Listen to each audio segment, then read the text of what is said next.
Thank you very much, Madam Clerk. I'd like to welcome everybody in chamber and online today to the Township meeting of Wednesday, December 11th, 2024. Before I do the land acknowledgement, I'd have a couple of housekeeping items I'd like to take care of. Could you please turn your cell phones off while in chamber, not to disrupt the flow of the meeting? And when people come to give deputations or presentations, could you adjust the mic so you're speaking directly into the end of the microphone, as this meeting is being live streamed and recorded for posting on YouTube afterwards.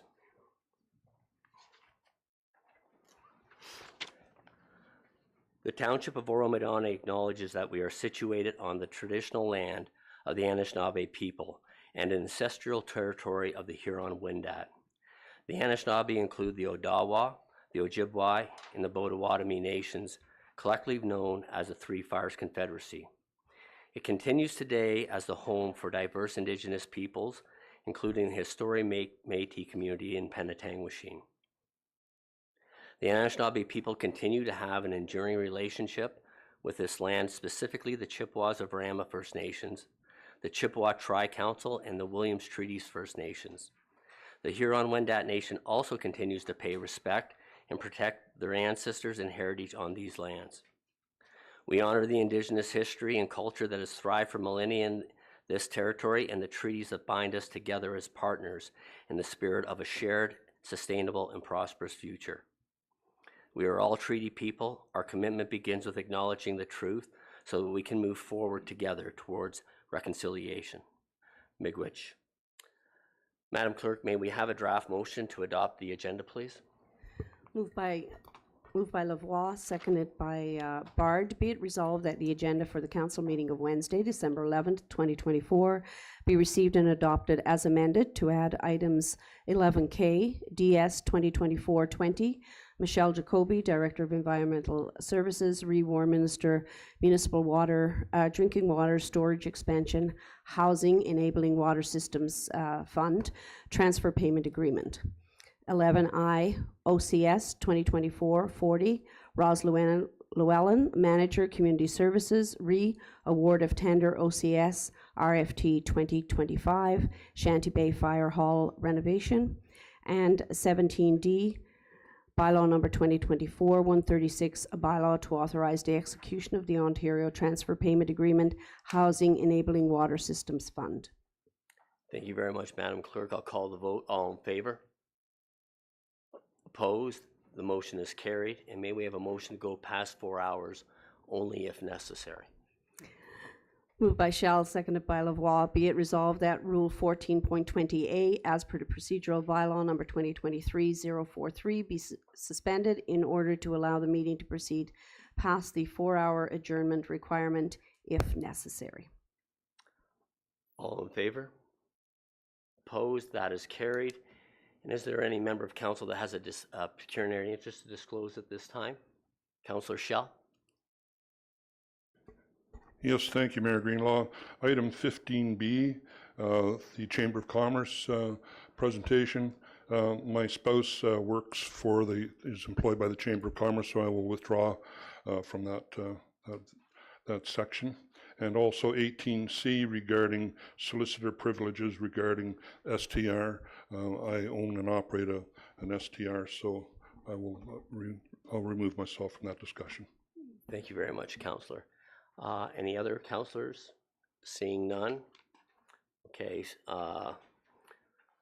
Closed session items will be dealt with at 18, but we will go immediately because we have presentations to number 11A. We're now at reports of municipal officers for action. Mr. Bin and Mr. Van Boncourt, would you like to provide a summary comments before the presentation by Hemsons, please? Thank you, Mayor Greenlaw, through you to council, to the community. I'll start in providing some background as outlined in the staff report. On the 8th of November 2023, Mayor Nuttall of the City of Barrie made a presentation to the Township of Oro-Medonte proposing a boundary adjustment to address Barrie's need for employment lands. The lands in the proposal encompass approximately 772 hectares of active farmland and environmentally sensitive features. In early 2024, in response to the City of Barrie's 2023 presentation and proposal, the township, with support from the County of Simcoe, engaged Hempson to undertake a review of Barrie employment land needs to better understand the need and the request from the City of Barrie.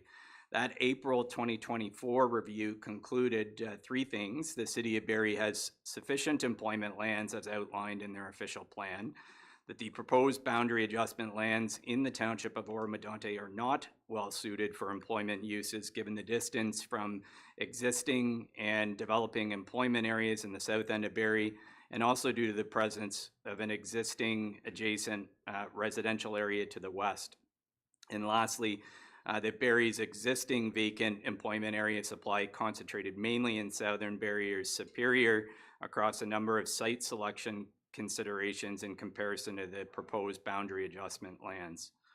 In June of 2024, the Minister of Municipal Affairs and Housing assigned the Provincial Land and Development Facilitator to work with the City of Barrie, the townships of Oro-Medonte and Springwater, and the County of Simcoe to assist the municipalities in developing a mutually beneficial approach to enable growth in the area and achieve local and provincial priorities such as the creation of housing and opportunities for employment in the boundaries of Barrie, Springwater, and Barrie Oro-Medonte. To support the provincial objective of more homes built faster, the township participated with an objective of diversifying its housing stock along the City of Barrie's urban boundary, and that was consistent with support previously provided by the township for parcels within the study area, namely 121 Penetanguishene Road.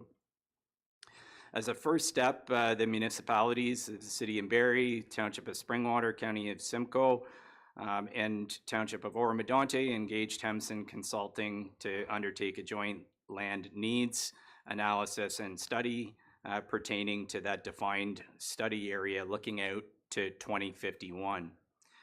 The draft study is now complete and being presented to council and the public. This initial phase includes a review of existing background studies, official plans, the City of Barrie's existing land supply, and a review of the additional land needs of participating municipalities, looking out with growth forecasted to 2051.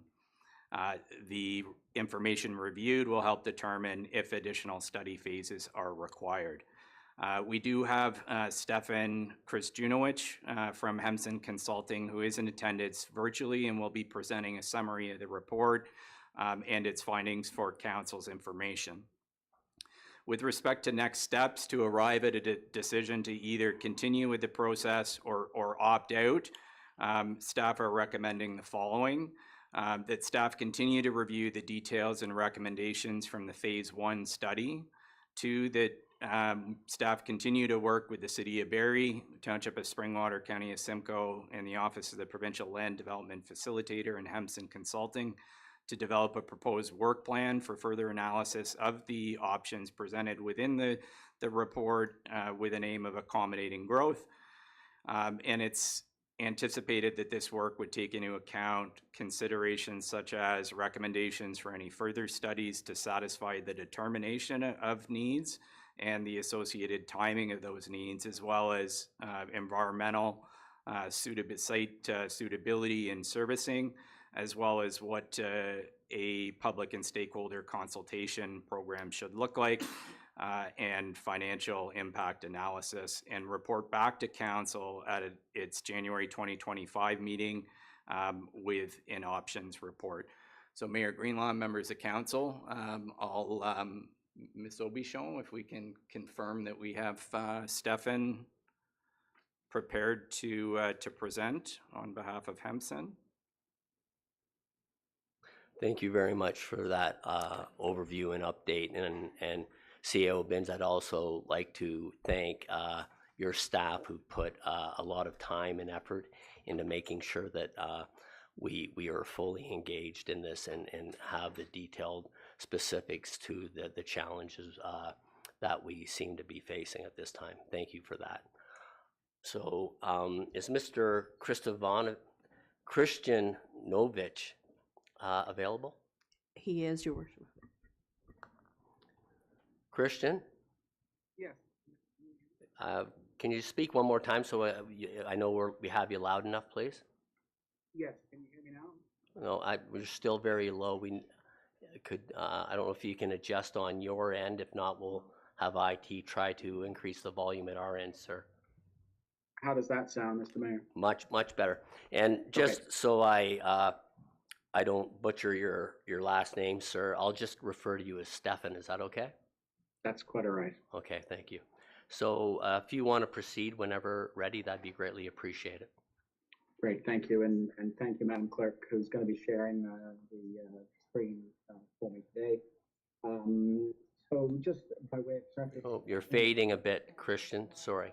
Oh, Stefan, my apologies. is that okay? That's much better there. Yes. Okay, I'm going to try my best to keep my microphone as close to my lips as possible. So I guess just by way of preface, Mr. Mayor, I wanted to thank you and members of staff for the opportunity to speak to you about these findings, and also reiterate my thanks to staff for all the work they've put in reviewing a lot of the information that's gone into this. Our retainer is to look at the long-term land requirements for the township of Oro-Medonte, as well as the neighboring municipalities of the township of Springwater and the city of Barrie.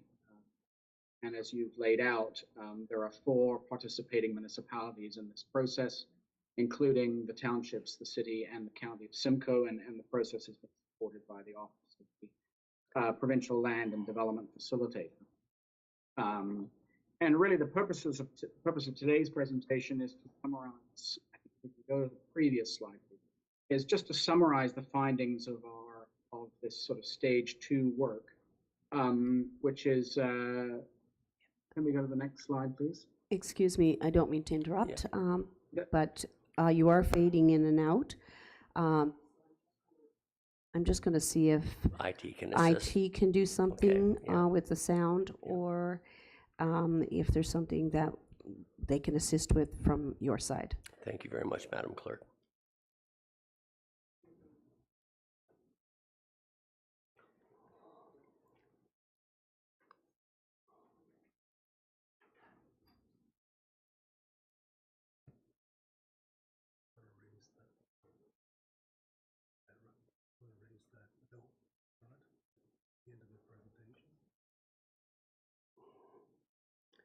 Mr. Mayor, does that sound better? Not quite. Okay. No, we'll have to continue testing. Don't believe IT can assist you with from this side. You know what? While we're waiting for them to perfect this, Christian, I just was wondering, did you receive? Sorry, Stefan. Stefan, did you receive the email from CAO Prowse saying that Barrie's position has changed on the amount of lands they need now that they've taken the EP components into consideration?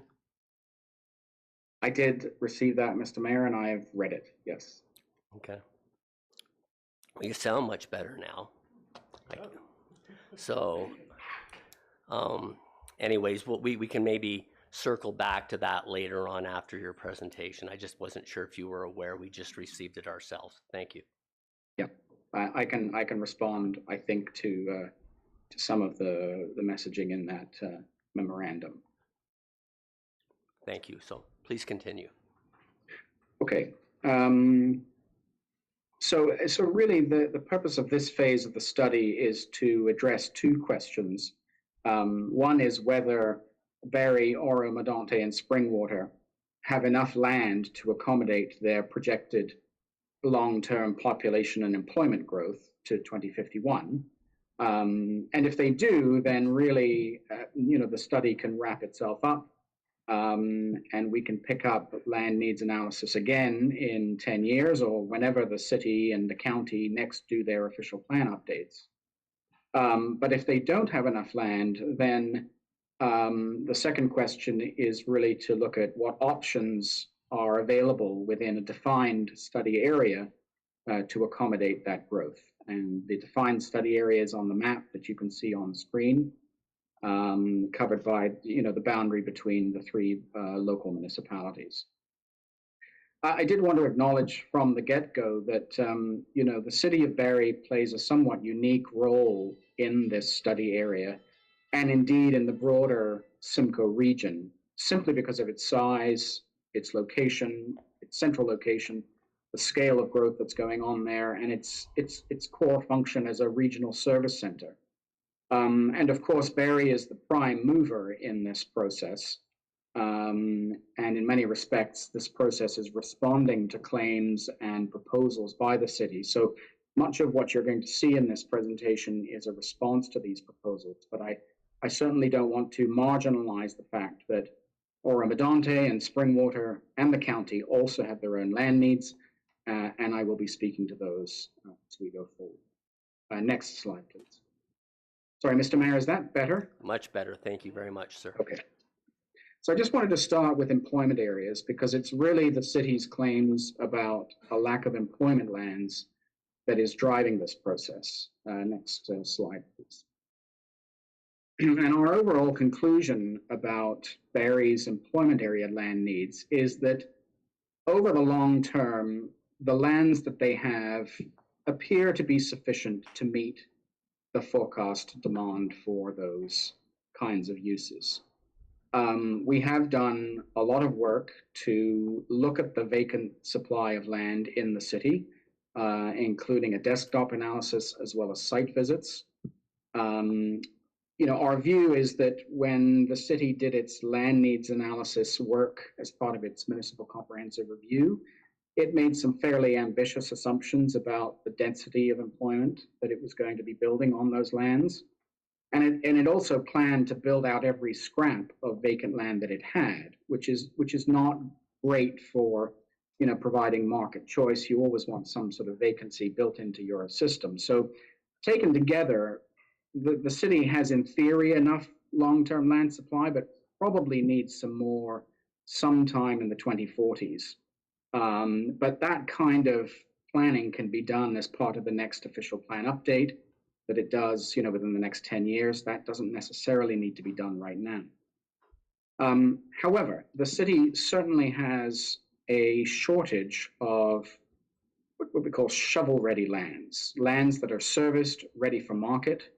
Part of that is a municipal issue. It's about bringing, water and wastewater pipes to areas. Part of it is a provincial issue, and that is to build the right interchanges along the highway to open up lands in South Barrie. And part of it is also because of the configuration of Barrie's lands, puts some limitations on the opportunity to market large parcels of land and allow for the kind of clustering of employment uses that you need. So those are, of course, concerns for the city. But the shovel readiness shortage, we feel, cannot really be solved by the proposal to annex land, because it's going to take some time to plan and develop annexed lands, and that's not really going to deal with the short-term shovel-ready problem. And you can see the lands in orange here on the map. These are the lands the city has proposed for annexation. And in Oro-Medonte, it's that large rectangular piece that is to the north east of the city. And if we go to the next slide, I just wanted to speak a little bit about Oro-Medonte's employment area land needs. And the township really is blessed with employment areas. They're very well located along Highway 11. There is a large sort of concentration of them around the airport, and the airport is designated as a strategic employment district. And in the previous provincial growth plan, certainly the county official plan had lots of potential for employment growth there. And the county official plan is premised indeed on all of the lands you see in blue here being filled up by 2051 at rural employment densities. So it's not assumed that there would be any servicing provided to these lands. And certainly if the airport lands or any of the other lands were serviced, then the employment potential would be greater than what's in the county official plan. But right now, the county official plan forecasts considerable amount of employment, and that's in line with the township's own employment land strategy. Next slide, please. And then, as Mr. Binns set out in his introduction, our view is that the lands that have been proposed for annexation by the city in Oro-Medonte are not particularly well suited for those purposes. And we recognize, certainly through this process, that Oro-Medonte staff have indicated a need, if there was any need to urbanize these lands, they would, there is a need within the township for, higher density residential uses, and particularly sort of missing middle housing, more affordable unit types. Just to summarize, when you look at those lands, you can straight off the bat that a considerable amount of them, about 40% of them, are colored green, and those are undevelopable. They have environmental constraints on them. The yellow lands are designated as agricultural uses, and some of them are in active agricultural use. There's a winery there in the middle with a presentation center, and the orange lands there are designated as rural. Again, these, in our view, would take some time to develop, even though there are water and wastewater services along Penetanguishene Road. But you need to subdivide the land. As I say, there are existing agricultural uses. There's a rural road network that certainly needs upgrading if it's going to accommodate truck traffic. There are environmental constraints. There are interchange issues at that highway. It's 180 degrees off ramp, and it hits a T-junction, and there's a cemetery and a church there. So there's all sorts of interchange issues that we foresee. But we also see challenges for Oro-Medonte if this was to be urbanized for residential uses. The township might be taking on significant costs, water and wastewater system costs, and the need to provide services, at an equivalent level of service to residential areas of Barrie. So that could involve, for example, moving from a volunteer to a full-time firefighter department and that sort of thing. Recognizing that those costs would need to be further studied. Next slide, please. Just touching on Springwater's land needs, unlike Oro-Medonte, Springwater has relatively few employment areas, and certainly none adjacent to the Highway 400 corridor. Its employment area really serves local rather than regional demands. What warrants special attention for us is whether the township actually has enough employment area to provide the broad range of employment opportunities it needs for the significant amount of population that it is planning. Next slide, please. And similarly, we feel that the lands that have been proposed by the city for annexation within Springwater are not particularly well suited for solving the shovel-ready problem that they have. There are, certainly environmental constraints around the areas of Little Lake there. The areas to the northeast of the city are a good location for employment uses, but there are some topographical constraints there, and bringing servicing, particularly to that brown portion, across the highway corridor, could take some time. There's compatibility issues with the area sort of due north of the city, because that would be squished between two residential areas at full build out of the Midhurst secondary plan. And then the area to the west of the city, there are more possibilities there, but again, some environmental constraints. But certainly that area is well located from the perspective of existing employment areas in the city and access to the hub. Next slide, please. Just to summarize then on the employment area land needs assessment, the 400 corridor and extending into, Highway 11 is a very important economic corridor. The demand for employment uses is high, and it spans both local and regional and even national and international levels. Local municipalities and the county are planning for the development of those lands and are making commitments to put infrastructure in place to support that regional demand.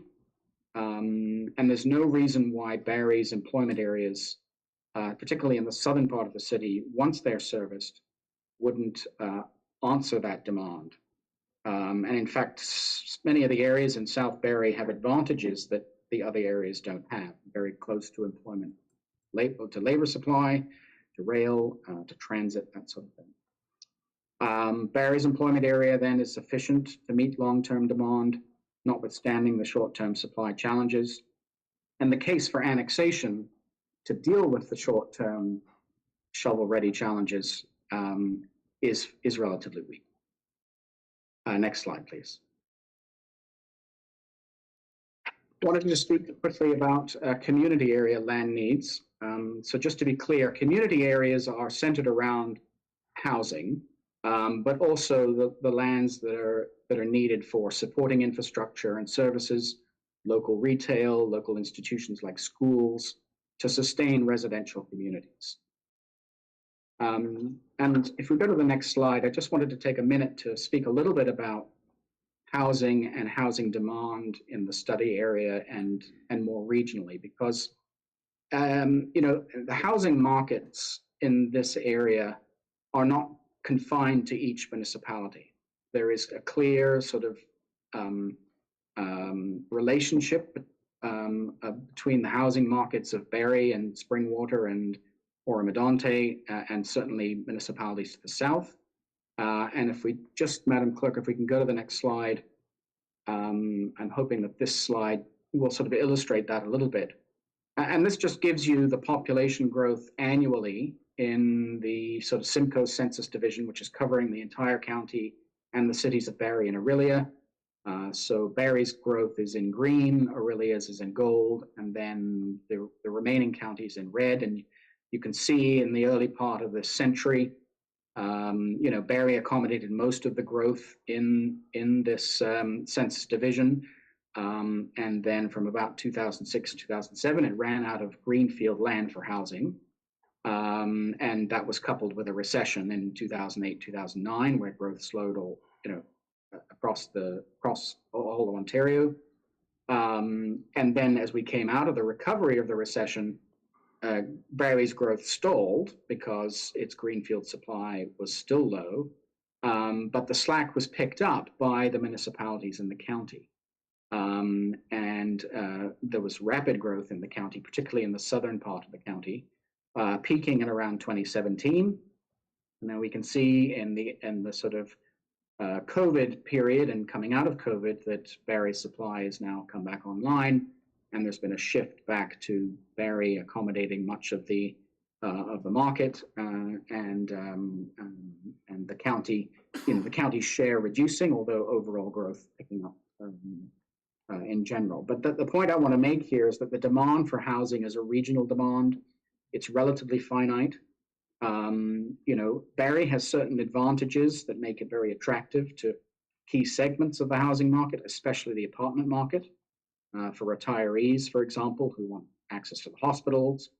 But also note that, a lot of the urban settlement areas in the county are increasingly planning to accommodate retirees, offering more housing options for older adults, for downsizing in their communities. So, this is evolving as we move forward, but there's a clear relationship between the city and the municipalities that surround it when it comes to housing.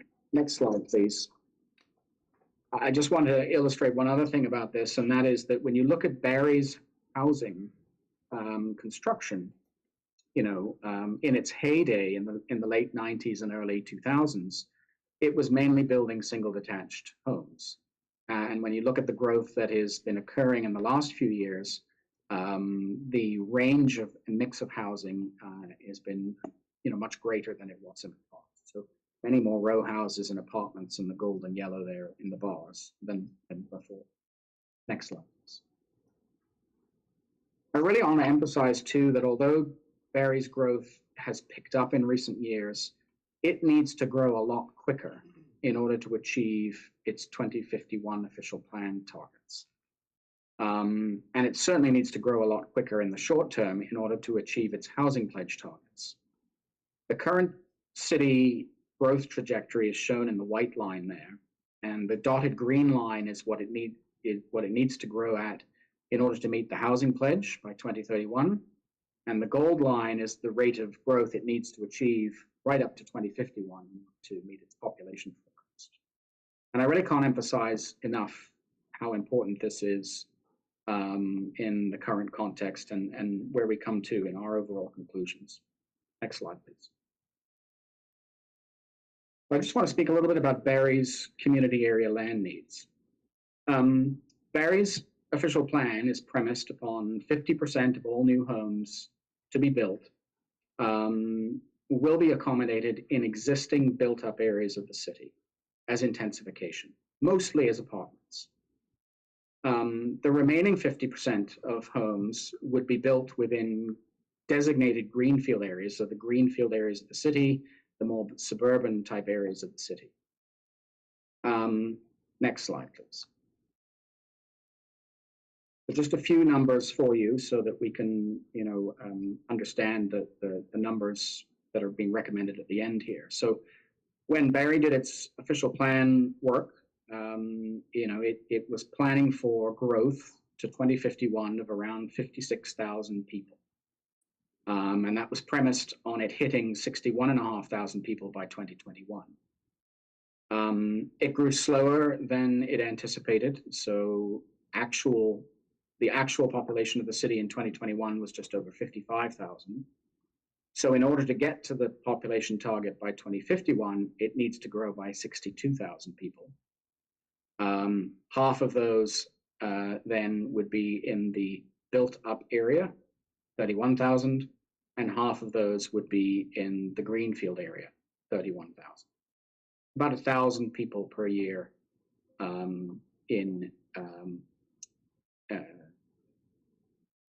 over the next 25 years. Sorry, these are all housing units, by the way. Sorry, not populations. About 1,000 units per year in the built-up area, and about 1,000 units per year in the greenfield area. Next slide, please. So in the built-up area, it's 31,000 units to 2051, about 1,000 units per year at a 50% intensification rate. The city has been building a lot of housing in its built-up area, but only at 35% intensification between 2019 and August of this year. And most of it has been in high-rise apartments. So 35% is a very different kind of growth than has occurred in the past. It's much lower than the city needs to achieve its growth target. So it does need, many more cranes in the sky every year to 2051 than it has now. But certainly you've seen, the significant shift that has occurred on the ground in the intensification areas. Next slide, please. Barrie's put a very progressive official plan into place in order to make sure that intensification occurs. So it's got enough supply in its intensification areas to accommodate all those units. And it's, committed, major capital investments to make sure that those units can all be built. But it is a very ambitious plan, and it represents a truly transformational pattern of growth moving forward. Next slide. So then we have another 50% of all the housing needs to occur in the greenfield areas. And those greenfield areas are mostly in the southern part of the city. Everything within the red line you see on the map here is the greenfield area. There's lots of green in there, and that is non-developable land, environmentally protected land. And then you can see there's a lot of green hatching in there, and that represents areas that are covered by active planning applications. So we have a pretty good idea. You can see most of the lands are covered by those active applications. We have a pretty good idea of how most of the greenfield area is going to develop or might develop, both in form and in density movement. Next slide. So we need about 31,000 homes in the greenfield area. We know the lands that have been covered by the applications. About 4,000 of the units have already been built. About 11% of those have been apartments. And we know there's another 13,000 that are not built, but are in the application phase. And about 45% of those are apartments. And we feel that there is a legitimate question as to whether all of those apartments will in fact be built. But ultimately, if we look at the last few bullets there, you can see that we have about 350 hectares left that are vacant and have no applications on them.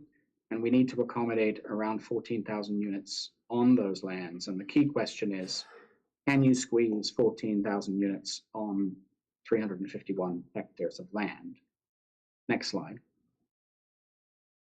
And our conclusion really is that you can't. But how much land you're short rather depends on a few assumptions. So we've tested two scenarios here.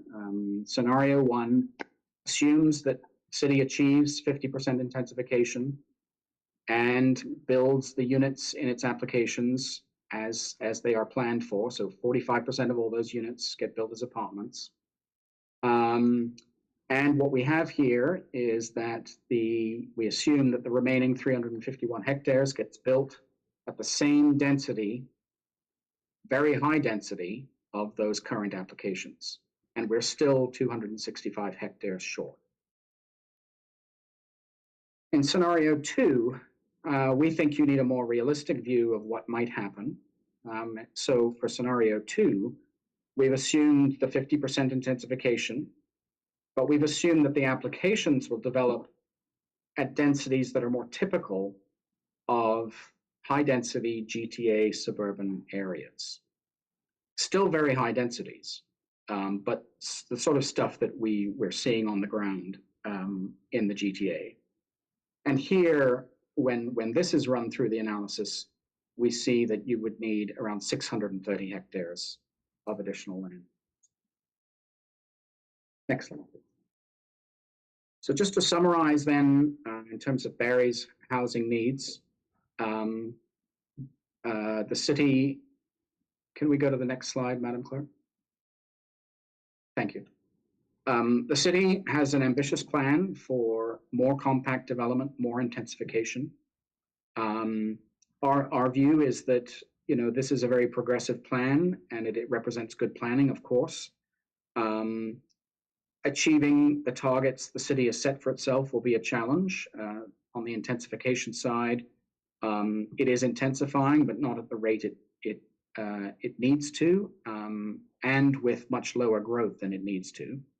But we have maintained those intensification assumptions in both the scenarios that we've tested. And on the greenfield side of things, we feel that the land needs need to be higher in order to reasonably accommodate what might be expected in the greenfield supply.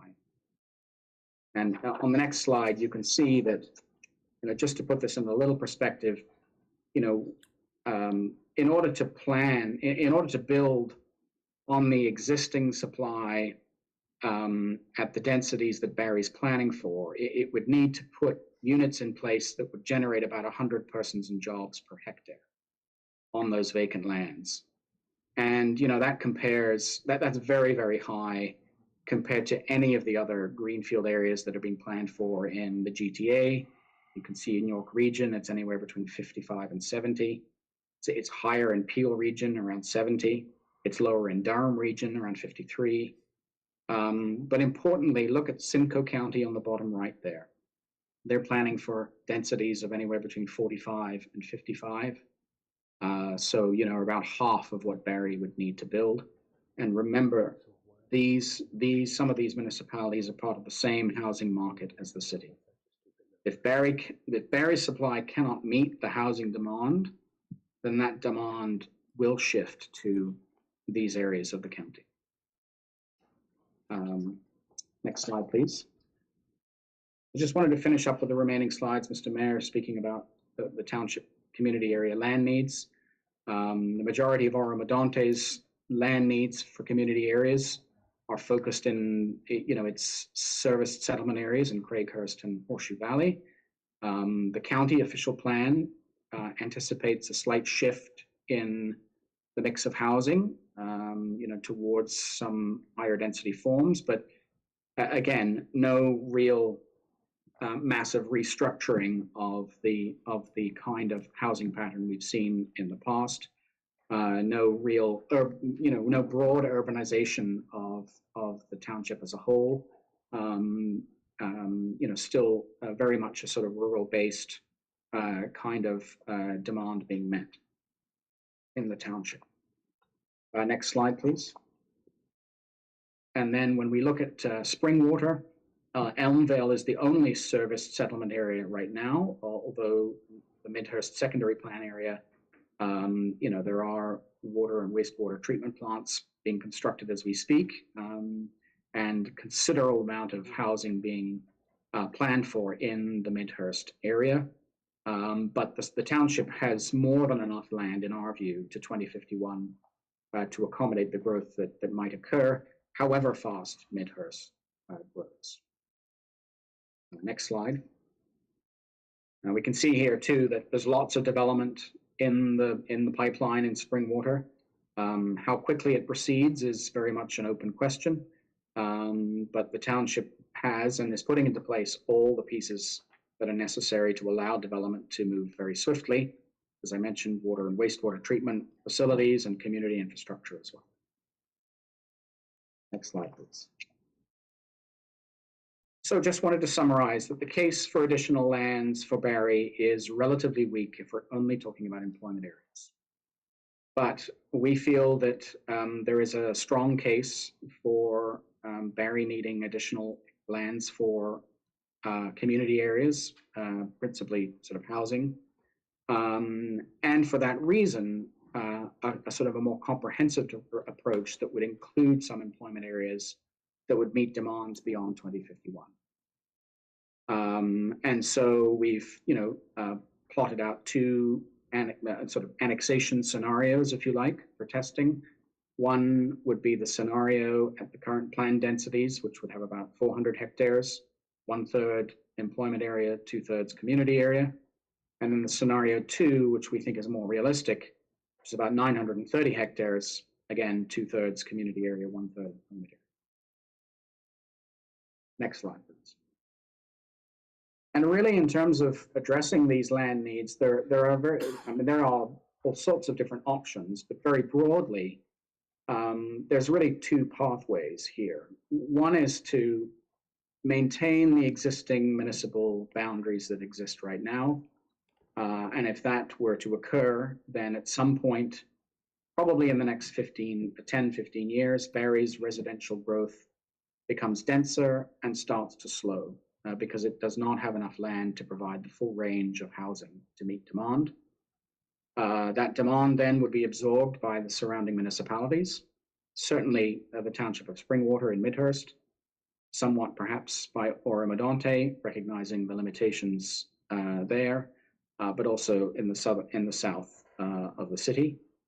And over time, servicing agreements would be required between Barrie and its neighbors. Barrie may well have excess capacity in its municipal systems and facilities. It would still serve as a regional service center for major health and education institutions. There will need to be agreements to share services and cost share services. And ultimately that would lead, we think, to some kind of regional governance structure to manage growth and those servicing agreements moving forward. And then option two would be to adjust the municipal boundaries, to annex lands to Barrie so that it can continue to grow at the rate it needs to grow to hit its population and employment targets. And that, of course, would require some more comprehensive analysis of different configurations of annexation lands and an assessment of the servicing requirements and fiscal impacts. And as Mr. Bin said in the beginning, if you go to the next slide, we are preparing a sort of a work plan for that kind of option two annexation review work, and we have experts in the following fields up on the screen there ready to engage with that work if it's so.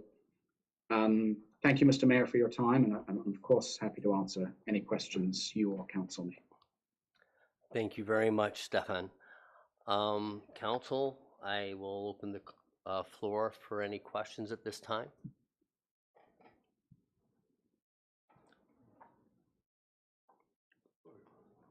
Councillor Hutchison, please. Thank you very much through you, Mayor Greenlaw, through to Stefan. Under option 1, maintain municipal boundaries, you indicate that berry growth will slow by the mid-2030s.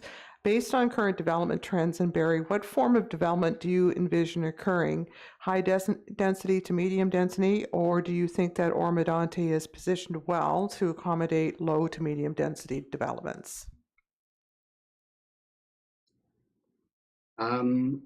Well, to the first part of your question, I mean, I think that, you know, the current mix of housing that is being constructed in Barrie is probably a good indication of what might be expected over the short term. As I say, there is a lot of intensification occurring in Barrie, a lot of apartments being built. But there's also a lot of homes being built in the greenfield areas. We just think that it will reach a point in the medium term where, you know, the supply for lands that other than apartment forms will dwindle. And at that point, you know, someone who wants to move to Barrie to live in a single detached home is unlikely to switch their choice and live in an apartment. They're more likely to elect to buy a single detached home in an area outside the city. Now, Oro-Medonte may play a role in accommodating that demand, probably more of a minor role, I would say, than Springwater, the Midhurst secondary plan, and areas like Innisfil and New Tecumseh and Brantford. But certainly a role for some people. Thank you for that response. But just a little bit of a follow-up to Councillor Hutchinson's question. If the desire for apartment buildings and intensified units is there, where's that housing demand going to grow without Barrie just simply sprawling? Well, certainly Barrie, we feel that Barrie can meet the demand for high density housing forms, even within its current boundaries.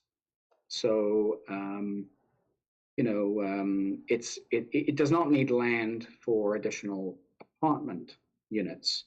It needs land if it wants to continue to provide, you know, supply for, you know, ground-related housing.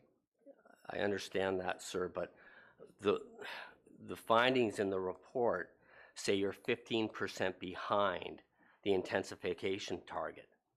So to get up to 50%, you got to play catch up for 3 years to get to 65%. But if the market demand doesn't support that kind of build, then how do you fill that gap? Well, Mr. Mayor, I said at the beginning that it's an ambitious plan, and that's part of the reason why it is. There are some the changes to the housing mix that have occurred in Barrie may not be completed yet.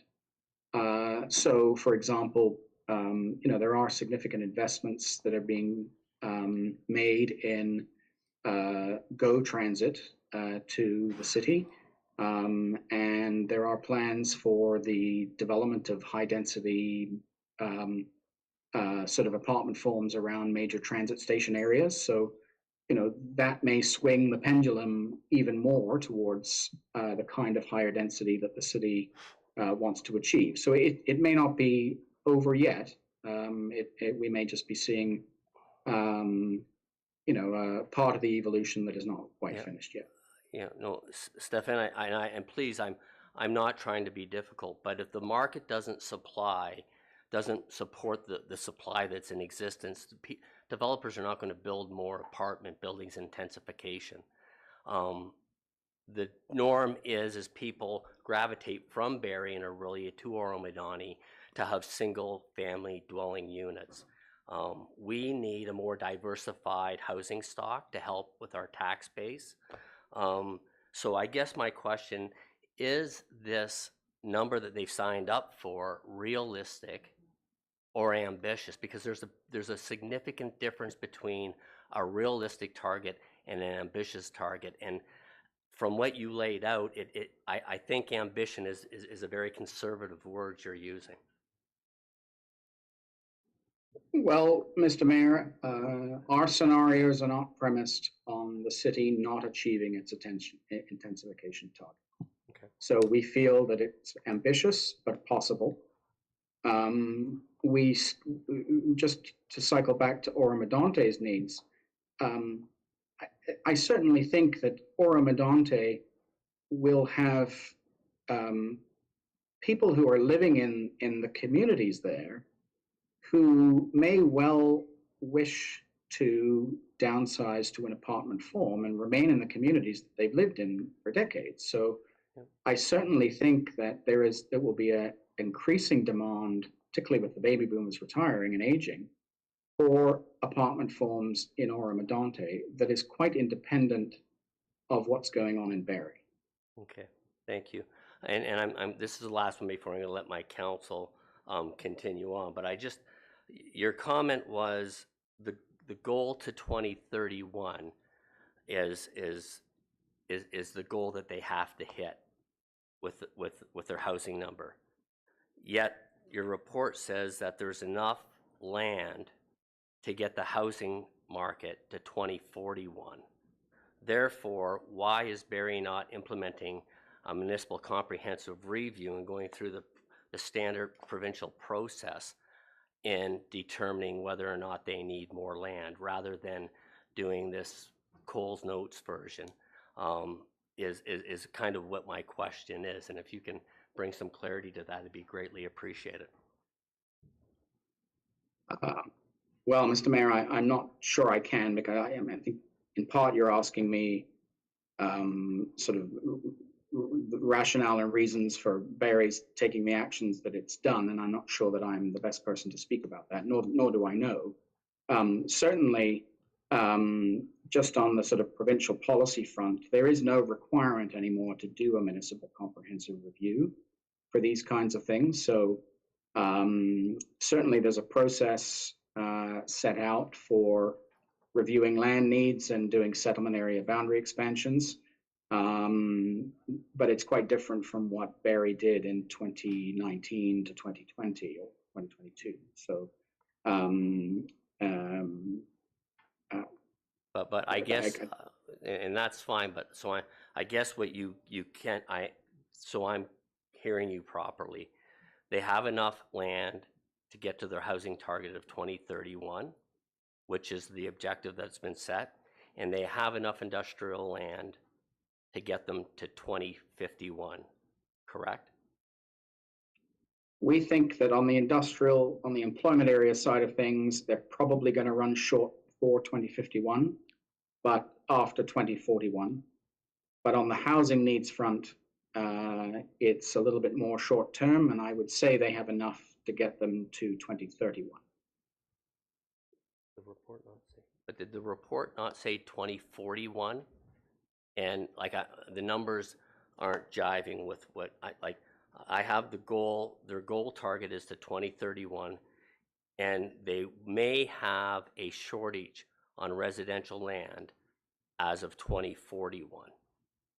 So that's 10 years after the targets that they've signed up for, based on the intensification and all this stuff falling in line. So, and my understanding was they had enough industrial land till 2051, but they do not have enough shovel-ready land, but they were addressing it within their own city plan to deal with. Yeah, so there are several targets here. On the employment side of things, the key target is the 2051 employment job target. And we think that there's just about enough employment land to get them to that target, but they might run a little short before 2051. Okay. On the community area side of things, there are two targets. Okay. One is a 2031 provincial housing pledge target, and the other is the 2051 population target. We think they can probably hit the 2031 target, but they will fall short of hitting the 2051 target without more. Okay, I guess that's where I've become a little unclear-headed, because this exercise was supposed to be based on a fact-based finding exercise, and it worries me when we use words like might have, almost, like it's either we have or we don't, and I think that's where hopefully moving forward we can tighten it up. So council members, any other questions? Councillor Young? Yeah, thank you, Mayor. Through you, Stefan, how much of a factor is the cost of housing now? We're, building in Oro-Medonte here, I guess you're looking at $1 million plus for a single attached house, so home. But so how much of a factor, is that a factor in Barrie not meeting its targets? My sense it is, and will continue to be. Well, thank you, Councillor, and through you, Mr. Mayor. It's certainly a factor in what is happening on the ground right now. And there was a slide I had up that showed you sort of housing growth in Barrie.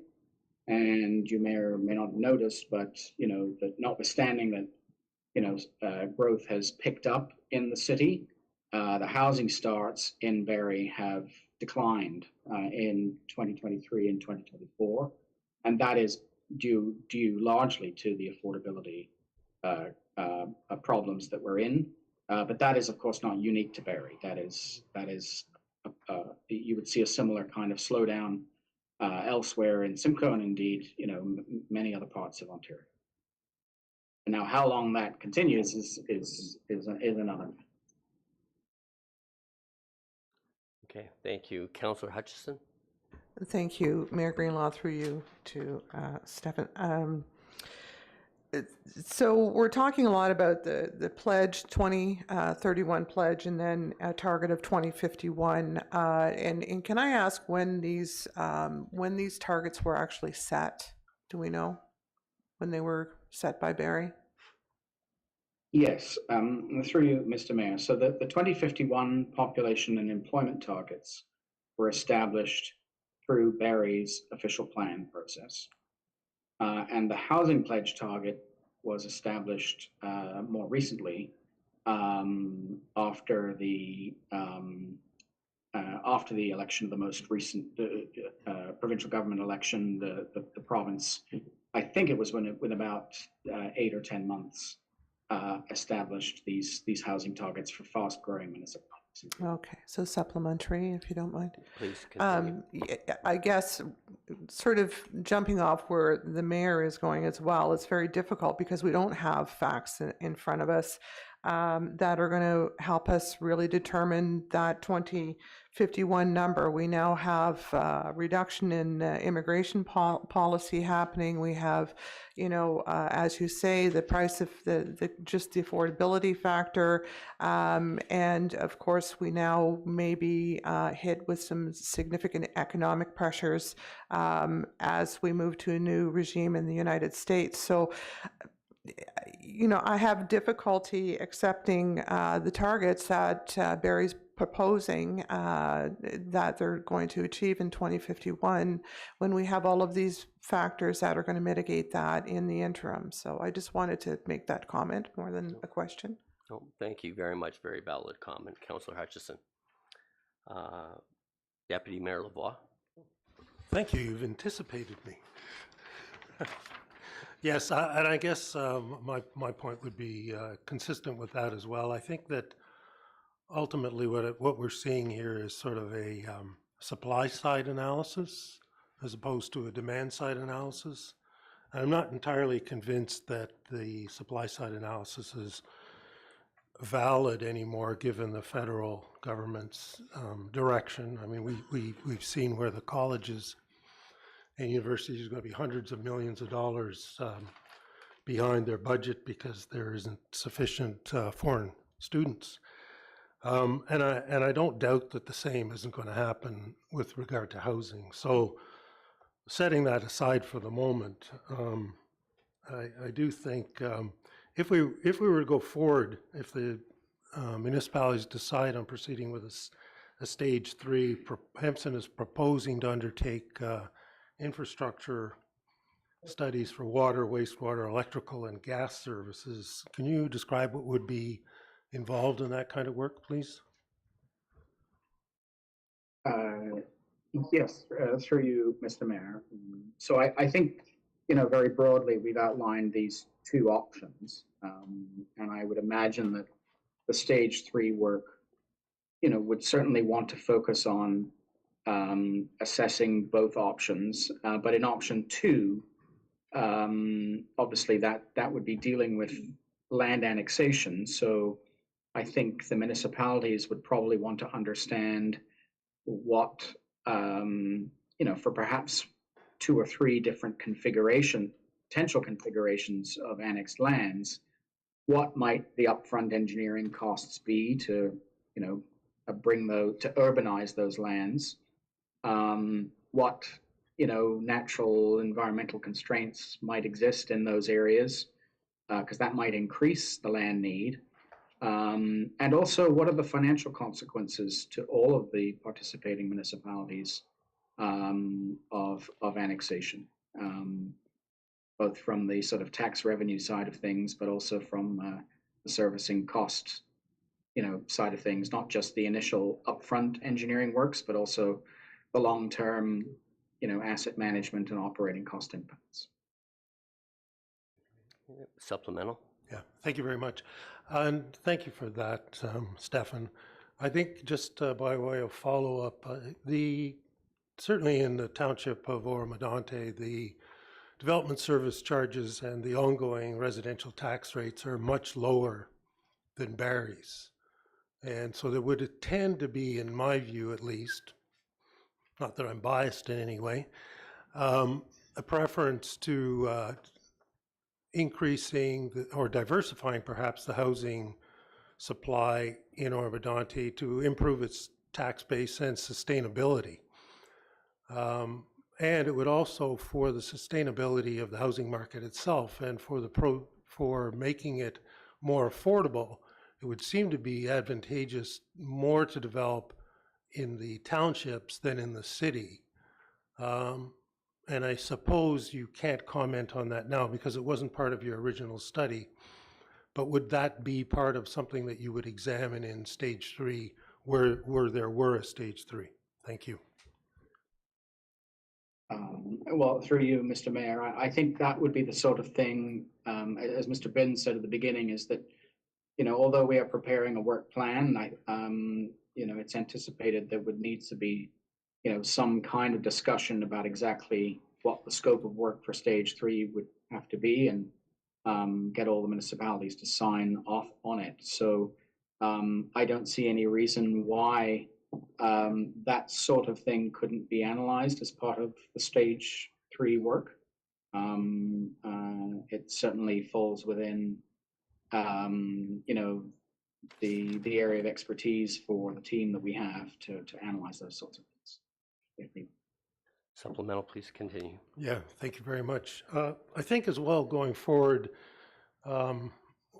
we certainly haven't seen too much analysis in this current presentation with regard to the impact on the investments and plans of Simcoe County itself, who have a much broader view. And I think what we'll find from them is they've heard from other townships and towns who are concerned about the undertakings between Barrie and Oro-Medonte and Springwater and how it might impact the types of growth that they currently have planned, which it could upset in a substantial way.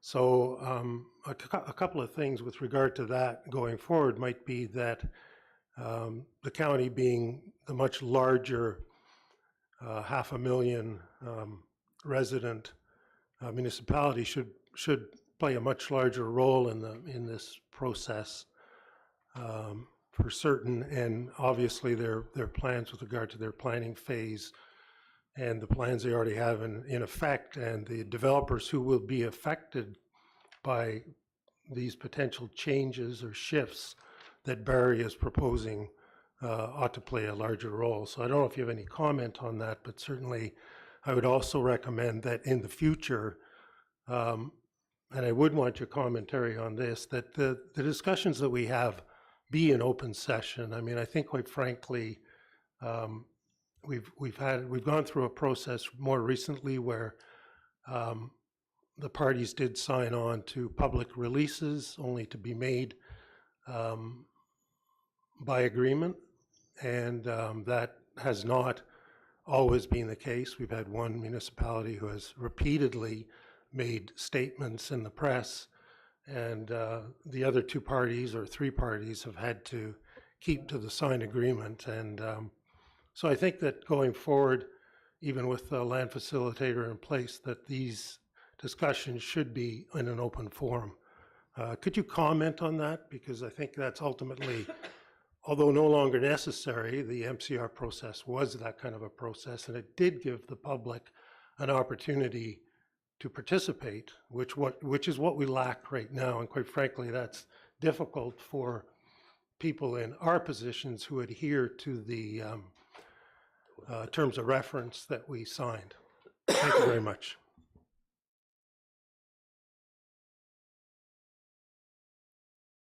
Well, Mr. Mayor, I know the Deputy Mayor asked me to comment, and I think all I can say really is that, I think it's very important that decisions about the appropriate process are, I do agree, I think they should be made jointly by the participating municipalities. And I do agree that the county, it's been important for this process from our perspective that the county has been involved, and we've met with county staff throughout the process. And we certainly anticipate in stage 3 that all of the sort of impact work, whether it's financial impact or not, should address impacts on, Simcoe County budgets, for example, or Simcoe County taxes. So we're happy to do that, and we think that would be an important part of any process moving forward. But ultimately, process questions and the appropriate process to follow, we think should come from the participating municipalities. Thank you. One last question from No, I just want to thank you very much, Stefan, for your participation today. No, and I appreciate the Deputy Mayor's comments, because the report identifies, Stefan, that there are broad issues here that need to be fully understood. Therefore, it would be suggested you reach out to county to see how this impacts the county of Simcoe, which is the biggest player of the four in the negotiation process. And I'll pass it over to Councillor Bard. Thank you, Mr. Mayor, through you. I guess, Stefan, I'm concerned with the numbers, and obviously I want to make sure that they make sense. And I notice in stage 3, the expertise of some demographics, which I think is really important, but signing on to that, I'd like that to be an option, that these numbers are studied, and these should be, in my opinion, smaller with the baby boomers retiring and all those houses coming on the market. People choosing to have smaller families, needing smaller units, future generations, they're not accumulating stuff like previous generations did, so they need less space, and they may like less yard to look after. Our immigration numbers have been reduced. We don't have as many foreign students. It just seems to me like there should be more houses available in the future. So I don't want to commit to moving on with phase 3 and saying, okay, we're good with these numbers. I want an assurance that this could go down, and in my opinion, it should go down, because just sprawling outwards and starting over and getting a new piece of paper, if you will, because we didn't intensify properly, is the wrong way to go. So if you could assure me that there is the potential that these demographics will reduce those numbers once they're looked at by an expert, please. Yes, through you, Mr. Mayor. I mean, I think that our analysis obviously has been rooted in the municipal comprehensive review work and official targets that have been approved by council. So we didn't feel that at this stage of the work, it would be appropriate to change those given, the plans that are in place and the infrastructure plans that are premised on that growth. But certainly if the direction we got for stage 3 was that we should look at adjusting forecasts, then that can certainly be a part of the exercise. I should perhaps point out, just in terms of federal immigration targets. So the forecasts that the city of Barrie and the county of Simcoe were responding to in their municipal comprehensive reviews were established prior to COVID and prior to the federal government increasing the immigration targets. So the reduction in immigration targets that have recently been announced are actually more in line with the kind of assumptions that would have been included in the forecasts that are set out in the current initial plans. Okay, thank you very much. Councillor Clark. Thank you, Mr. Mayor. And this is maybe more to the floor. Similarly to your comments earlier, I think they've set goals that are very ambitious in terms of density. They would need approximately 100 peoples and jobs per hectare in vacant lands, which is, a 40% increase over municipalities such as Vaughan. If we were to play a mental exercise for a second and say, you know what, we're going to shift Oro-Medonte's goals and we're going to set a goal of 130 people and jobs per hectare, we should turn around and then actually annex other areas because we need the land, because that's what we're essentially doing. We're setting a target in the sand and say, this is what we need to do. Therefore, we need more land. Well, we can set goals that are pie in the sky if we like, and then say we need this and that and the other thing. I think there needs to be a fully wholesome understanding of what is actually achievable for a municipality like Barrie or like Orillia. I am highly sensitive to the affordability issue. I belong to a different generation than my colleagues here around the table. And to the deputy mayor's point, there is a significant savings in terms of developing in Oro-Medonte than there is in developing in Barrie. Some estimates say that 27% of the cost of a new home are before you even put a shovel in the ground, being development charges and the cost of the land. So any sort of reduction in those fees will actually increase the affordability for people like myself to be able to afford a home. So those are just my comments. Thank you very much, Councillor Clark, and I totally concur. If we're going to produce affordable houses, the model under Oro-Medonte's regime produces a more viable product while the developers still make some profit. I guess, I think we're wrapping up shortly, but could you explain to me where cross-border servicing does not work in the province of Ontario?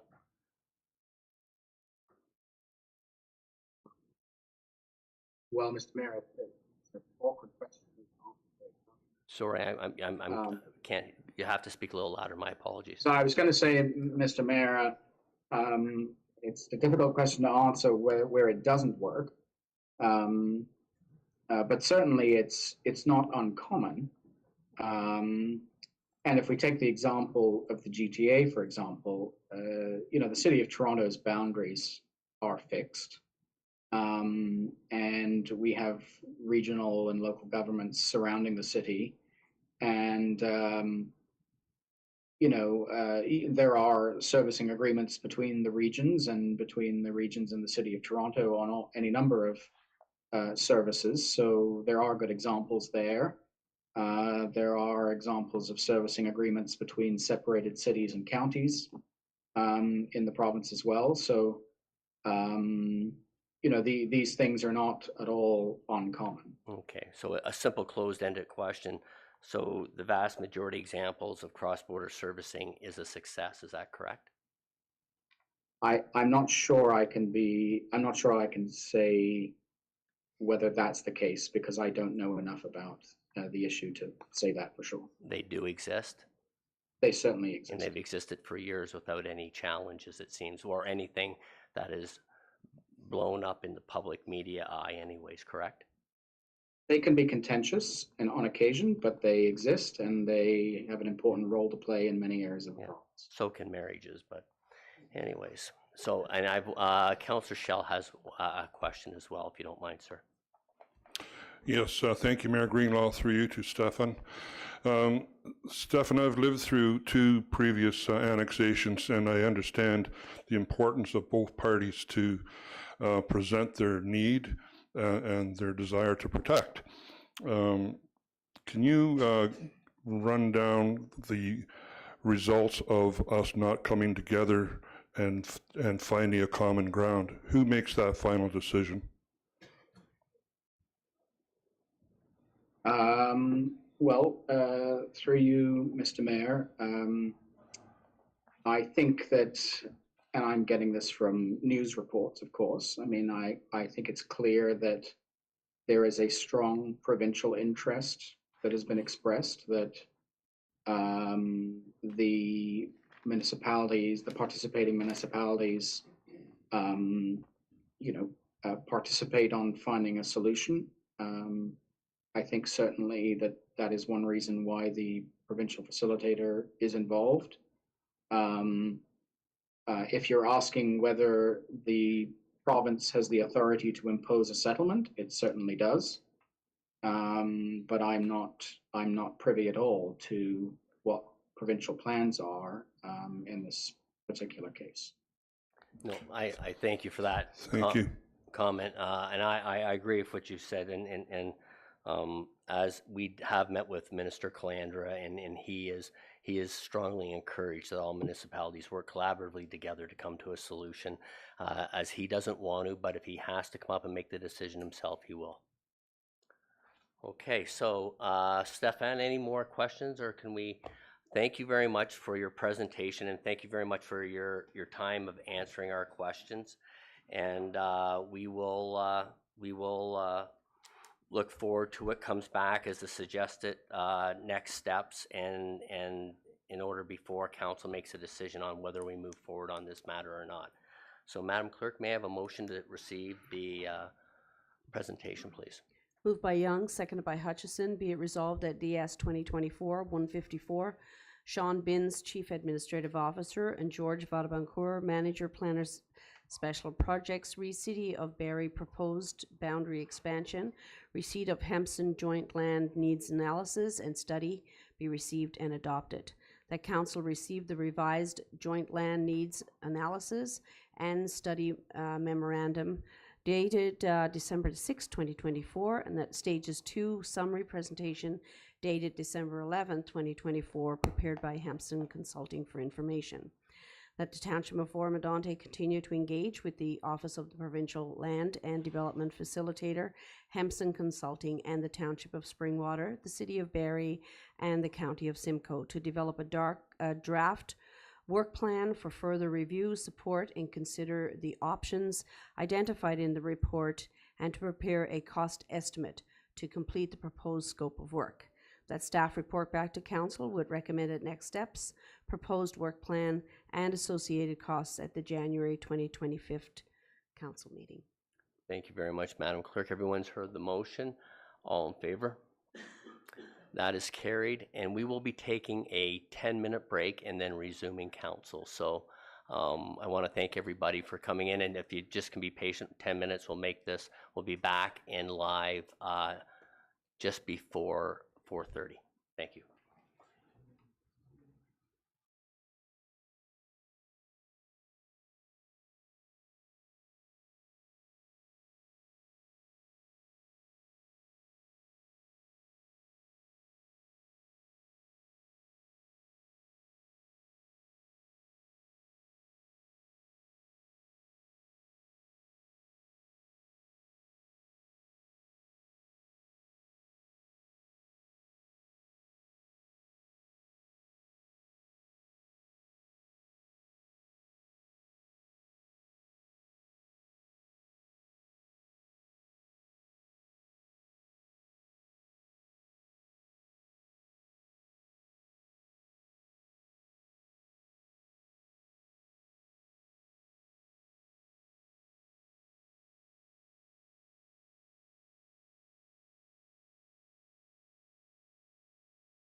Mr. Mayor, we are live.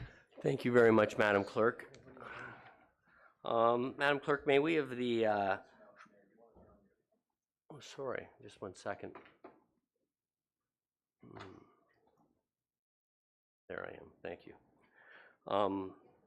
May we have a draft motion for the 2 sets of draft minutes, please? Moved by Bard, seconded by Young, be it resolved that the draft minutes of the Traffic Safety Advisory Committee meeting held on Thursday, November 21st, 2024 be received, and that the recommendation therein per motion TSAC 2411-21-4 be adopted, and that the draft minutes of the council meeting held on Wednesday, November 27th, 2024 be received and adopted as printed and circulated. Thank you very much, Madam Clerk. Within the Traffic Safety Advisory Committee minutes is the request for approval regarding the township-wide policy on standard school zone speed limit of 40 kilometers per hour. Are there any amendments to the draft council minutes? Seeing none, I'll call the vote. All in favor? Opposed? Seeing none, that is passed, Madam Clerk. And we're just going to do a little bit of stick handling here. We've had a person identify an agenda item to be moved forward. So we're going to deal with open forum, and then we will go back and deal with the deputations under 8A of the Automotive Innovation Park. So, Madam Clerk, can we have who's registered to speak, please? Jane Voorhees. Ms. Voorhees, would you like to come to the mic, adjust it so that you're speaking directly into it, and proceed when ready? Thank you. Oh, and just another request that was made to go beyond the 2 minutes of the deputation. I need to have 2/3 of council. Is everyone in favor of breaking procedure for that? Thank you very much. And Ms. Voorhees is speaking to 11A. Thank you. Thank Ms. you very Voorhees, much. welcome to the chamber, and please continue. And of course, you know, you got to announce your name so it's on the record. Yes, yes. Thank you for accommodating me. My name is Jane Voorhees. I'm a longtime resident of Oro-Medonte, and I'm a member of the group Friends of the Future, which was formed last January in response to the proposed annexation of Oro-Medonte lands by the city of Barrie. I want to begin by expressing my heartfelt gratitude to the thousands of engaged, passionate residents of Oro-Medonte and Barrie Ward 1 who remain committed to righting this wrong. As you're aware, last May, their dedication was evident when we gathered over 3,000 signatures in 1 week opposing the annexation of our land for industrial development. I also want to extend my sincere thanks to our mayor, deputy mayor, council members, planning staff, our CAO, our communications team, and the clerk's office. Their countless hours of hard work, transparency with our community, and unwavering involvement in this challenging annexation process have been invaluable. Thank you. I have 3 points to address from the Hempson report this afternoon. I'm sorry that he's not still listening. One which will deal with the topic of Barrie's proposed annexation for employment lands. The second point will deal with the topic of boundary adjustment to deal with community housing needs. And the third point will deal with future planning. First point, we the residents of Oro-Medonte are very proud to declare a significant and important victory following the findings of the Hempson report. The report unequivocally supports what our council and community have maintained from the outset. Barrie's case for annexing our land for industrial purposes is weak and unsubstantiated. According to the Hempson report, Barrie has ample employment area land to meet its long-term needs to 2051, rendering the annexation attempt fundamentally flawed and unjustified from both a land use planning and economic perspective. The report also concluded that Barrie's short-term shortage of shovel-ready lands cannot be resolved through annexing our land. As we all remember, last November, Mayor Nuttall claimed that the city of Barrie was losing industry and jobs due to lack of available industrial land. Mayor Nuttall claimed that Barrie had insufficient supply of vacant industrial lands within its current borders. To support this narrative, Mr. Nuttall even solicited letters of endorsement from local businesses to bolster his annexation proposal to the provincial Standing Committee of Heritage, Infrastructure and Policy. However, the findings of the Hempson report reveal a stark reality. The city of Barrie failed to conduct adequate due diligence before making these claims.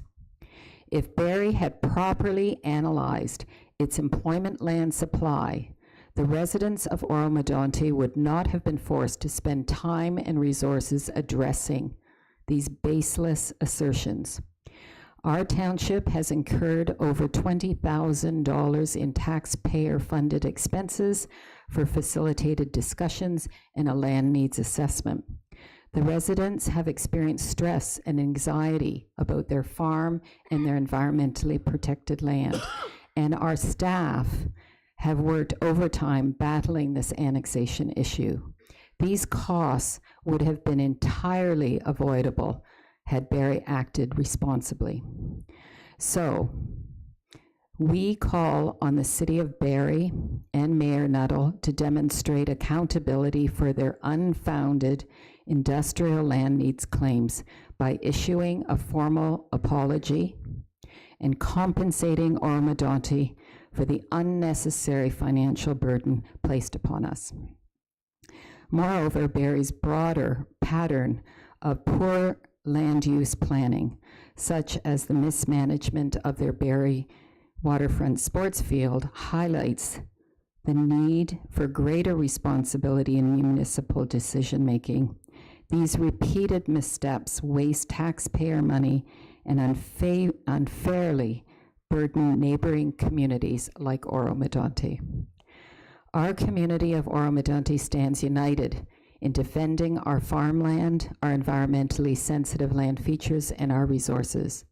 The red ribbon that I am wearing, and some of the people joining me in the audience, shows our community's solidarity to defend our boundaries. Let this serve as a reminder. Sound planning, transparency, and accountability are not optional. They're essential. And this reference to sound planning brings me to my second point about community housing land supply addressed in the Hempson report. This report also prepared a community area land needs assessment.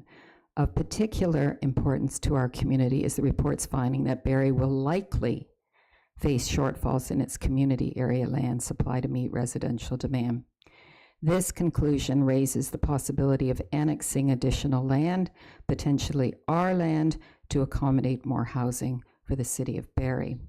The Hempson report findings and conclusions regarding annexation were based on several factors: their housing pledge, their urban growth center intensification capacity, and the availability of greenfield land, and its projected population growth trajectory of 298,000 by 2051.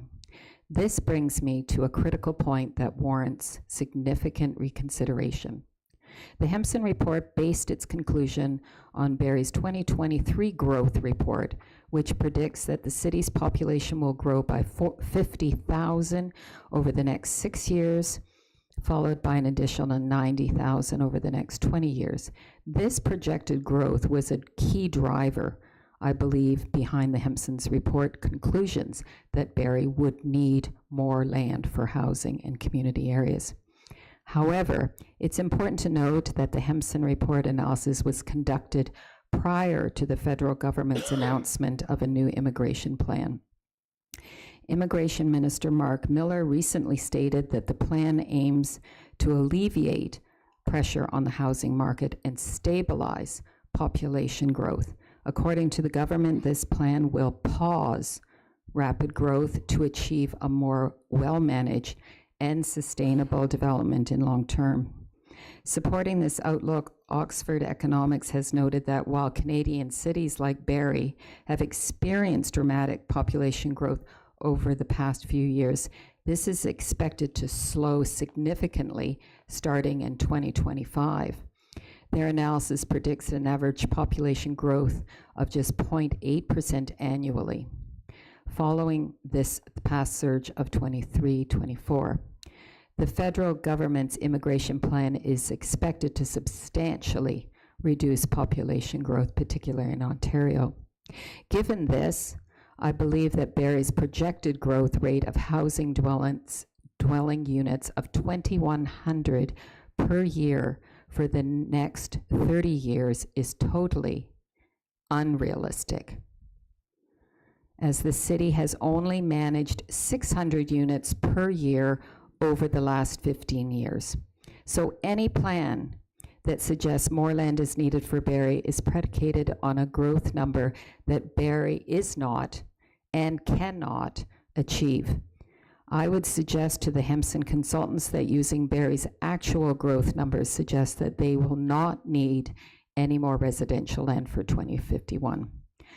Also, by permitting Barrie to annex land outside their borders just because they cannot meet their housing targets would seem that the Hempson report is recommending that growth can only be achieved by urban sprawl. We cannot sprawl our way to housing affordability. The City of Barrie needs to optimize the use of their land already approved for development and building in their existing communities rather than through continued outward expansion. Very interesting, the Hempson report clearly outlines that Barrie has fallen significantly behind and has failed to meet their intensification targets from 2019 to today in their downtown urban growth center. So I ask, why should Oro-Medonte bear the brunt of the City of Barrie's failed growth management plan by annexing our land?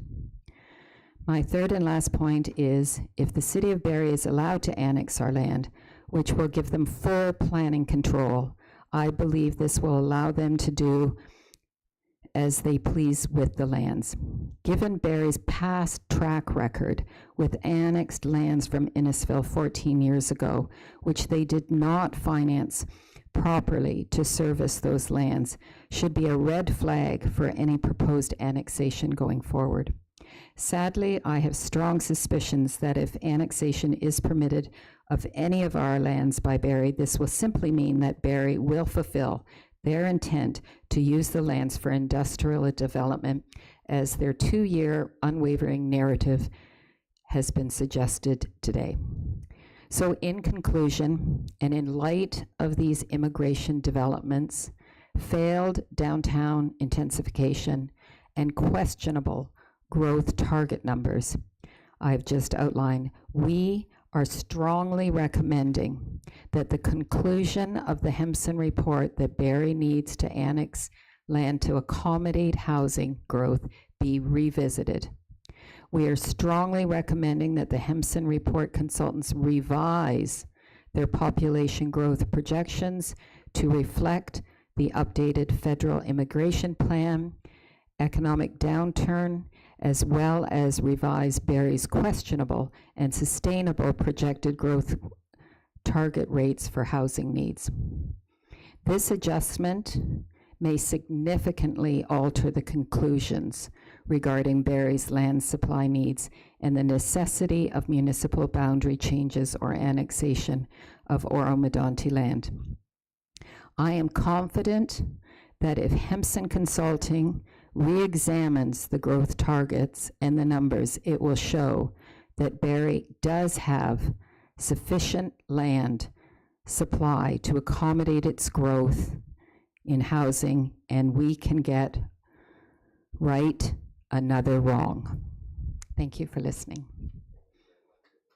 Thank you very much, Ms. Voorhees. Is there anyone else? That's the last registered.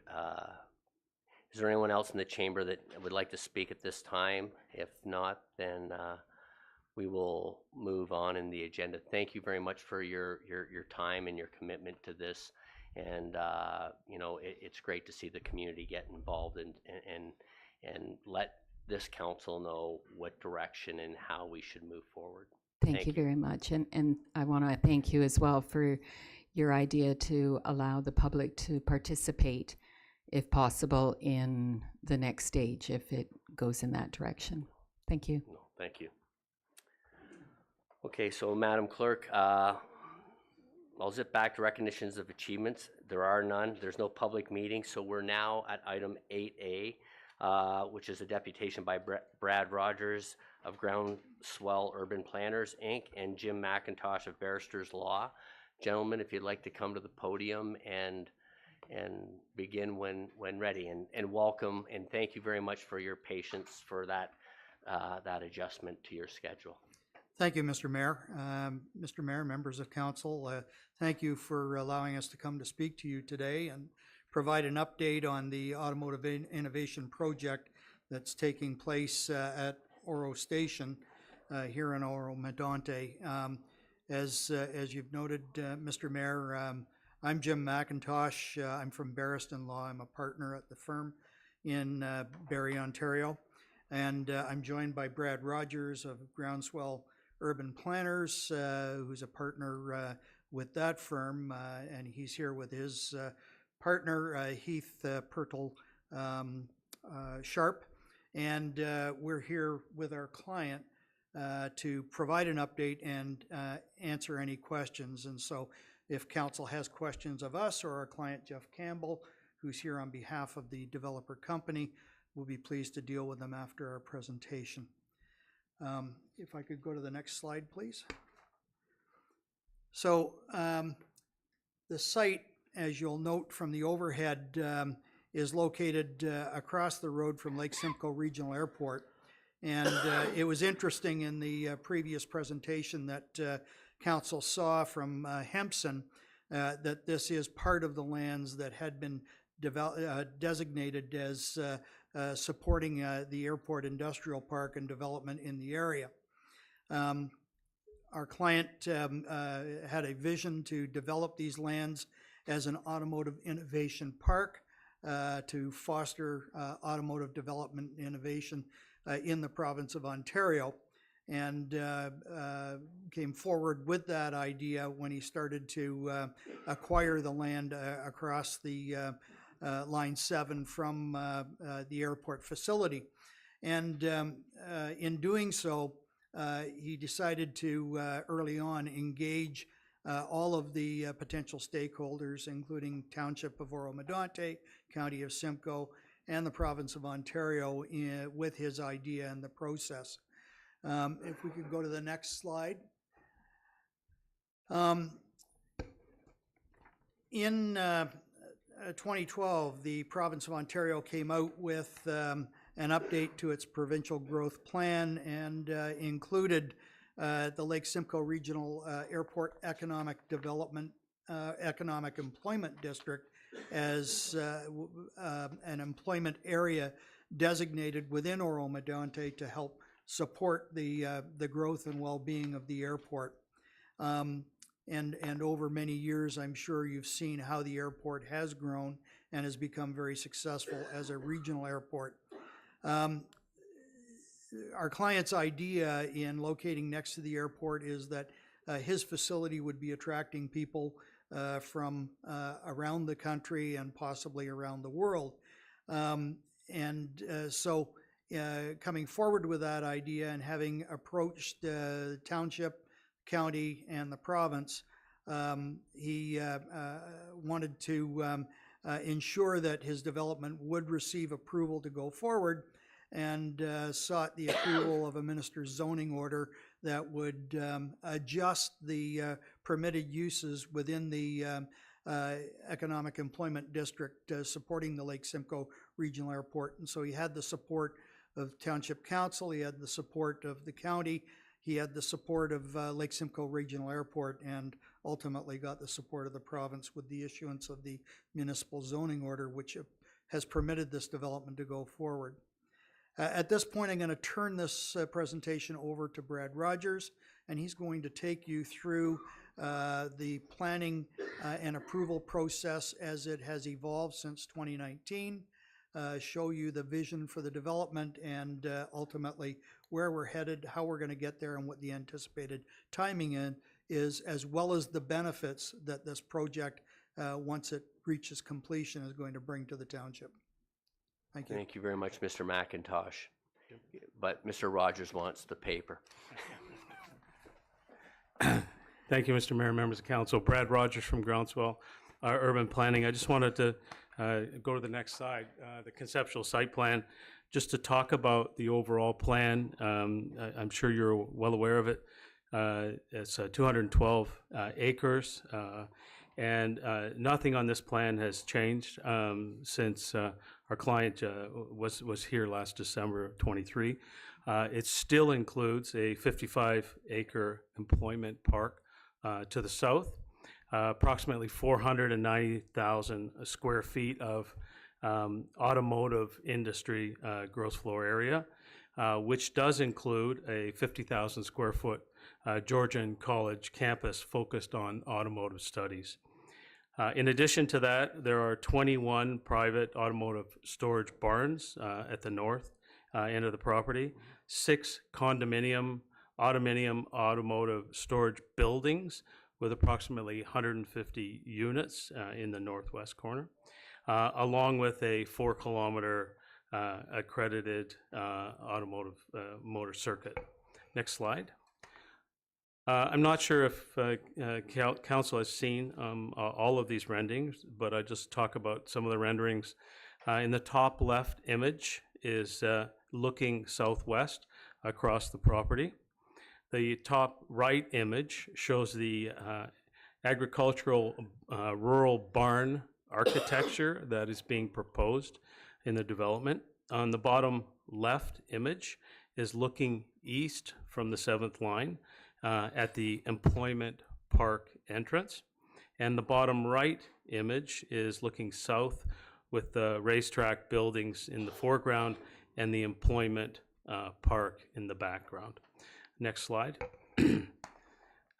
Just looking at the project chronology, we at Groundswell were retained, just for clarification, in June of 2024. And this project, as you know, as Jim indicated, started in November of 19. January of 2021, council approved the draft plan of subdivision application. The LSRCA permit was issued for the site works in June of 21. In November of 21, MECP issued the on-site sewage certificate.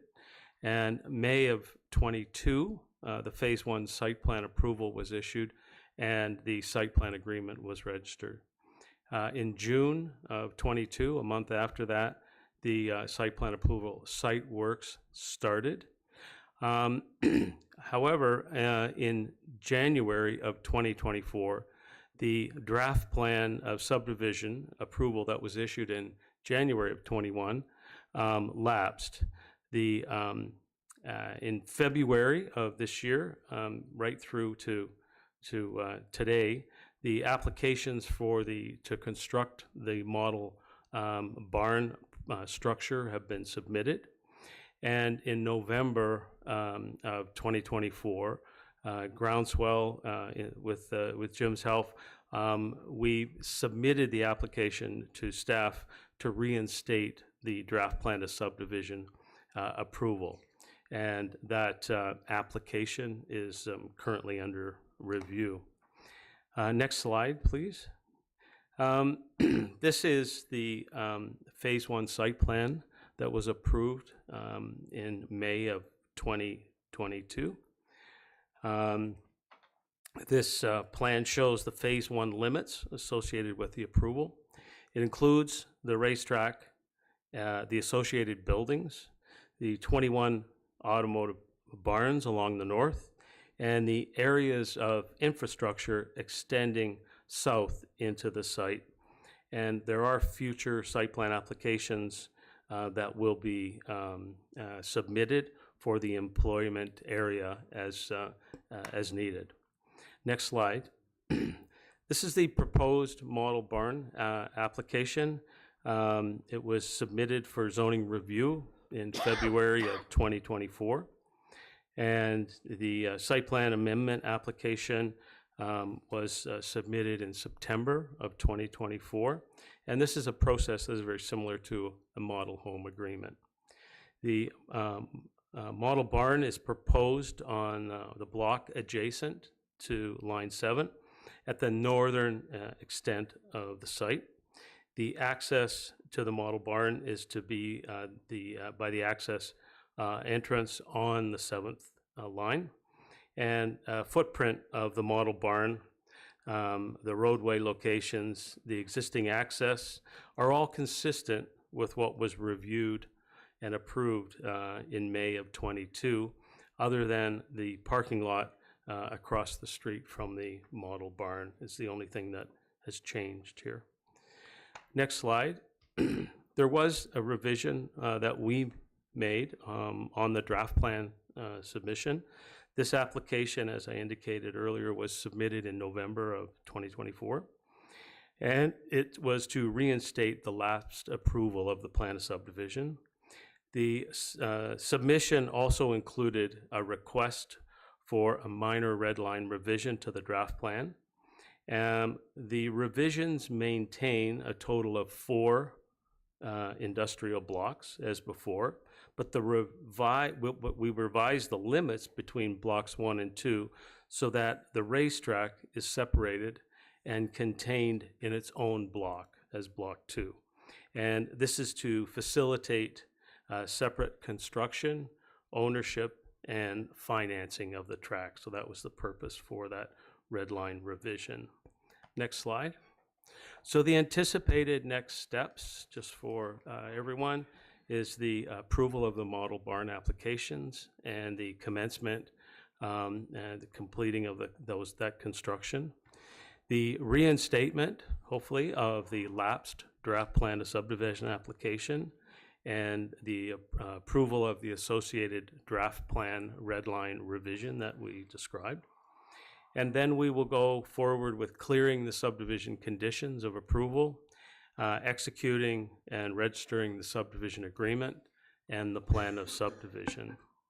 Next slide. A report from Urban Metrics was submitted in November 24, along with our application. And some of the highlights of the economic developments of this report, and the report has been submitted to your staff.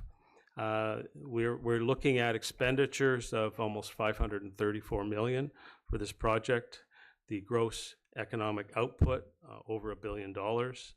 We're looking at creating both full-time and part-time jobs, 4,958 jobs, and a substantial amount of tax revenue for both Canada, Ontario, and Simcoe County.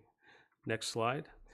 What we wanted to do here is just highlight the organizations that have committed to be here, and there's a total of 17 of them.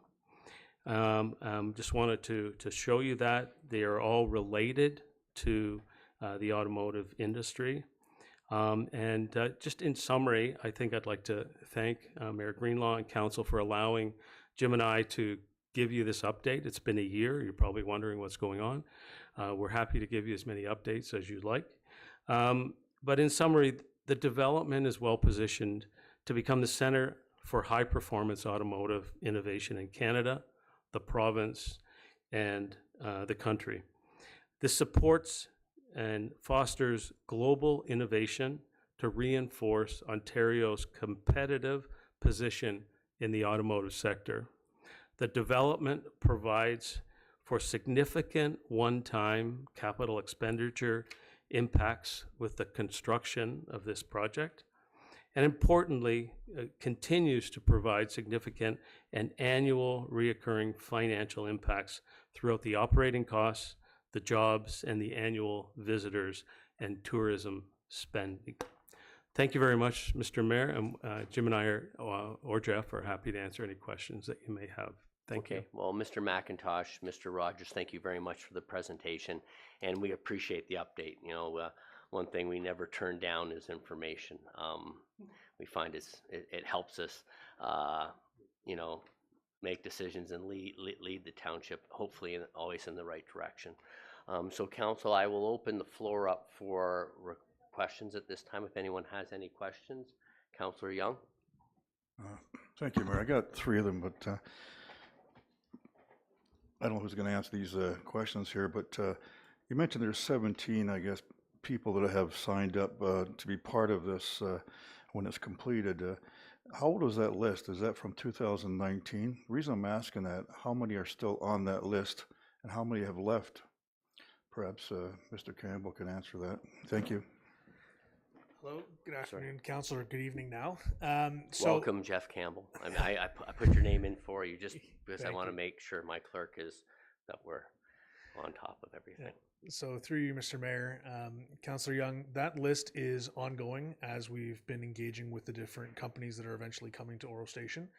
But the list that was presented by Brad here is actually groups that have signed and committed to the space. So they are active. We have been actively engaging with them on their plans, their needs in terms of space and what they require. We have an entire separate list of the leads and groups that are looking to be engaged and to be coming into there. So we do expect, given the time duration of building a project like this, will all 17 be there? There will be no doubt a few that eventually drop off, whether that be through business changes, through what their future looks like when it comes time for their buildings to be ready to move in. But I would say the majority of that list are groups that are actively engaged and eager to get in as soon as possible. Supplemental? Thank you, Mayor. So you're indicating that all 17 are still there? Yes. Okay, that's good. The second question, that was just a follow-up, the initial one. Jobs, 4,900 jobs you're expecting to come about as a result of the construction here. Where did that number come from?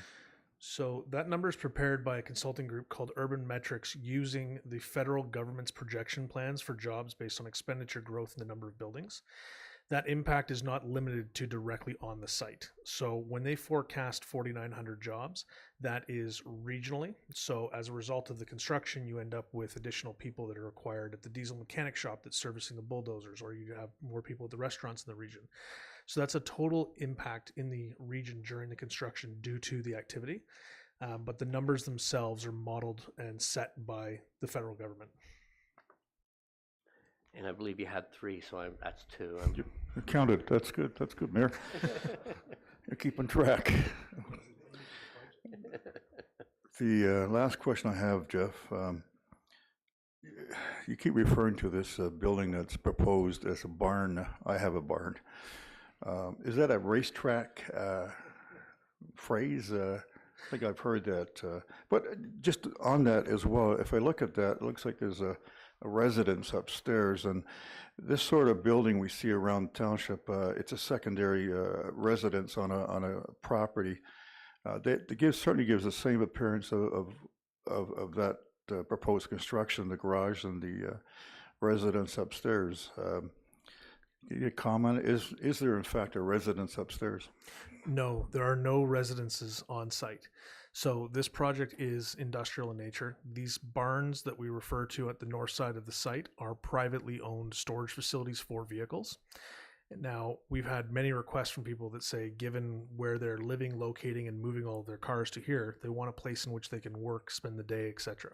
So whether that be that they've got washroom facilities for the end of day racing, they've got an office that's in there, a lounge that's in there, and it becomes a space that they can sit and enjoy their car collections, their garage, their space, much in the same way they would in their existing locations and properties that they have elsewhere. But these are not residences and will not be used as such. To your comment on the architecture, so I think I'd mentioned it once before with council here, but for me it was important that we designed a facility that was reflective of the community in which it was in, so that it was not some big modern glass steel buildings that looked out of place and did not fit in. We wanted it to have an agricultural vernacular in its architectural design. And so while we call it a barn, it is not by the traditional agricultural use, a barn, but we are using the elements and structure to follow in that theme. So similarly, weathered wood is the exterior siding. so that it has a look that is befitting of Oro-Medonte and following with the township slogan of proud heritage and exciting future. Thanks, Jeff. Thank you very much. Any other questions at this time by members of council? Deputy Mayor Lavoie. Yes, thank you very much. Thank you very much for the presentation, and thank you very much, Mr. Campbell. With regard to the schedule, what do you foresee? You know, there's a lot of anticipation in the community, so just is there any theory? Sure. So, I mean, without a doubt, these projects are quite big, especially when we're dealing with rural servicing, where we've got to do a lot of this sort of earthworks and servicing up front. So they do take more time than anyone would like.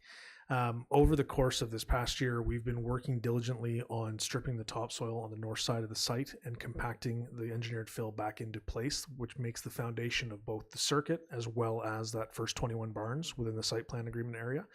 So we've made quite a bit of headway out there as it relates to moving earth, but we literally took dark topsoil and stockpiled it and put lighter material back down. So at the end, it just still looks like dirt. So sometimes it's hard to see the progress. But in terms of the next steps, we're very eager to get this model barn up so that people can see that architecture. We get that first one going on the site.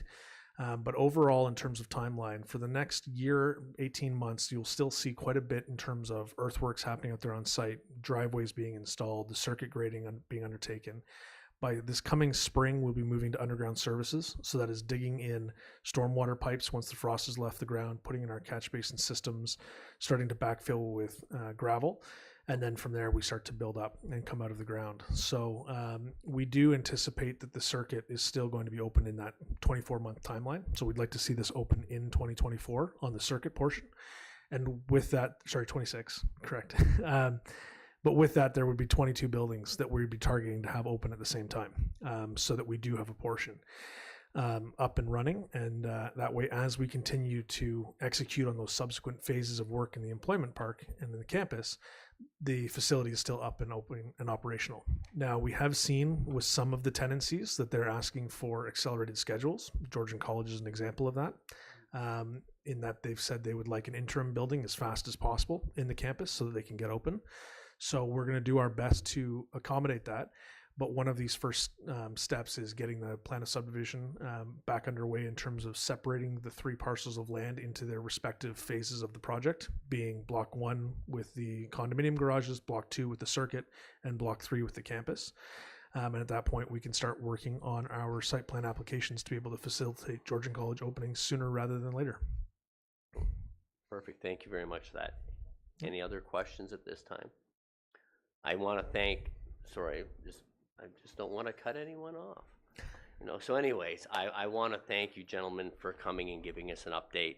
And you know what, we will never say no to an update. So anytime you want to come back and bring us an update to keep us with our finger on the pulse, it would be greatly appreciated. And I wish you all the best of luck as we move through what was a tedious process at times. It absolutely can be, but we're very much looking forward to seeing this building coming up early in the new year and having you out to see it once it's erected. Okay. So thank you, and if I don't see any of you beforehand, happy holidays to everyone, and thanks for having us. Yeah. And Merry Christmas. And to you. Okay, so Madam Clerk, we have a motion, please. Moved by Clark, seconded by Shell. Be it resolved that the revised deputation presented by Brad Rogers, Groundswell Urban Planners, Inc., and Jim McIntosh, Barriston Law, and Jeff Campbell, President, Oro Station Automotive Park, Oro-Medonte Automotive Innovation Park, Oro-Medonte project update be received. Thank you very much. Any questions, comments versus the motion? All in favor? Opposed? That is carried. Madam Clerk, in the spirit of efficiency, we'll skip over the next page. And would it be appropriate to have a break at this time? yes, I will permit that. Okay. Thank you. So we'll take a 5-minute, is 5 enough? 10? 20. 20-minute break, and I'll be holding a meditation class outside the doors if anyone wants to get into their relaxed mode. So We'll see you in 20 minutes. Thank you.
soon as we go live, we'll turn this camera on.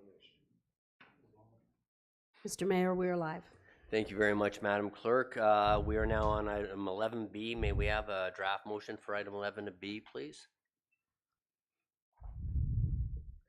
Moved by Lavoie, seconded by Clark. Be it resolved that CS 2024-27, Vanessa Cooper, Social Media Coordinator, Corporate Executive Assistant, RE 2025 Conference Schedule for Council members be received and adopted. That blank be authorized to attend the Ontario Good Roads Association Conference, Toronto, on March 30th and April the 2nd, 2025. That blank be authorized to attend Ontario Small Urban Municipalities, Collingwood, on April 30th, May 2nd, 2025. That blank be authorized to attend AMO on August the 17th to the 20th, 2025. That blank be authorized to attend Federation of Canadian Municipalities in Ottawa on May 29th to June 1st.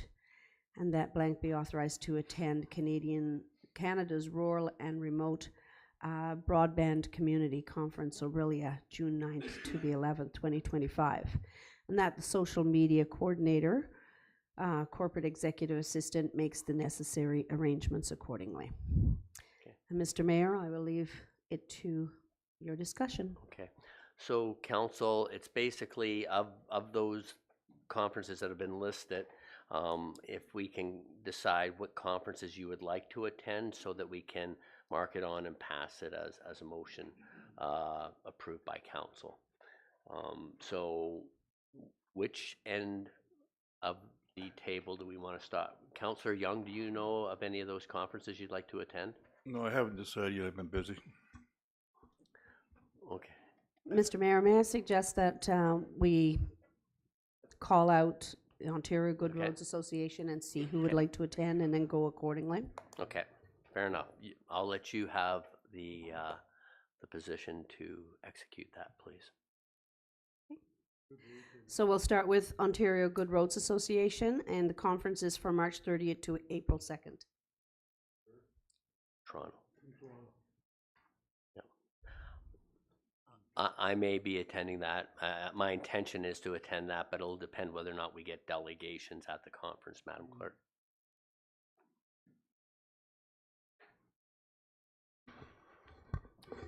Anyone Yes, else? I will attend it. Deputy Mayor, okay. Move on. Next, please. Okay. Small Ontario Urban Municipalities, April 30th to May 2nd, 2025.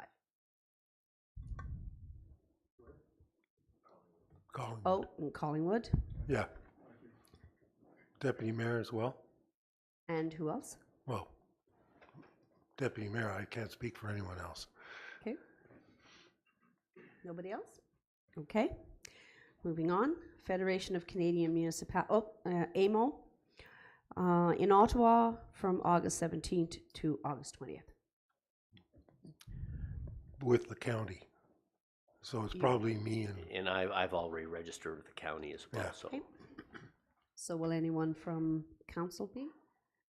Councillor Clark, Councillor Young, and Councillor Hutchison.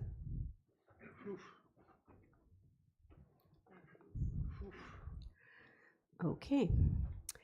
Federation of Canadian Municipalities in Ottawa from May 29th to June 1st. looked at that. It'll be a long stay over, so.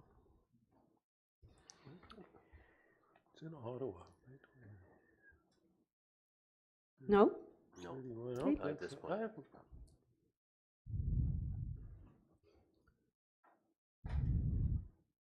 Next. Okay. Canada's Rural and Remote Broadband Community Conference, Orillia. Councillor Shell. Okay.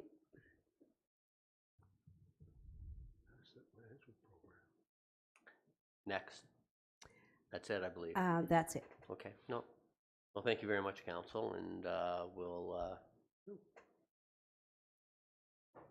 if there's any change, so communicate with Vanessa, because there'll be times when she has to book hotels and stuff. So if there is a change, you need to advise her well in advance, or keep in touch as to what those deadlines before she registers. Okay? So for clarification, I have the mayor and the deputy mayor for OGRA. I have the deputy mayor for Ontario Small Urban Municipalities. I have Councillor Hutchison, Councillor Young, and Clark attending AMO, as well as the mayor and deputy mayor will be going through the county. Correct. And I have no one for Federation of Canadian Municipalities, and for Canadian Rural and Remote Broadband Community, I have Councillor Shell. Yes, that is correct. Thank you very much. So, do you need to read? I'm fine with you. Don't No, read can the call the motion. vote. You filled in the blanks, and then I'll call the vote. All in favor? Opposed? And that is carried, Madam Clerk. May we have a motion for draft? We may have the draft motion for 11C, please. Moved by Hutchison, seconded by Shell. Be it resolved that CS 2024-29 Jennifer Whitley, Economic Development Officer, re-award consulting services for business engagement analysis and action plan development to support business retention, expansion, and attraction program be received and adopted. That the request for proposal, RFP CS RFP 24027, consulting services for business engagement analysis and action plan development to support business retention, expansion, and attraction be awarded to Osterban Strategy in the amount of $23,625 plus HST. That staff be authorized to execute the necessary contract, and that the proponents be advised of Council's decision under the Economic Development Officer's signature. Members of Council, the floor is open for any questions or discussion. Councillor Shell. Yes, thank you, Mayor Greenlaw. To whoever needs to answer this, was this a contract went out on a competition? Was there another proposal? There are two, isn't there? Is it? 5 bidders, yeah. Through you, Mayor Greenlaw, Jen Whitley here. I can answer that question. There was an RFP process that was executed for this award, and there was multiple proponents that put in their proposals that were reviewed by the committee and considered based on their applications and their proposed budgets. So it did not go out to tender? It did go out, yes, through an RFP process. It was posted, and there was several proposals that were submitted. Okay, thank you. Thank you very much, Ms. Whitley. Deputy Mayor Lavoie. Yeah, Councillor Shell, it's on page 4 of the report. You can see 5 bidders there. Okay, is there any other comments or questions at this time? Seeing none, I'll call the vote. All in favor?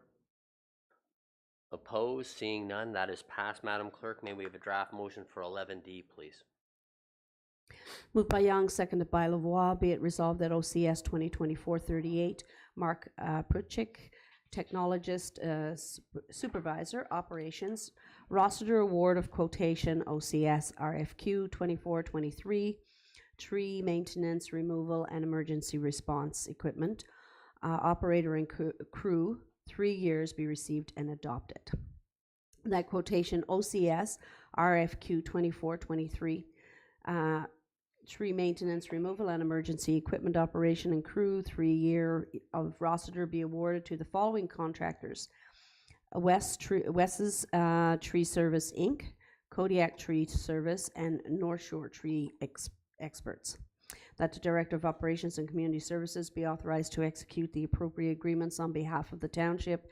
That delegated authority be given to the Director of Operations and Community Services, if appropriate, to execute the 2 one-year extensions in 2028 and 2029, respectively.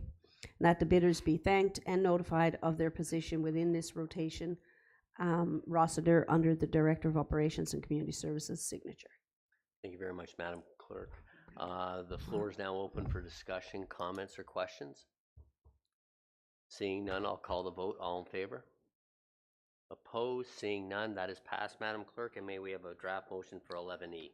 Moved by Clark, seconded by Hutchison. Be it resolved that OCS 2024-34, Brad Robinson, Coordinator, Infrastructure and Capital Projects, Ontario Federation Snowmobile Clubs, Memorandum of Understanding renewal be received and adopted, that the Director of Operations and Community Services be authorized to execute a renewed Memorandum of Understanding between the Township and the Orillia District Snowmobile Club, OFSC, District 7, Muskoka Snowmobile Region, and the Snow Voyagers District 4, South Central Snowmobile Region for use of township road allowances and properties to facilitate the Ontario Federation of Snowmobile Clubs, OFSC, trail work for the 2024, 2025, and 2025-2026 seasons, that staff continue to work with the snowmobile clubs to address trail linkage on Line 6 and Peter Street and others as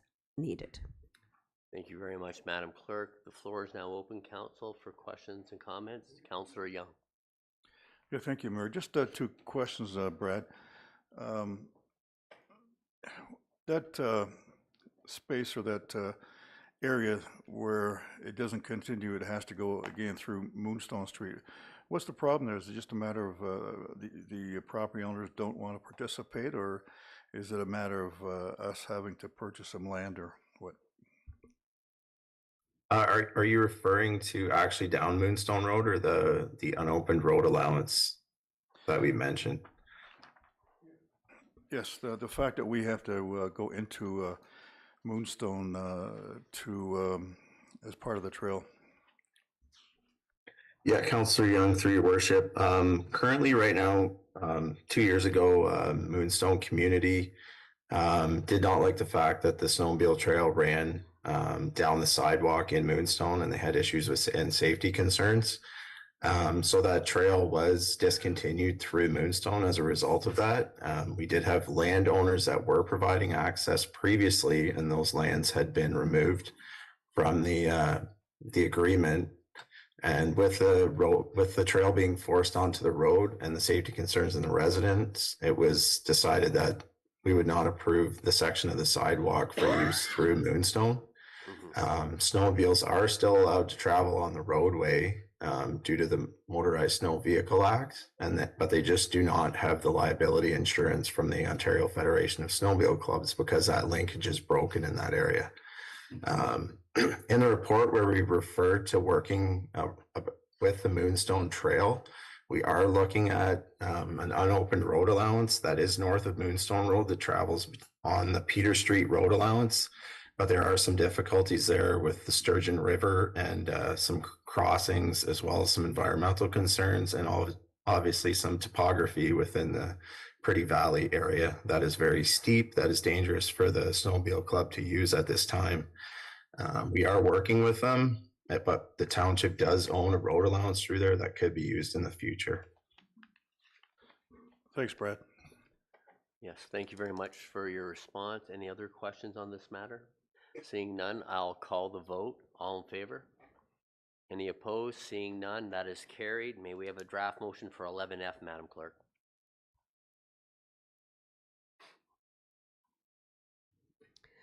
Moved by Hutchison, seconded by Bard. Be it resolved that OCS 2024-35, Carla Musso Garcia, Manager Operations, award of OCS RFT 24028, supply and delivery of one new 24 or 2025 full-size quarter-ton four-wheel drive cab pickup truck with a 6.5-foot box be received and adopted.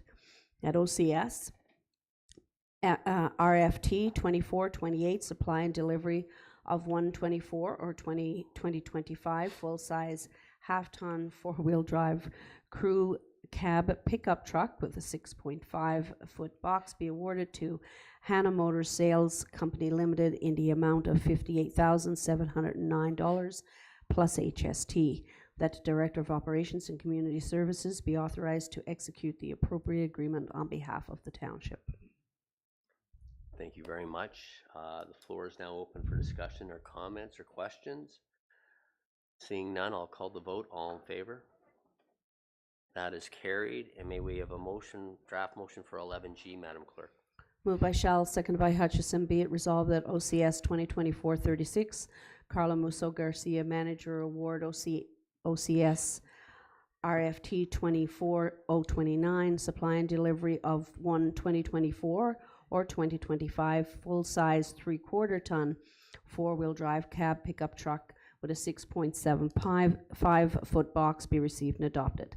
That OCS RFT 2429, supply and delivery of one new 2024-2025 full-size 3/4 ton four-wheel drive cab pickup truck with a 6.75 foot box be awarded to Hannah Motor Sales Company Limited in the amount of $71,623 plus HST. That the Director of Operations and Community Services be authorized to execute the appropriate agreement on behalf of the township. Floor is open for discussion, questions. Seeing none, anything from the actual draft motion itself? Seeing none, I'll call the vote. All in favor? Opposed? That is carried. And can we have the motion for 11H, please? Moved by Bard, seconded by Lavoie. Be it resolved that OCS 2024-37, Carla Musso Garcia, Manager of Operations, award of OCS RFT 2430, supply and delivery of one new 2024 or 2025 full-size Class 4 four-wheel drive truck with dump box, 10-foot V plow, and sand salt spreader be received and adopted.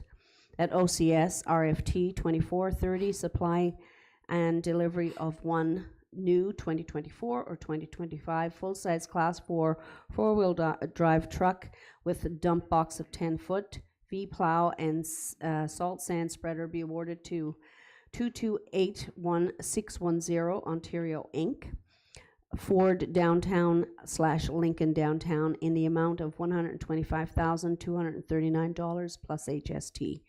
That the Director of Operations and Community Services be authorized to execute the appropriate agreement on behalf of the township.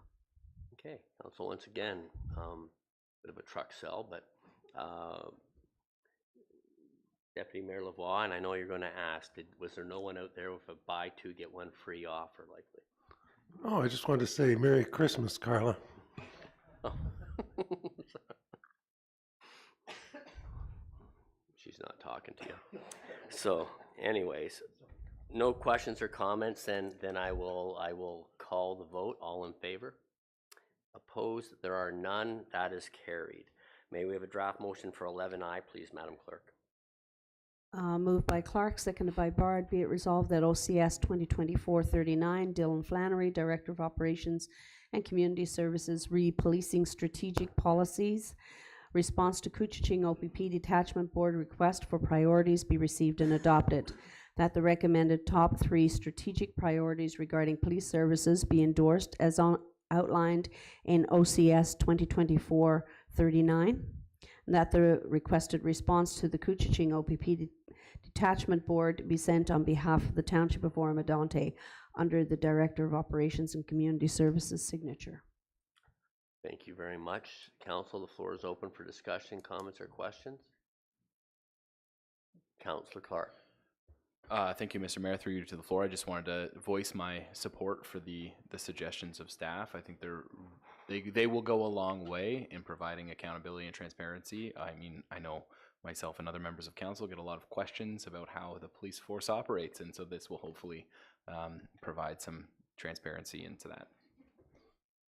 I believe the rest of the council totally concur with your comments on that, and thank you, because it is a big ticket item in our tax base, and you know, the more people can understand the great services they provide, would be much better understood. And so, okay, so any other comments or questions? Seeing none, I'll call the vote. All in favor? Opposed? No oppositions. That carries. May we have a draft motion for 11J? Moved by Shell, seconded by Young. Be it resolved that CS 2024-28, Donna Hewitt, Director, Corporate Services, Shannon Johnson, Director of Finance, Chief Financial Officer, fees and charges bylaw update 2024 be received and adopted. that council supports the changes recommended in report CS 2024-28, effective January 1st, 2025, and that staff bring forward the appropriate draft bylaw for council's consideration. Council, floor is open for questions, comments, and discussion. Councillor Hutchison. Mayor Greenlaw, through you, I just really, this is more for clarity for the public because I did get some questions with regard to Schedule K. And I want to say thank you to Ms. Jacoby who provide clarity to me today. So I just wanted for the public to be aware that on Schedule K, this is not a new or additional charge going to folks who are on the freed private water system. It is simply a matter of removing this particular section from our bylaw, so it has no financial implication to the public. No, thank you very much for providing that clarity, Councillor Hutchinson. Any other questions, comments? Seeing none, I'll call the vote. All in favor? Opposed? There are none. That is carried. And may we have a draft motion for 11K, Madam Clerk? Moved by Bard, second by Clark. Be it resolved that DS 2024-20, Michelle Jacoby, Director, Environmental Services, War Minister, Municipal Drinking Water Storage, Expansion Housing, Enabling Water Systems Fund, Transfer Payment Agreement be received and endorsed. That Council authorize the execution of the Ontario Transfer Payment Agreement, Housing Enabling Water Systems Fund in accordance with Section A2.2 of the Transfer Payment Agreement. That CAO be authorized to execute the appropriate agreement on behalf of the township. And that the project costs and funding be approved and included in the 2025 capital budget. Thank you very much, Madam Clerk. Floor is now open for comments or questions. Seeing none, then I'll call the vote. All in favor? Any opposed? Seeing none, that is carried. May we have a motion for 11L, please? Moved by Young, seconded by Shell. Be it resolved that OCS 2024-40, Ros Llewellyn, Manager of Community Services, award of tender OCS RFT 2425, Shanty Bay Fire Hall renovations be received and adopted. That tender OCS RFT 24025, Shanty Bay Fire Hall renovations be awarded to Stand-in Contracting Limited in the amount of $569,300 plus HST, that the variance be funded from the Facility Replacement Reserve, that the Director of Operations and Community Services be authorized to execute the appropriate agreements on behalf of the township. Floor is now open for questions. Thank you, Madam Clerk. My apologies. The floor is now open for questions or comments. Seeing none, I'll call the vote. All in favor? Opposed? Seeing none, and that is carried. I want to take a moment to thank the staff for, there's a lot of reports there and a lot of detail, and they were very well done and full and complete, which didn't leave many questions for staff to or council to ask. So don't shorten them thinking you're going to get away with less work, but it's all good. Thank you very much. Yes. Just a note of clarification with the last vote. I don't believe I saw Councillor Shell raise his card. Oh. Yes, you're correct. I did not, Ms. Hutchinson. So, and I think I was seconded. I'd like to defer seconding that.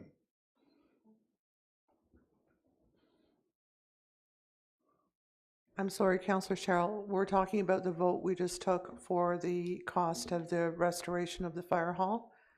That's correct. Awarding the contract. Right. So Right. you didn't raise your card. So I'm not clear whether you're in support or against awarding the contract. I'll say I'm against. Okay, so was Councillor Shell the mover or seconder of the motion? Seconder. So he can be the seconder and still vote against.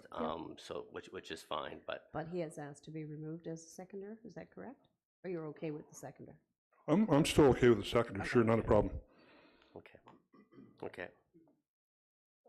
Councillor Young. Thank you, Mayor. Is it appropriate to ask the councillor why? I mean, is that appropriate, or I'm just curious as to why you voted no. I don't know if it's up to, the councillor doesn't have to No, respond. okay, that's But, fine. you know, I guess I think to help maybe in the future that if you are opposed to something, sometimes it's good to identify your concerns. But, you know, which wasn't the case here, but I don't think it's necessarily, I don't think it's appropriate that we can call out a councillor for why they voted not in favor of the proceeding side. Is that And in accordance with the procedural bylaw, a no vote is a negative vote. Yeah. So That's the way I looked at it when I didn't raise my card. And Councillor Young, I have no problem discussing it with you outside of council. Okay, well, but that is the reason things come before council, so that if there is opposition, and is that it's discussed in a transparent manner amongst the meeting. Like, I understand there's nothing wrong with having discussions outside of council, as long as you don't have a quorum present, Yep. so that you can get different perspectives and a better understanding. But you know, I think it's always good that if you're not in favor of something, you know, because I believe the best decisions are made understanding the fullest perspective of both ends of the discussion. So, yep, thank you. Councillor Hutchinson. Sorry, through you, Mayor Greenlaw, and to agree with you. I mean, you can choose to vote no, and that's great, but I do take some umbrage that you then want to discuss this after the meeting, not in public with the other councillor. It doesn't feel very transparent to me. Thank you. Thank you for the comments. So, you know what, not to belabor, is it a new question, Councillor Young? No, it's not a question. I just echo somewhat what you've indicated here, that no disrespect to the councillor whatsoever, but I was just surprised that, again, as you've indicated, that often if you're opposed, it will be discussed or you provide your reasons, you know, but that's why I was surprised. That's why I was just curious and asking you that. So there's no disrespect meant. But. Okay, so we will now move on to, and as I said, to leave this all on a positive note, I want to thank staff for all the work you're putting into, and there was a significant number of reports that had to come forward, and it seems I don't expect them to lighten up in the near future with the number of applications that have come into the planning department especially. So we're now at reports of municipal officers. For more information, and there is one report be received by Mr. Binns and Ms. Johnson. Please proceed with your presentation when ready, please. Yeah, thank you, Mayor Greenlaw, members of council, through to the public.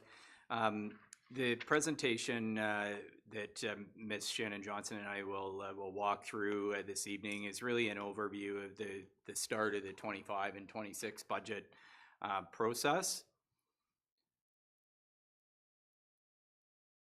In terms of an agenda, we're looking to provide an overview of the process. As council will recall, we did conduct a budget survey earlier in October and in November, so we want to loop back to what we heard from the community, provide an overview of some of the pressures, the opportunities, trends, and assumptions that we'll be using to build the 25 and 26 budget. Provide an overview of the township's asset management and financial planning considerations as it relates to our budget and our long-term financial plan. Some updates on revenue and assessment growth, and then provide council with the draft budget timeline. So I'm going to turn things over to Ms. Johnson, our Chief Financial Officer, to walk through the budget process. Thank you, CAO Binns, Mr. Mayor, members of council, and members of the public. The multi-year budget policy was adopted in January 2022. It defines a structured approach, including council approval, recalibration, mid-year adjustments, and reporting. It's an ongoing process where the budgets are drafted, revised, and monitored yearly. Key components include the operating budget for services, the capital budget for infrastructure projects, and reserves for long-term sustainability.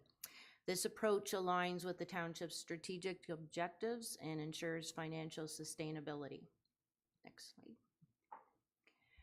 The presentation of the operating budget, it identifies the base level budget requirements at existing service levels, with a separate document detailing new programs or service levels along with their costs and justifications. The capital budget in the asset management presentation includes a 5-year forecast for all capital plans, a minimum threshold of $5,000 for capital items, and prioritization of these items. It also demonstrates how capital items align with the asset management plan. Both documents illustrate how these budget items integrate with the municipal strategic plan and other relevant studies and reports in the township. The township's budgeting process is governed by the Municipal Act, which ensures compliance with generally accepted accounting principles for transparency and consistency. It also mandates that annual debt repayments must not exceed 25% of the township's own source revenue, such as property taxes and user fees. This limit safeguards financial health and promotes responsible debt management. By adhering to these requirements and integrating them with internal policies, the township ensures sustainable financial planning and effective resource allocation. The township's budgeting process is guided by key policies, including the multi-year budget and reporting policy, asset management policy, and the procurement bylaw, ensuring financial accountability and strategic alignment. The annual recalibration process keeps the multi-year budget responsive to changing circumstances, with the 26 budget reviewed and readopted in 2026 after its initial approval in 2025. And Council, you'll probably recall this graphic, the top-down, bottom-up piece in the development of your strategic plan, but this is really kind of the heart of the budget process and where it starts. And you'll recall both an internal and external environmental scan that builds the plan, and the plan is an evolving document. So those are the top-down elements of the budget and strategic plan. And then there's the bottom-up elements, the master plans, as Ms. Johnson spoke about, the asset management plan, and some of the external budget impacts, things like MPAC assessment, the county levy, OPP costs. And this too is a living document, and Ms. Johnson spoke about recalibration, and quarterly variance reporting is part of that recalibration exercise amidst a rapidly changing environment. And just a depiction of the strategic plan objectives that in Council's recent strategic plan that become operationalized through the budget process. I spoke a little bit about budget monitoring and reporting, and that's an integral part of the overall financial governance of the organization, and look at risks and develop plans to mitigate those high risk items. And certainly risk management, as Council's aware, in recent procurement, there's discussions around contracts, and that is incorporated into to project plans and part of the quarterly variance reporting process. And in 2025, we'll be resuming our quarterly variance reporting with an augmented focus on project reporting as directed by Council through the strategic planning exercise. And you'll recall in the adoption of the strategic plan, we provided an example of some of those projects, and you can see here asset management plan, things like the fleet management strategy, just a quick report to give you a sense of where we are with the status of those projects. And again, if there are risks, what the mitigation plans are to get the projects back onto to track. So want to now shift to the budget survey and what we heard from the community, just in terms of a bit of an overview. The survey was conducted mid-September to mid-October. We had a pretty good response rate, 185 responses, the majority of them being permanent residents. Pretty representative of the population across, or alignment with the Stats Canada population profile, and good representation across the township's wards as well. Interestingly, 72% of respondents heard about the survey via social media, and 10% online, 8% by email, but social media being the biggest component. So one of the first questions we asked was how familiar the community is with the municipal budget process. And not surprising, we don't have a very big component of respondents that were very familiar. Almost half of the respondents said they were somewhat familiar, but we have a lot of respondents that are not so familiar, not familiar at all, which really kind of highlights an opportunity to do more to educate the public about the important services we provide in local government. So the next question had to do, we had a list of different programs, and we asked, from your perspective and recognizing not everything is in the municipality's control, what do you feel are the community's top 5 priorities? Not surprising, the majority of respondents focused on core services, so things like roads, water, parks, drainage, the things that impact them, that they see. But I think what's also interesting and representative is that it's really all over the place.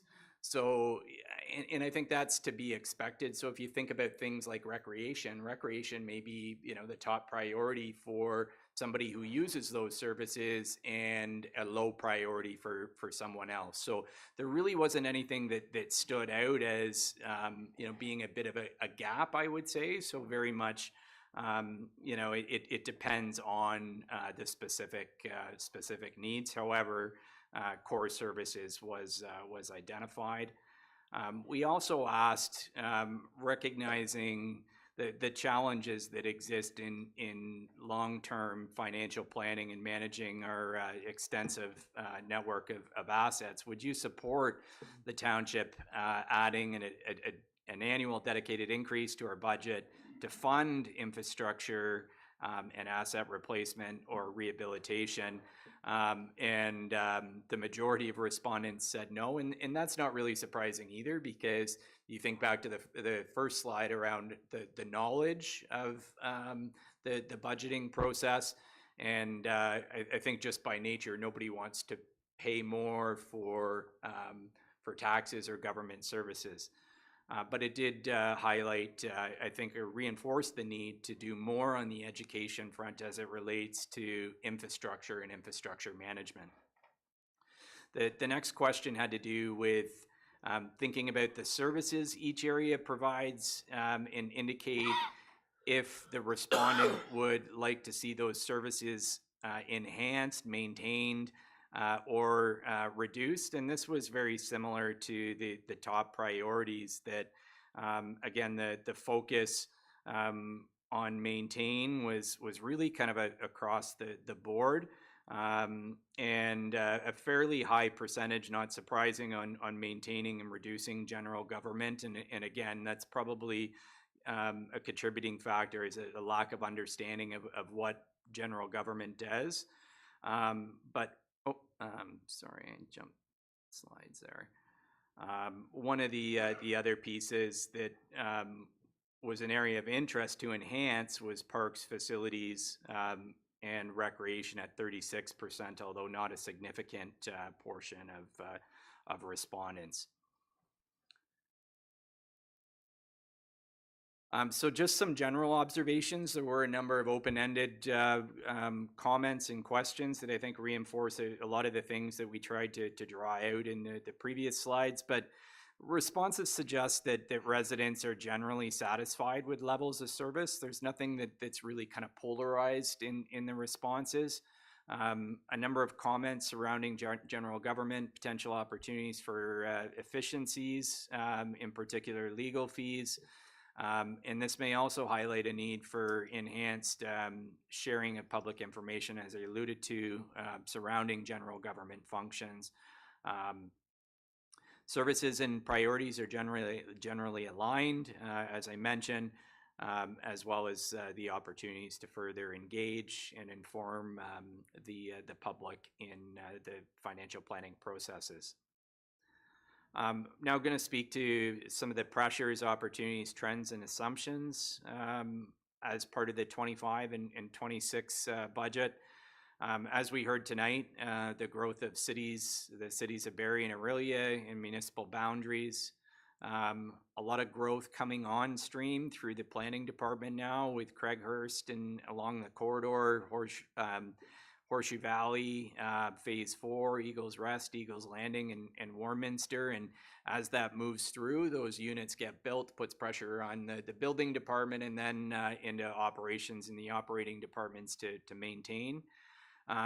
Management and the regulatory framework to oversee short-term rentals. And again, these are all areas of focus that have been identified in the strat plan. Economic conditions and uncertainty. There are new service level requirements with a new community center coming on stream, and changes to levels of service that will form part of the budget. And as you've heard from the Traffic Safety Committee, some opportunities as well for new revenue sources with things like automated speed enforcement and new tools that are available to the municipality. Funding and grant opportunities are something that we're going to look to leverage. You saw a report from Ms. Jacoby this evening with a good news story on HUSA funding for Warminster drinking water. So looking to do more of that. And technology. And it poses an opportunity with things like AI, but also presents a significant challenge to manage the risks. And there's always new versions of technology systems that are placing additional demands on our IT department. Updates to our fees and charges, so really looking at the user fees and trying to leverage and optimize our fee for service components of our service portfolio. Staffing and service level requirements, as I've alluded to. Legal fees associated with some long-term legacy files as those files move to completion. And Ms. Aubuchon brought a report before council earlier this year about a land inventory and the potential for divestment and reinvestment. Another significant challenge, particularly for community services and fire and emergency services, is the continuity and sustainability of our volunteer service model that's heavily reliant on dedicated volunteers to provide service on behalf of the municipality. And the impacts of climate change on emergency management, asset management, and our operations response. There's also significant changes in legislation. You heard this evening from Hemson about changes to the Planning Act. And housing supply objectives and additional residential units. There's new building code. We have regulatory requirements for updates to our asset management plan on July 1st of 2025. There's changes in reporting as it relates to linear infrastructure, and changes as it relates to fire training and benefit requirements, and that's just to scratch the surface. Another component of Council's strategic plan was sustainability and managing the impact on climate change. And as Council's aware, the Township has embarked on completing its first climate action plan. The baseline greenhouse gas emission summary is complete. and reduction, both corporate and community targets have been set. The township's also received grants from Enbridge that supports climate resilience for design for flood mitigation to support the operations drainage capital program. And in early 2025, staff will be before council with an energy conservation and demand management plan as required by the Electricity Act. You'll also recall through the fleet services review, we did do a preliminary review of electrification of our fleet. That will continue to be an area of focus as we look to move off of fossil fuels. And sustainability is an objective that is across all of management for an objective, a performance objective. And as we move forward, we need to look at everything we do through a climate lens. Priority drainage works, as you recall from our capital program. We've been investing significant capital into resilience for drainage. That will continue in the operations capital budget. And as you've heard from Chief Dominelli, emergency planning, the climate risk is probably the biggest risk facing the municipality from an emergency management perspective. Not surprising, probably the biggest part of our budget is salaries and benefits, and really want to highlight our people and our people being the critical ingredient in delivering quality service. There are a number of components. We are unionized, and our collective agreement does expire the end of 25, so that will be an area of focus.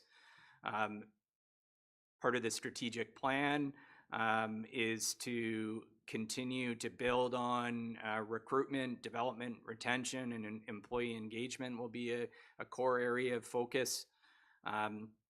But salary and benefits will be, and this is the part of the assumptions going into the budget, will be per our current contracts and non-union compensation plan and associated policies. And early in the new year, we'll come before council with an overview of our salary compensation policy and a market review that's currently underway.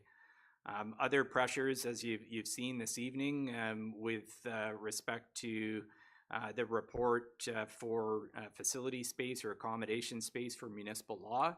Our staff has grown over the years. Our facilities remain the same as they did following amalgamation, so our facility space hasn't grown. And I've referenced this on a few occasions, that all of these things are really kind of anchored to the strategic plan and the objective around strengthening operational capacity. And there were a number of objectives on things like our core operating systems that we'll touch on, our procedures, recruitment and retention, and customer service, and how we measure and monitor and do a better job at those kinds of things. And having the newly endorsed strategic plan is putting our values into action across our organizational culture and driving that into the people that live our values every day and providing service. And a focus on updating our performance management review program in 25 and implementing the recommendations of our service reviews.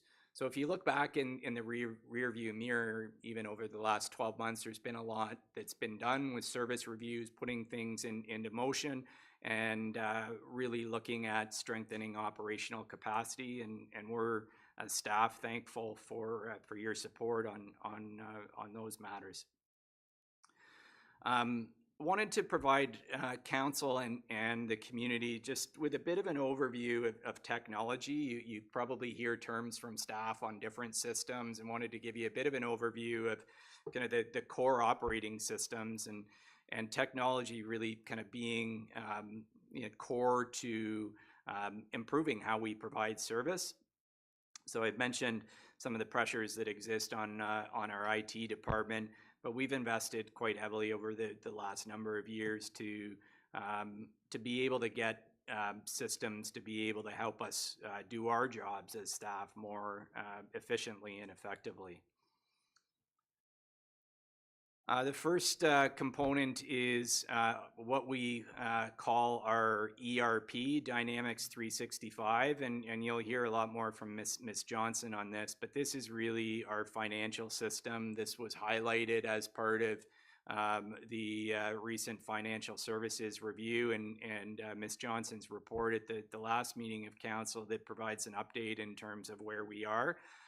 There has been some setbacks, but the project is back on track, and there will be a comprehensive plan.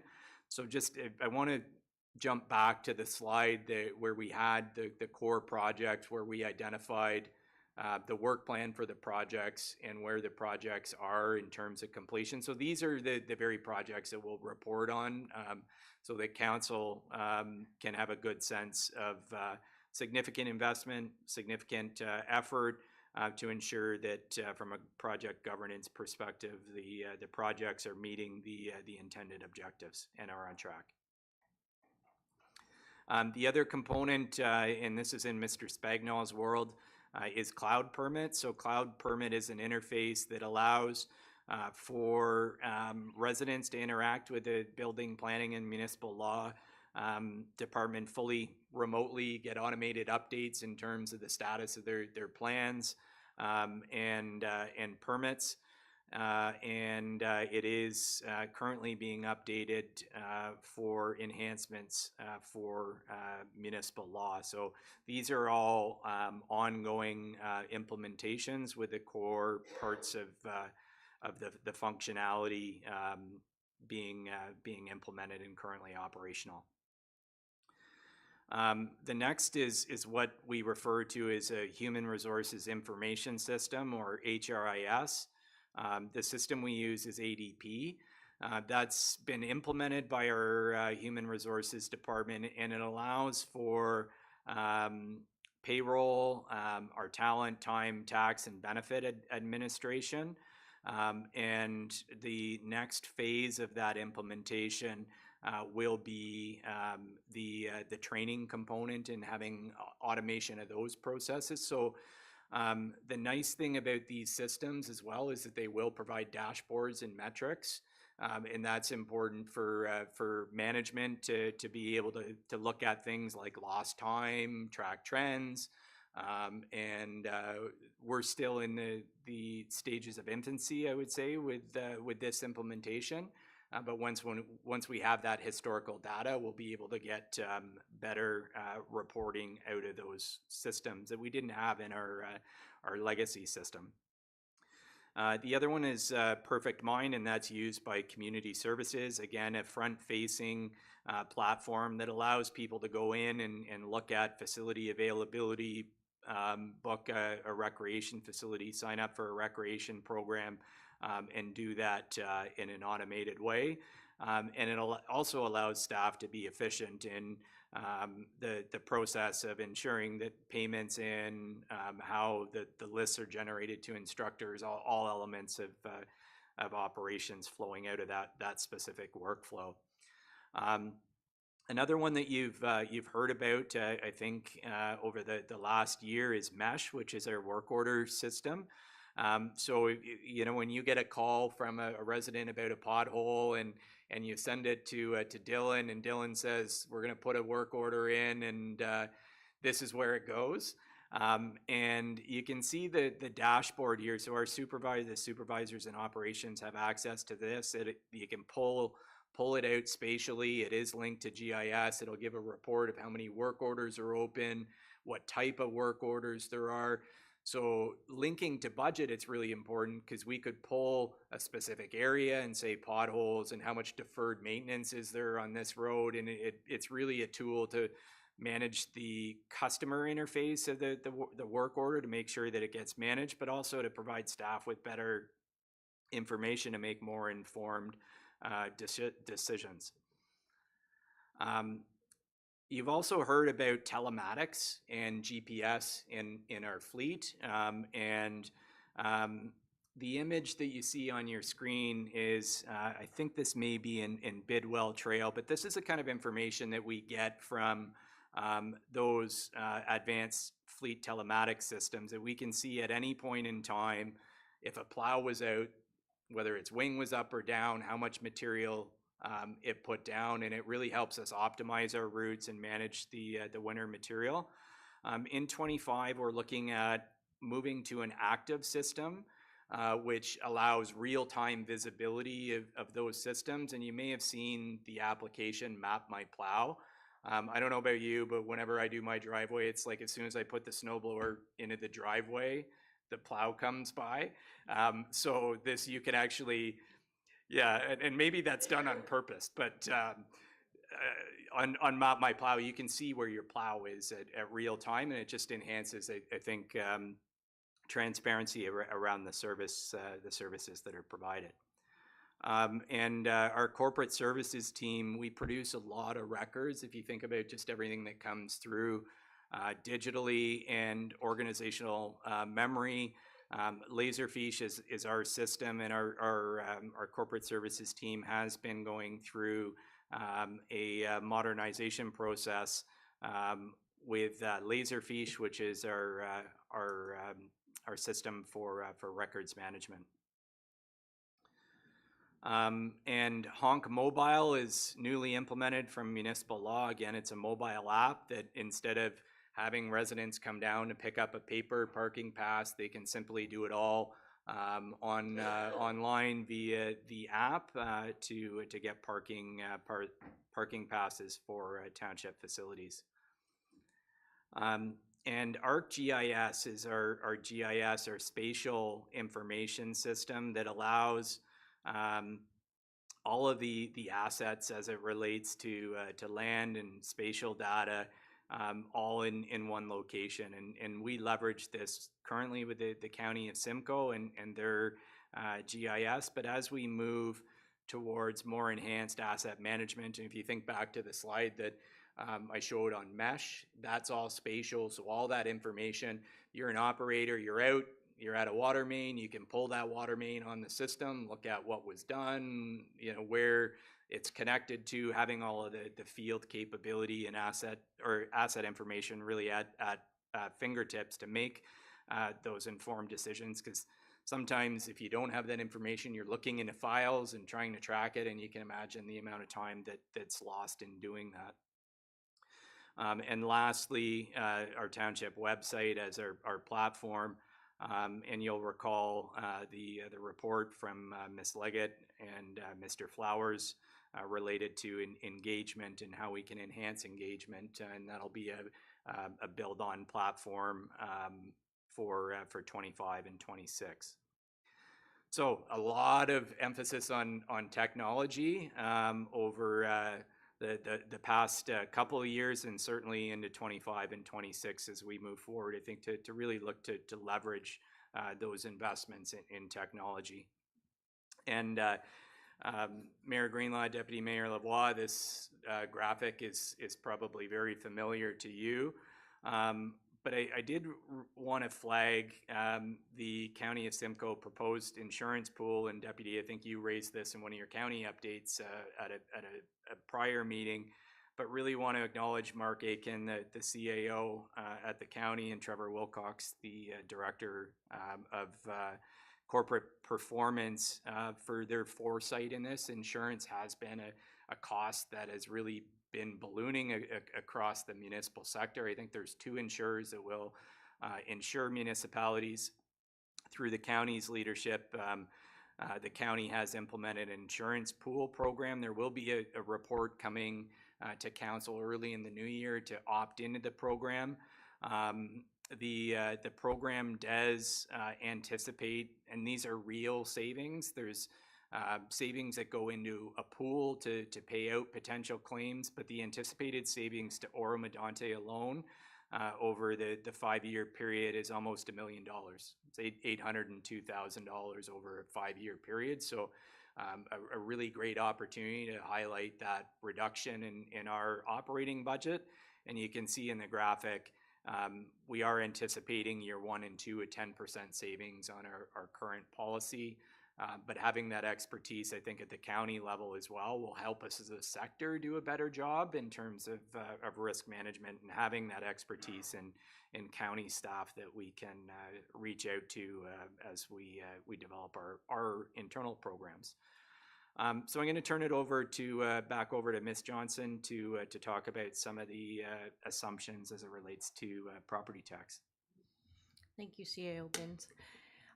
As Mr. Binns mentioned, property tax increases are influenced by pressures and rising costs in key areas such as electricity, natural gas, insurance, building construction, and digital modernization. These assumptions, guided by the Ontario and municipal price indices, ensure we maintain service levels despite the rising inflation. As well, in 2025, the OPP billing was initially set to increase by $659,000, leading to a 3.1% in 2025 tax increase. The township was informed on November 29th that provincial relief of approximately $508,000 would be provided to help reduce the 2025 tax increase. The province plans to review the OPP billing model. However, despite the relief, base service costs will continue to rise in 2026, adding budget pressure. The township is advocating for a fair and more sustainable cost structure to address these ongoing challenges. Municipalities are legislative required to fund conservation authorities for activities like environmental protection, water management, and flood control. These investments support sustainability and climate resilience. The township contributes to 3 conservation authorities in its operating budget each year.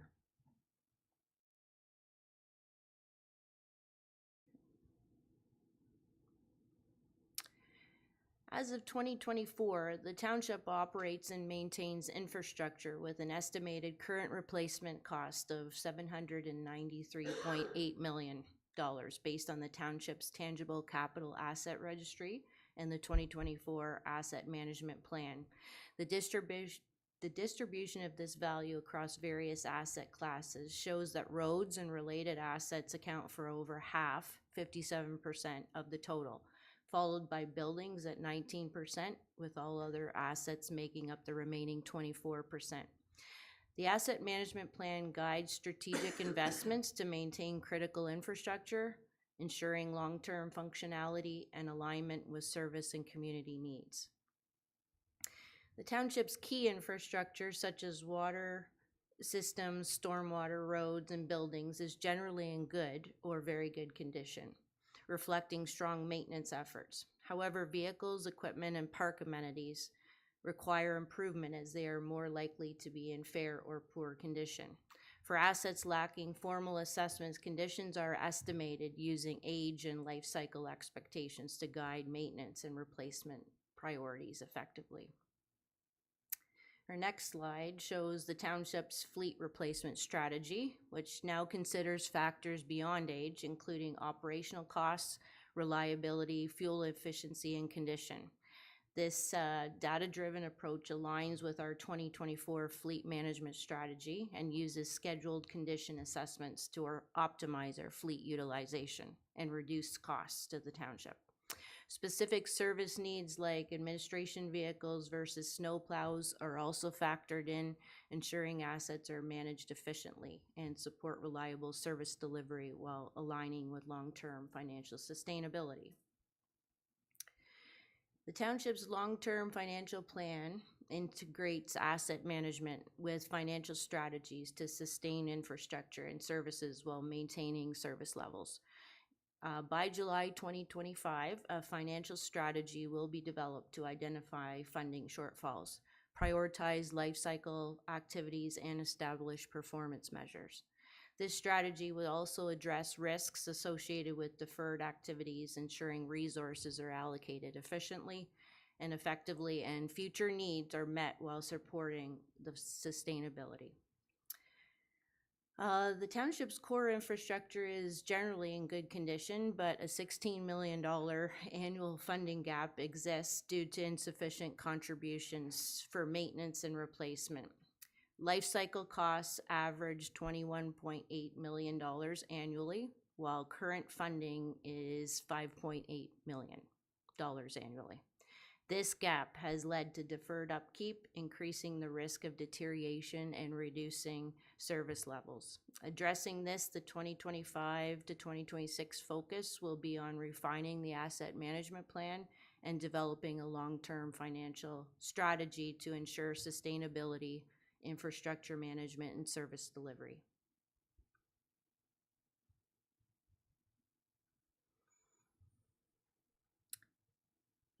Going with the revenues of the township, in 2025, the township's property assessments increased by $76.5 million, generating an additional $407,000 in additional revenues. This growth is directly related to ongoing development within the community, including new residential and commercial properties, and MPAC's efforts to reevaluate and add these to the township's assessment base.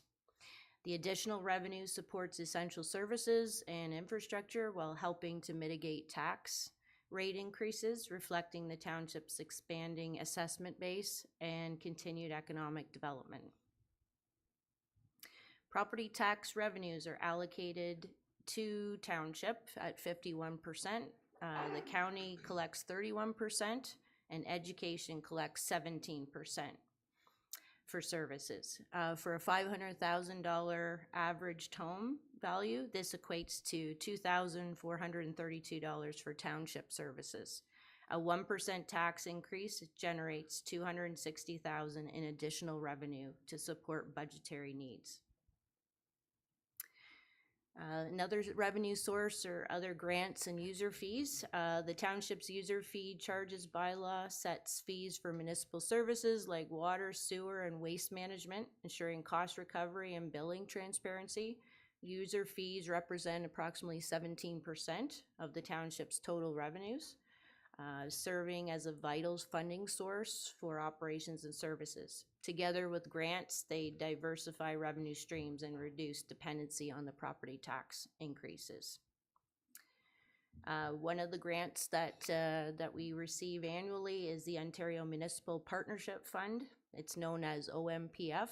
It provides unconditional funding to support municipal services and maintain fiscal balance. In 2025, funding will be increased by $50 million to a total of $550 million in the province, with the township of Oro-Medonte receiving $1,493,200, an increase of $116,200 from 2024, which will aid in our local operations and priorities. Another grant that the township receives annually is the Ontario Community Infrastructure Fund. It's also called OSIF. It supports critical infrastructure projects such as roads and bridges and water systems. And in 23 and 24, Oro-Medonte received $464,000 from OSIF. And for 2025, the allocation has increased to approximately $533,000. This will help address essential infrastructure needs within the township. And one of the other main grants that are left is the Federal Gas Tax Fund. This provides predictable funding for municipalities, supporting projects such as transit, green energy, and community development. Oro-Medonte is allocated $3,799,200 from 2024 to 2028. And this is used annually, usually to maintain and improve our local roads.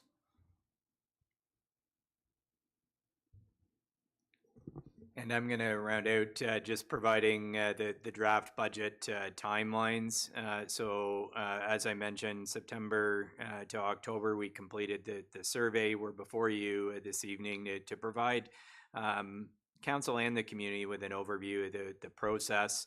I will say that we do need to circle back with council to confirm some special meetings. So this is a draft timeline, but looking at getting before you early February, the 6th of February, with a capital budget for time sensitive budget projects that need approval to get out. And there are some reports around proposed service level changes and other reports that would be coming forward that would be budget related at that meeting. February 21st, distributing the packages, and on the 26th, getting into the capital and operating budget presentations to council. And then aligned with our recently approved engagement policy, hosting a program for an open house for public comments, both virtually and then in person, with one at the north end of the municipality and one at the township office, considering the public comments, and coming back before council for April 2nd for another special council to review the final budget and look for council's adoption of both the operating and capital plan. Your worship, members of council, high level overview, happy to take any questions. Thank you very much, CIO Benz and Shannon. A lot of work into that and a lot of detail, but I appreciate the overview so that we have a better understanding and the public has a better understanding of the process. Members of council, do you have any questions or comments? I wasn't asking that side of the horseshoe. Any questions or comments? No. So anyways, Deputy Mayor Lavoie, please go ahead. I have a few, but I'm happy to share between questions. You said there was a $16 million funding gap. Was that identified through the asset management program? Through you, Mr. Mayor, to Deputy Mayor Lavoie. Currently, the township, the $794 million was the current replacement costs over 10 years of the township's assets at this time. The township levy, the tax levy that is opposed on the property tax bills, is approximately $5.8 million that is put back into reserves. So by putting that monies back into reserves, approximately $6 million, when more is being taken out each year, that's where the identified gap has happened. So that's where the 21 million minus this 5.8 is a $16 million gap. So as we keep replenishing our assets, our reserve contributions are not keeping up with that demand of the annual requirements that are needed. Okay, thank you very much.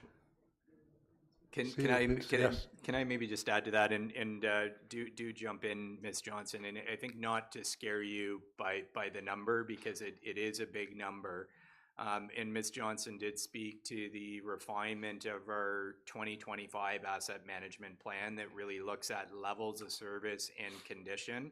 So the last asset management plan was predicated on the depreciated life cycle of assets, and as you can anticipate with roads, the majority of those roads have been in place for a long time and are now largely fully depreciated.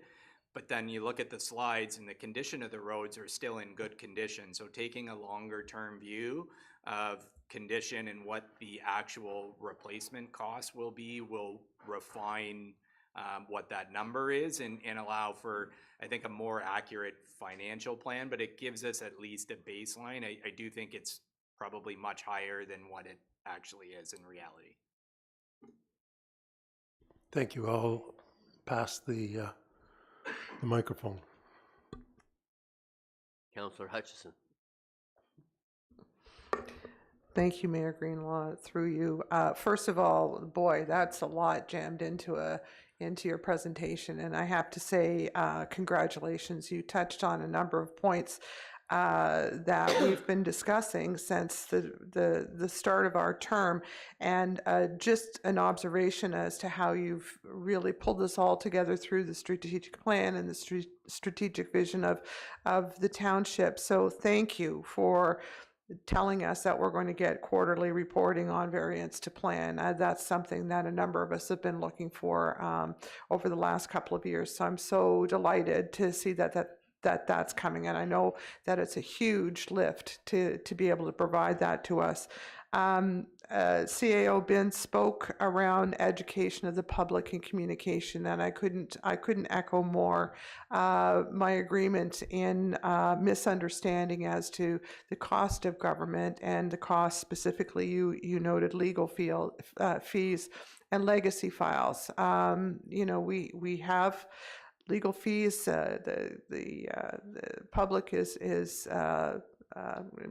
they make comments about the legal fees, but at the same time, I know we're really dedicated in wrapping up a number of long-standing legacy files. These aren't new files. They've been going on for a long time, and I think it's a credit to everyone working towards closing these up. I love that you talked about the people and values and performance management review process. I think it's always critical from the human aspect, the people aspect of the organization, to make sure that we're keeping on top of those processes to hold people accountable, but at the same time ensure that we're focused on our people. And as you say, making investments in facilities.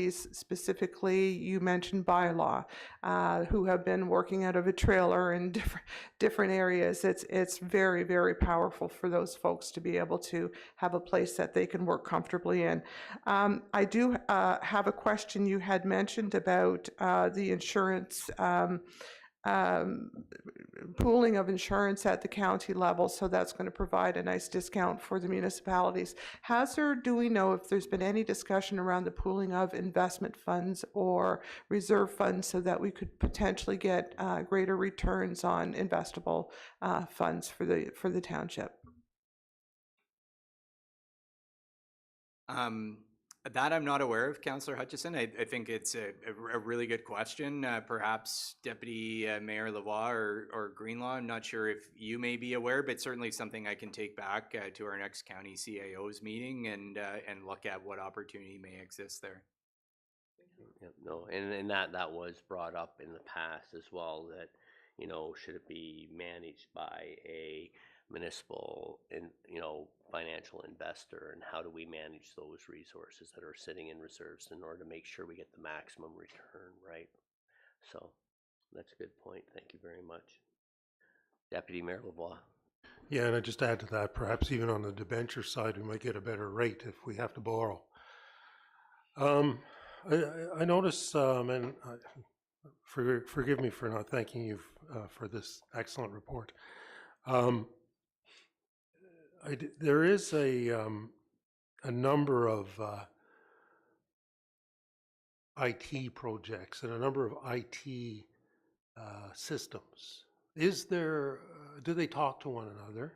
Number one, we don't want silos in IT either. And I think as well, is there a way to demonstrate to the public how these IT systems are either improving service or reducing costs? In other words, they cost us money to put in place. We probably have to pay some kind of leasing and upgrading agreements and things like that. But is there a way to demonstrate what it's delivering to the community in terms of improved service? Because this is the thing I think we hear the most when we go out and knock on doors. The once I did it to campaign, they're not doing this for me, or they're not doing that for me, or this takes too long. So is there some kind of a way to show, an improvement? We'll leave it at that. Thank you. Through to the Deputy Mayor, a really, really good question. I think it certainly, yes, we can look at, so the two-part question. The first part, as it relates to, do they talk to each other? And yes, sometimes is the answer. So integration is never easy between systems. So there are processes that can be automated, and then there's processes that need to be developed to support the integration of information. So that's really where the organization is at, I think, in terms of ensuring that those systems are in place and refining those systems, because these implementations are relatively new. And you can appreciate the lift that it's taken without a whole lot of additional resources on the managers, the directors that have been leading these projects. So I think to be able to fully leverage the opportunities that exist, they do need to be resourced a little bit better to have better outcomes. And certainly, from a reporting perspective, yes, we can definitely look at that. Sometimes the metrics are a little fuzzy, and you can get that from customer satisfaction. For example, right, knowing from residents, hey, I didn't have to drive down from Basie to grab a parking pass, that's collected through the customer satisfaction surveys that staff will do.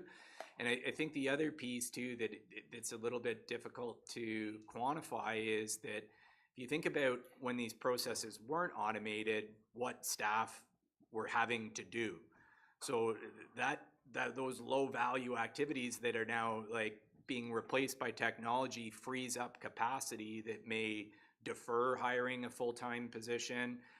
So there's those pieces that are there that are a little harder to measure because you don't track time on process. But certainly as we build the budget process, we'll look at how we can highlight some of those pieces, and we do want to do more to better understand feedback from the public as we're implementing these systems. The engagement tool will be one, right? What's working, what isn't working, and I think ultimately it comes down to trust and confidence. The more that somebody can report a pothole and know that they get acknowledged, and they get acknowledged when it's fixed, then they have confidence in the government that's serving them. So it's hard to measure, but we'll point well taken. Yeah, I think to add to Sean's comments, it's we are being forced into a technology era where we have to adapt. Until the integration is fully complete and everything is communicating within the different departments and silos, if you want to use that as a term, it's hard to get a true impact on the community until everything's in place and operating and running it at least 90% capacity. So, Councillor Bard. Yes, thank you, Mr. Mayor, through you. Thank you both. This is very informative, and I really appreciate that. My question has to do with the budgeting for, well, we have a collective agreement expiring next year. So this is kind of tricky in my opinion. We have to budget, we have to prepare for it, but are we in effect bargaining if we kind of have that money sort of set aside at the table? So I'm just, obviously I don't want to upset staff in any way, but did you say that we're using sort of the current collective agreement as our baseline? And then if we do that, and then the market is suggesting and other agreements across the other municipalities are coming in lower, I don't know exactly what my question is, but I just want to bring forward that I feel like it's kind of putting our cart before the horse at some point, but we do have to prepare for it. So any thoughts on that, I'd appreciate. Yeah, thanks, Councillor Bard, and good considerations. I think, I would say, as I started, the budget is a plan, and Ms. Johnson spoke about recalibration, and there's a number of assumptions that we'll need to build into the plan, and we'll build assumptions in. We know from a contractual obligation what our obligations are. We also build in assumptions around merit increases and those kinds of things. So we will look to forecast. We have an idea of recent collective agreement settlements and what those ranges would be. So we'll base it on assumptions, but not do so in a way that jeopardizes the process. The process is the process, and that'll lead us to an outcome. And if we need to recalibrate, then we'll recalibrate the plan. But really, there's a number of assumptions that get built in, and that's the whole point of having the variance reporting. To priorities will change. There will be things that come up or that council directs staff to do that maybe we have to stop doing something else to do more of something different. So it is really an iterative exercise. So long and short, number of assumptions. It's coming to an end. We're working with or we will be working with our bargaining unit to lay out a process for a renewed agreement, and we'll do that successfully as we have in prior years. Any other questions, Councillor Young? Yeah, thank you, Mayor Greenlaw. What I want to know, you mentioned that, excuse me, somebody calls up with a pothole and there's an acknowledgement of the call. Is that what I'm hearing? And when the pothole is fixed, excuse me again, they then get an acknowledgement it's been fixed. Is that what I'm hearing? So the mesh program has that capability. It's not fully implemented to do that, but it is used as a customer relationship management. So that's how everything is tracked. And it's done by the individual property as well. So that's, as we look at the ongoing implementation, we are at a bit of a standstill as it relates to further implementing mesh, because as Ms. Johnson spoke about, asset management and how work orders, like having work tagged against an asset, we do have to capture those costs. So that's really the next stage of the implementation of what is an optimal software for asset management, and it will likely be a spatial GIS based system where it has those CRM, the customer relationship management capabilities, as well as better tracking of time and material to a specific asset. I've got a couple more questions, 2 more questions. Please continue. Please continue. Just a couple more questions. I want to fully understand this. From time to time, we'll get complaints from residents that they called in, wherever it is, whatever, and they never got a response back, and nobody ever returned the call. This is why I'm asking this, okay? So how are they notified or acknowledged that they, whatever department is, received their call? A couple of questions that, how about those people that don't have computers? And there's a lot of older people that don't have computers whatsoever. So how are they notified? Yes, we've got your call, yes, and this is what's going to occur.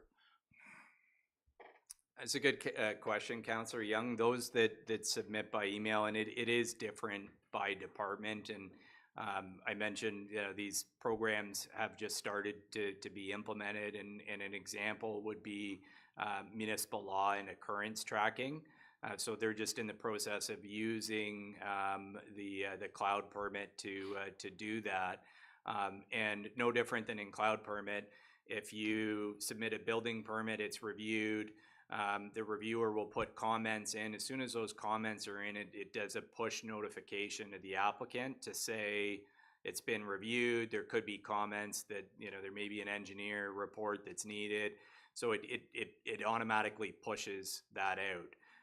That's one specific system. Not all of those systems have those capabilities, but that's what we're looking at in terms of having that automated, because as you can appreciate, using the pothole example, the customer service assistants may get 40 pothole complaints, in a given day. So they can't track it. Having a system there to track that is how it gets pushed out. If somebody calls by phone, we don't have a way we can track the actual work order, but there's no mechanism to be able to call and report back. But often what will happen is on the phone, the customer service assistant will take the call and say resident requests a phone call, and then put the number in. And often on the roadside, the supervisor will actually go and meet with the resident. And so there's a number of different processes that are customer focused, but the more that we can automate the process, the more effective it's going to be. Third question, please. No, it's just a follow-up, sir. Comment. No, I'm just glad to see this is occurring because, as you know, it goes back years and years, people complaining about they never get a response or a callback type thing. So I'm glad this system is being in place and certainly likely reduce the number of complaints we have from residents. So. And did you have one more question, Councillor? Well, I'll throw it though. Somebody wants takes my question, you're welcome to do it. Go ahead. Okay, thank you. Any other questions at this time? Seeing none, thank you very much. It was an amazing report. I guess in closing, did you have another question? No, so then we'll go back to Deputy Mayor Lavoie. Yes, he's totally given up on Whopper Wednesday. I would, don't. Maybe you're going to say this, Mr. Mayor. This report will be available. It's not in the agenda or the version I have. Maybe I didn't get the latest. So it'll be available on the website for folks. Thank you. It will be, and it'll be part of the budget page as well. Just in closing, CAO Benz, I'm just curious because I know last term of council, the big concern was the cost of maintaining the service quality and level of our roadways. And with the funding gap that we currently have, will it affect that much, or do you feel that we're in a place where it should not increase that gap in the next 5 to 10 years? That's a big question, Mayor Greenlaw. I think I would say that the capital investment in roads has done a really good job to get us to where we are now. You'll also recall that the capital program shifted to deal with drainage, and we have some legacy drainage issues that needed to get addressed, and that's a number of them were in the design pipeline that are now moving into construction. So a big part of the 25 and 26 capital plan will be drainage outlets and dealing with the response to climate change, kind of looping it back on that side. But I think the roads that we did hear loud and clear from members of council and certainly Dylan and the team in operations know the roads that they get all the complaints on. Those that have been scheduled are still in the mix. I think we have a longer term issue though, that the costs aren't getting any cheaper, and Ms. Johnson spoke about service levels, and we really need to look at our service levels and what's required to maintain 650 plus kilometers of asphalt road. That longer term, what we're putting in, we're going to get to a point where things start to degrade because we're not putting in at the same level. And Shannon, I think we've been 2% give or take over the years into capital. So that's not even keeping up with inflation, again, kind of longer term. So it's something that we'll need to refine as we look at the 2025 July 1st asset management plan. But to some of the points around having the community understand asset management and long-term financial planning, we've got a lot of work to do on that side. No, thank you. No, and I appreciate all the work you've done and our team's done in giving those amazing service levels. But the work's not done as I know everyone realizes. So thank you very much for the report. Madam Clerk, may we have a motion to receive?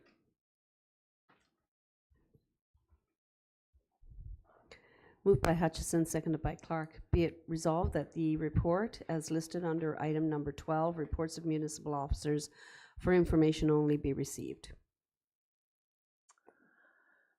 There's no questions. I'll call the vote. All in favor? Opposed? That is received. And we're now on item 13, reports of and announcements of members of council. Are there any representatives that want to report on council matters or partner or agencies that you represent? Councillor Schell. Yes, thank you, Mayor Greenlaw. A notice from Nottawasaga Valley Conservation Authority. They've just set out a media release. There's a new conservation area engagement workshop group that's being created. It's creating a chance for people to shape up the future of our natural spaces, and they're looking for volunteers. Sorry, I'm reading from this. Nottawasaga Valley Conservation Authority is inviting community members with a passion for nature to join its conservation areas engagement workshop group. They're working on opportunities for visitors to connect with nature. Visitors can enjoy self-guided activities such as hiking, snowshoeing, canoeing, and fishing, special events and education programs, and offering a more interactive way to explore nature. These spaces are worth celebrating and protecting. I'll just skip ahead here. I already said they're looking for volunteers, and the members will be meeting quarterly or more often during key planning periods. And the volunteer opportunity offers plenty of flexibility for members to lead individual projects or assist at events. So don't miss out on the chance to leave a legacy in the natural spaces that make your regional special. Applications are open until January the 3rd, 2025, and selected candidates may be invited for an interview. For more information or to apply, visit nvca.on.ca or contact nvca@lands@nvca.onca or myself. That's it. Thanks. Okay, perfect. Thank you very much, Councillor Schell. Any other reports on committees, announcements? Councillor Bard. Just want to let people know that the best Santa Claus parade in probably the province is happening on Saturday at 2 o'clock in Warminster, and to get in the Christmas spirit, come on out. Okay, what time does it start? 2 o'clock on Saturday. 2 o'clock Saturday. Ends at 7.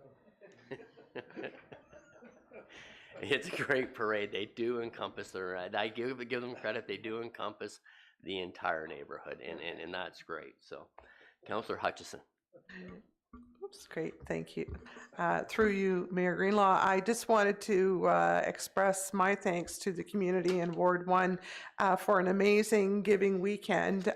There was a toy drive, a animal shelter, well, it was a candlelight stroll to raise funds for animal shelter, plus the annual food drive, which all took place over the weekend in Ward 1. And I'd like to specifically say thank you to Ken Linton and the famous Back Porch Boys for the toy drive, Rick and Claudia Boyd for organizing the candlelight stroll, and Lisa Banks and Barb Shoplin for organizing the food drive, and all of the volunteers that helped, including our volunteer firefighters from the Line 4 fire station. They were there all weekend, and the results have just been incredible.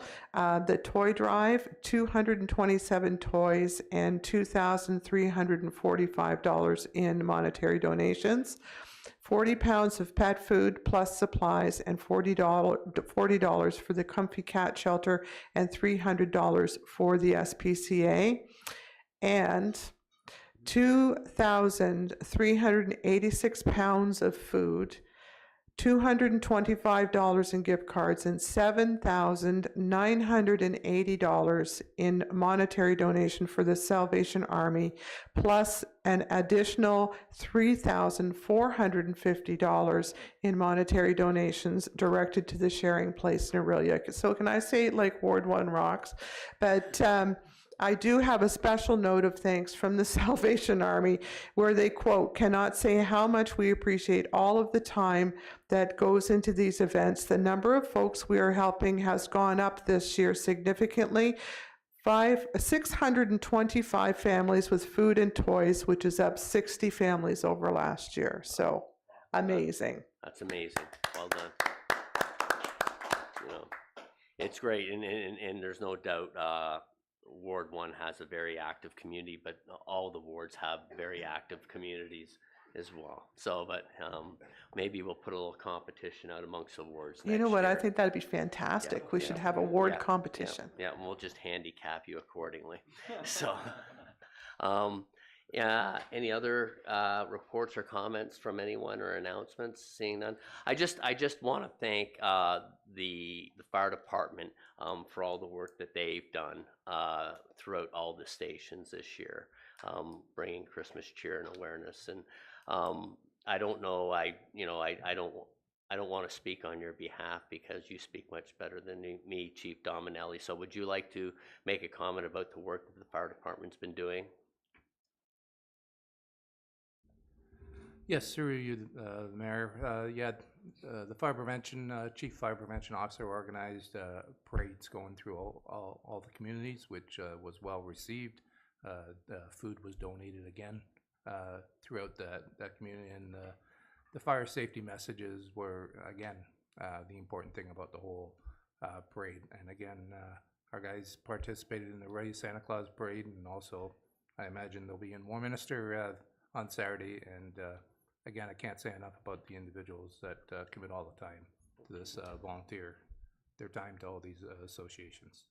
Thank you, and I do want to, Mel's done a great job over the years, and she continues to do it, and I know she puts her heart and soul into that position.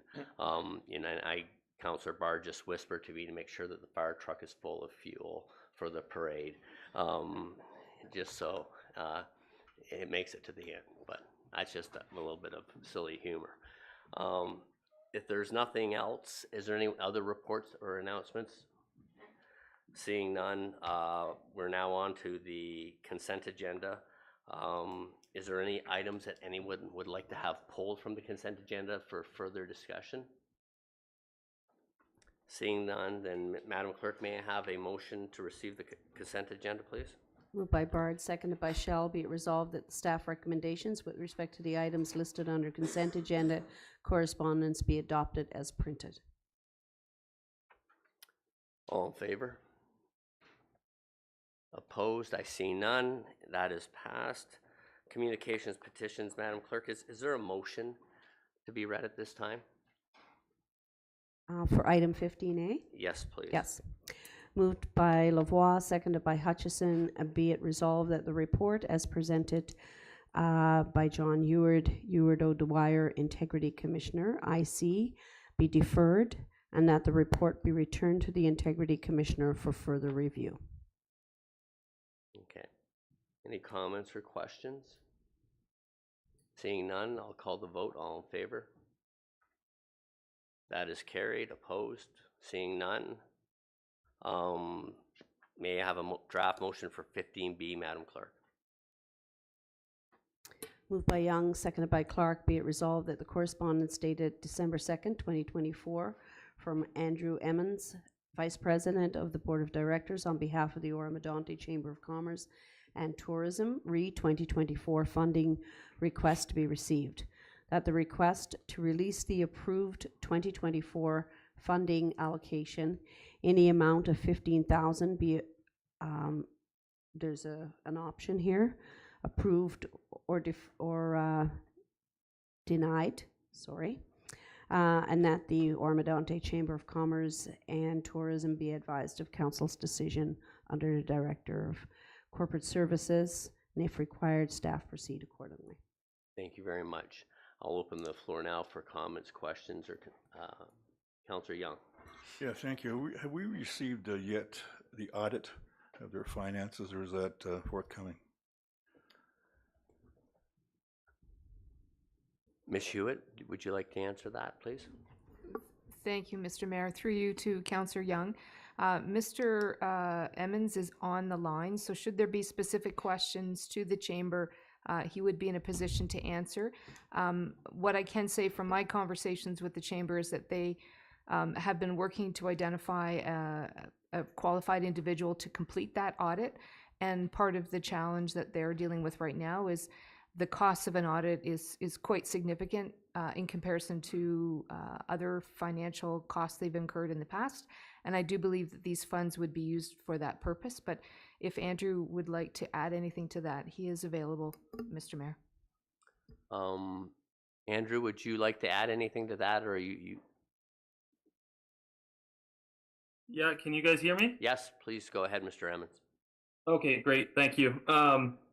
Yeah, no, at this point, just because we haven't been required to provide an audited set of financials in the past, we are seeking that out, but we are facing a few challenges. One, the increased cost, but two, not having a full-time executive director in place right now. Our current executive director is on leave, so it's presented a few challenges for us.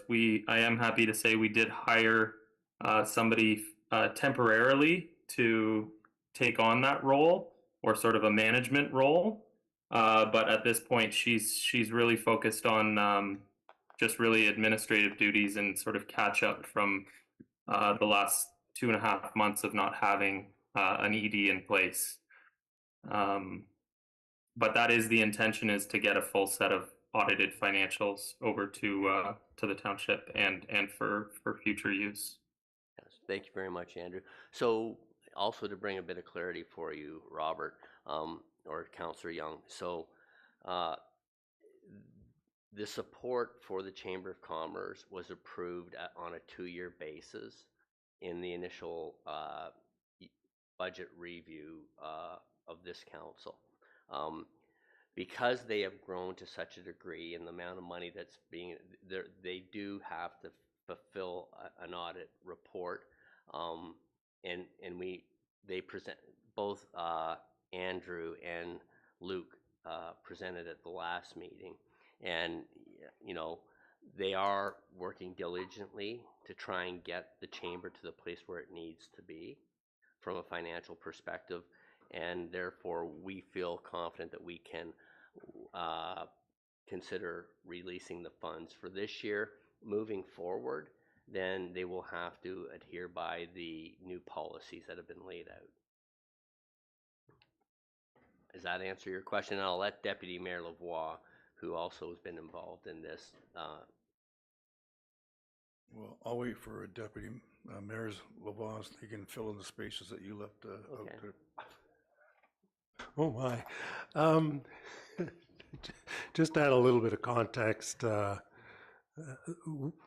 we did meet, the mayor, myself, and Councillor Bard, with 2 directors, the president and Mr. Emons, very recently, yesterday, in fact, to discuss the status of the Chamber of Commerce. And we are, I'll speak for myself primarily, but we're satisfied that the progress that they're making is in line with the township's objectives with regard to a relationship, and they are working diligently to rebuild some of those bridges and take down some of the barriers that may have existed in previous relationships with the other service providers in the community.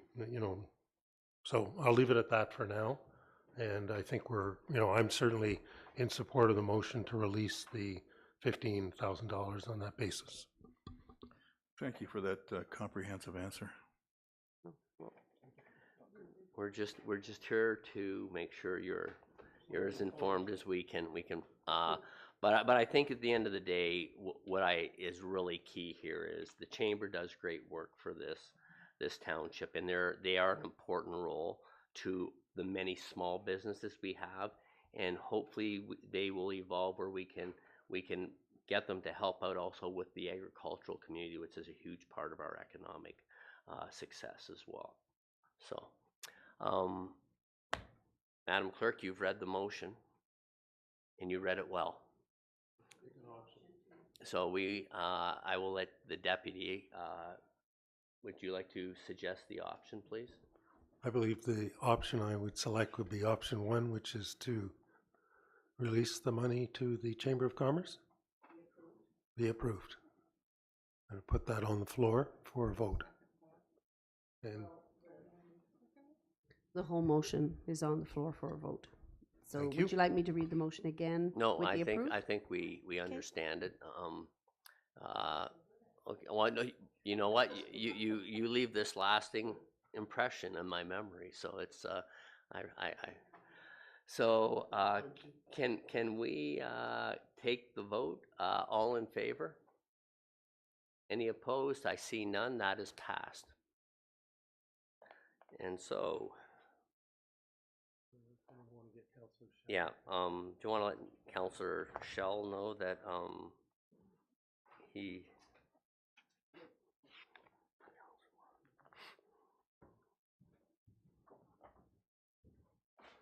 Okay, so we're now at item 16, notice of motions. Councillor Hutchins has provided a notice of motion at the last council meeting to be considered at today's meeting. Councillor Hutchinson, would you like to provide a summary comments on your motion?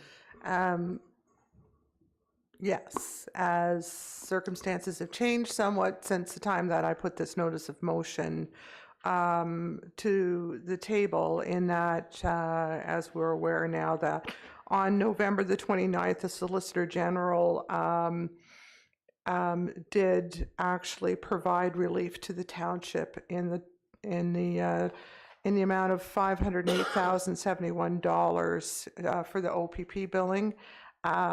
So it's resulting in a billing that has been substantially reduced. So we do have a friendly amendment to my notice of motion, and I believe it's on screen. Thank you very much, Clerk. So I think it was, now it's gone. The original motion, notice of motion was on the screen. Oh, I'm sorry. So there we go. Thank you. Thank you. And just for procedural wise, it's not a friendly amendment because it's not a motion at this point in time. Yeah. It is a notice of motion. So you have the option as the mover and the presenter to adjust your motion before it is on the floor with a seconder, and then for discussion. Thank you. I'd like to adjust this motion as it is on the screen. Really, the crux of it is that we still are looking for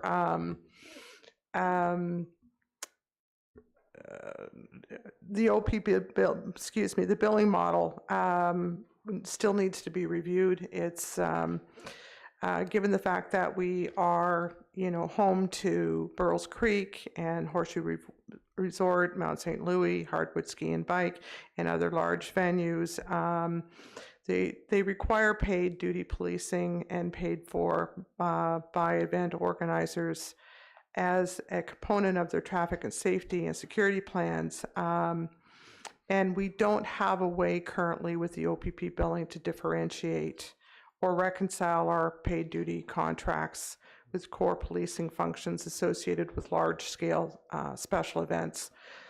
So we could face cost escalation pressures again in 2026. I would like to resolve that there's a fulsome review of the OPP billing model to be undertaken to enhance transparency and address the sustainability of cost escalation and cost apportionment, to review opportunities for organizational efficiency and eliminate any duplication of billing structure, as in the case of large-scale special events. And that a copy of this resolution is to be sent to Honorable Doug Ford, Michael Kersner, the Solicitor General, Shelley Spence, the Auditor General, and the Honorable Doug Downey. So I would require a seconder. Do I have a seconder for this motion? Councillor Shell. And so I think, the main component, I appreciate you adjusting this motion because, the Solicitor General has helped us out with some financing, although it's just for 1 year. Those costs will have to be borne by us moving forward. But the challenges we've had, as well as Burles Creek, is they're paying for pay duty officers, yet we still seem to be getting inflated costs for calls for service. And it's a policy issue. It's not an OPP issue that we can deal with directly. And we did ask for a meeting with the Solicitor General a year ago and weren't successful in getting it. We have also applied we've requested a delegation at Roma with the Solicitor General, and hopefully we can get in front of them to at least get the message. But we've also, Ms. Leggett did communicate out and say, if we aren't successful at Roma, then we would be more than willing to meet with them at Queen's Park or at their Toronto offices. A very big thing for us to get clarity on this and rectified, because it's hundreds of thousands of dollars a year, and you know, it's not necessarily fair to our tax base, but it's also not fair when Burroughs Creek's already paying pay duty officers to deal with the issues. So, any other comments or questions? Councillor Young and then Deputy Mayor Lavoie. Yeah, thank you. I know that me and Councillor have spoken about this briefly, but second page, fourth paragraph down, I'll just read it. It says, "And whereas the township cannot afford to absorb this unexpected, entirely preventable increase." Now, I want to know how. That's not the motion that's on the floor. Oh, okay, well. Took care of that problem. Yeah, well, I'll get you next time. Hey. Sorry, it's all good. Deputy Mayor Lavoie. Yeah, it's maybe this is a little off topic, but and I should have asked it earlier. I don't know, CEO Binns, whether you have the answer or not, but through the mayor to you. Do we know after this $500 and some odd $1,000 one-time relief payment is made this year, what the increase would be next year? Through you, Mayor Greenlaw, to the deputy, no. And so it's estimated because it's based on call for service and overtime, and one's a 3-year and the other one's a 4-year average. I can't recall off the top of my head, but it's very much experiential based. Okay, thank you. Any other comments or questions? Then I'll call the vote. All in favor? Opposed? There are none. That is carried, Madam Clerk. And now we also have a second motion to be considered at the next council meeting. Councillor Schell, would you like to provide a brief explanation on this item or wait until it's on the floor? No, I'd like to give a brief explanation, Mr. Mayor. And before I do, I have some speaking notes to copy to the clerk, along with an information package that I put together for everybody to where I'm going with this motion later, or where I got my information from. Okay, so I'd like to put this motion because of the unsolicited comments from residents.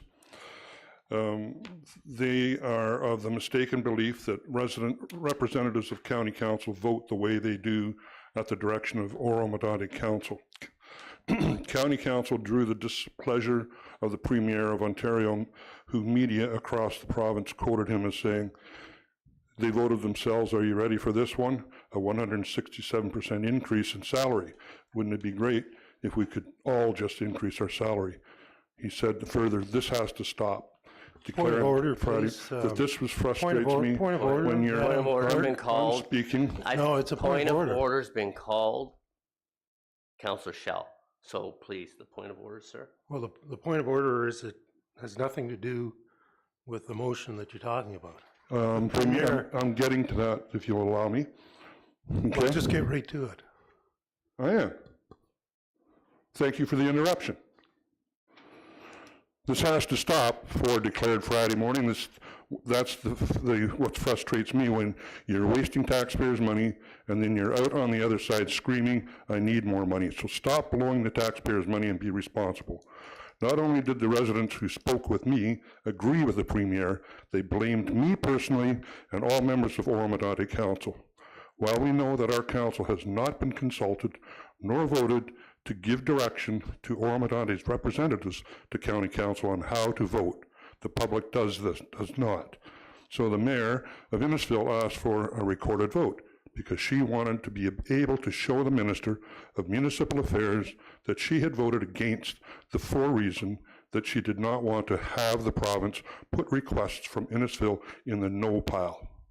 The Township of Innisfil and the Township of Springwater have passed motions which are being circulated to other county municipalities asking for their support in rescinding the motions and supporting the recommendations of the County Governance Committee. The Mayor of Springwater stated that taxpayers would not see no change during the remaining 2 years of term for the costly increase. Councillor Schell. The extra payout from the decisions is approximately $1.2 million. Councillor Schell. If shared equally among the 16 municipalities, it would place about an extra $100,000 on the taxpayers of Oro-Medonte. This amount is more than half the portion of the $77 million that Oro-Medonte will receive of the extra. Point of order, Councillor Schell. Please, Councillor Schell, please stop. Please stop interrupting me. On a point of order here. Council, we'll be taking a 5-minute recess. Thank you very much.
We live, Madam Clerk? Just please wait. I'm running the meeting. Oh, sorry. Mr. Mayor, we are live. Thank you very much, Madam Clerk. Sorry for the short recess.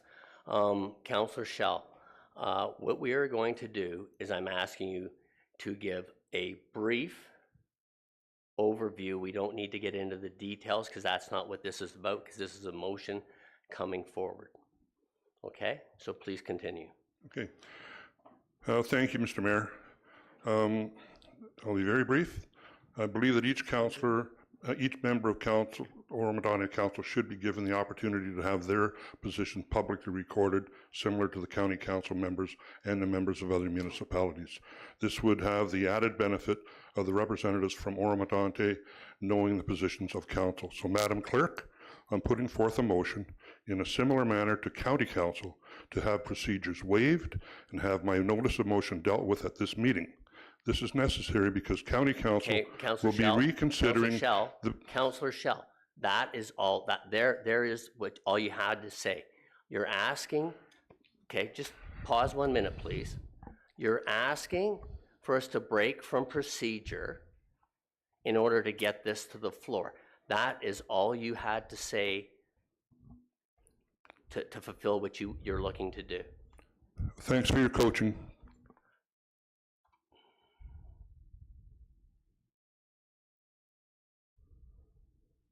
So, Madam Clerk, oh, sorry, oh, no, I'm off too. One sec, my apologies, my camera's off.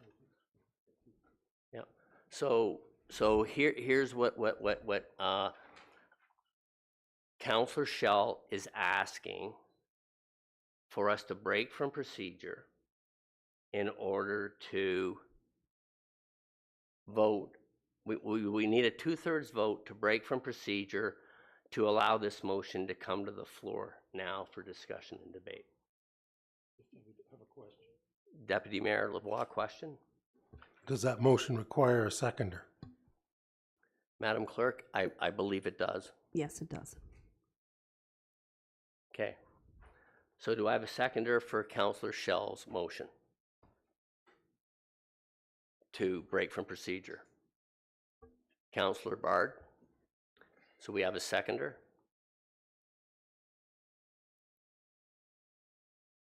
Okay. So I'll call the vote to break from procedure. I need Madam Clerk. Mr. Mayor, You want to read it first? I'll do a motion. Thank you. Be it resolved that section 14.16C of the procedural bylaw number 2023-043 as amended be waived to allow discussion and consideration of item 16B, notice of motion from Councillor Schell at the December 11th, 2024 council meeting as opposed to the January 22nd meeting. Okay. Everyone's heard the motion. I'll call the vote. All in favor? Madam Clerk, is there a discussion on the motion or no? There is none, I don't believe. No, this is just break from procedure. asking to waive procedure. Okay. So I'll call the vote. All in favor? Councillor Schell, are you voting on this? Okay. So that is 2/3, Madam Clerk? Yep. Sorry, okay, I'm going to call the vote again. All in favor? Okay, it is passed. It is passed. Okay, so now we will open the floor for discussion at this point on Councillor Schell's motion. Does anyone have anything, Councillor Schell, or does anyone have anything to say without? Sorry. Excuse me, Mr. Mayor, so that was just to waive procedure. Okay, sorry. Councillor Schell will now have to get a seconder for his actual notice of motion. Okay, so And I'm gonna. so now we're voting on a seconder for Councillor Schell's motion. Do we have a seconder? Councillor Bard. Okay. So now we'll open the floor for discussion. Would anyone like to comment or ask questions or for clarity? Councillor Hutchison. May I just make a comment, please, with regard to decorum? I personally am extremely upset with what has just happened, and I'm going to ask that every member around this horseshoe show each other the respect that they deserve.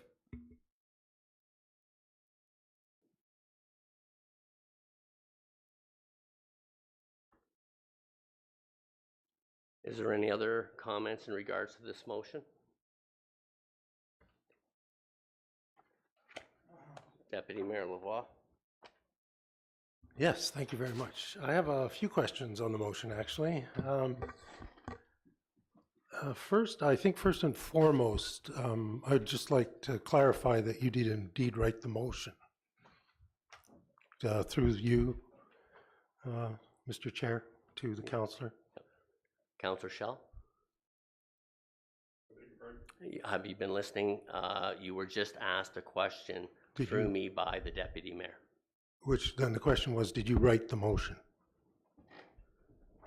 Yes, I did. Okay, thank you very much. Can you then explain to me what Resolution 1 means? It's not clear in the wording.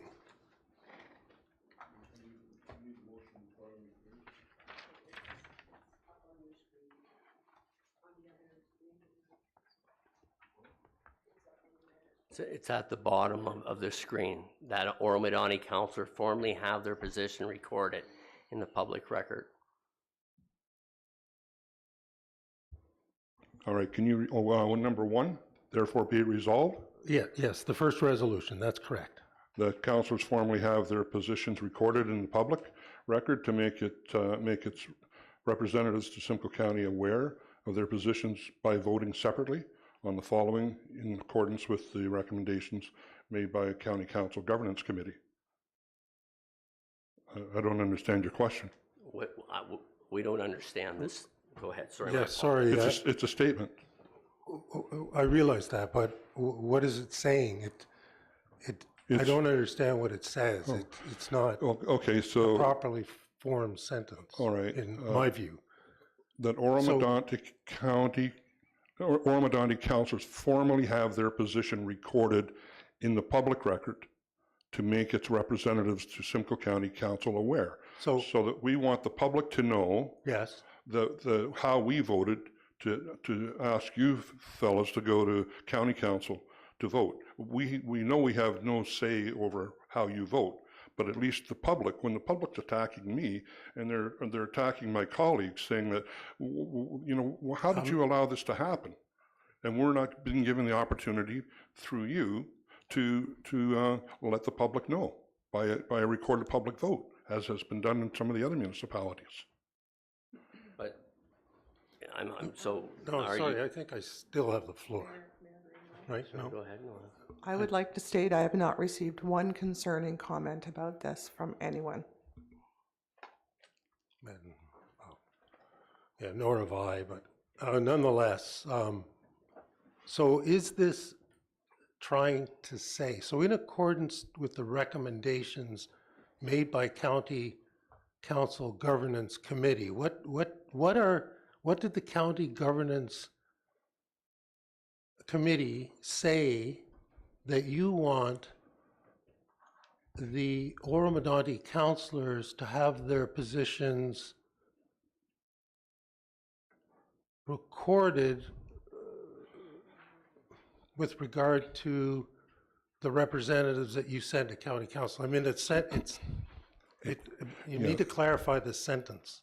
Right. So I apologize for handing all this information out to you this evening, but maybe we could have a recess and have this meeting at a special meeting where you have the opportunity to read all that information, because it's all in there, unless we sit here tonight and cover it. That's not the point, Councillor. He's asking a question.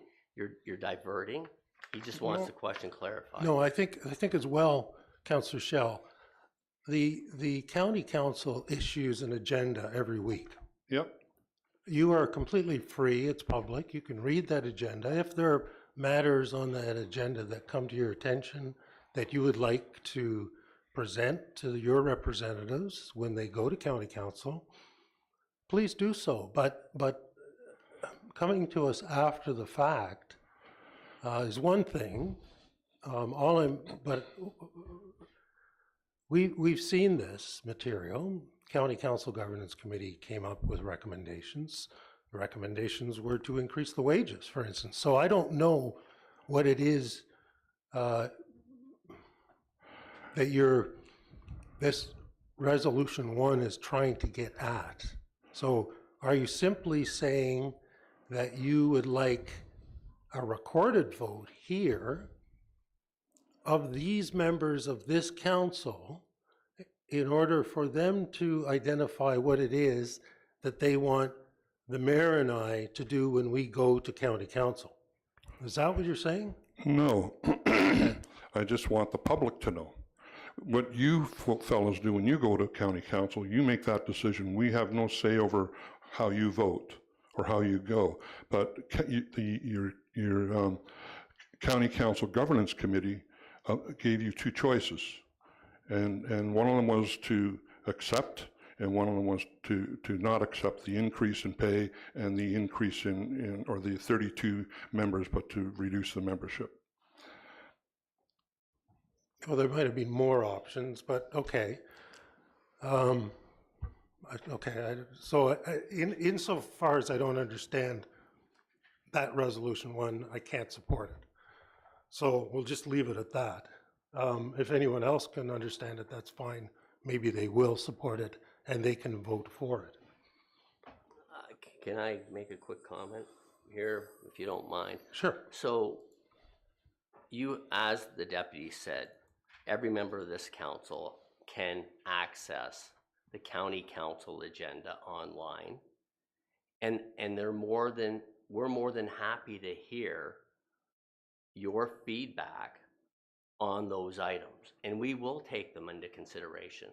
But all these issues that you seem to be worked up about, I walked into those discussions open-minded and did not have my decision made up, okay?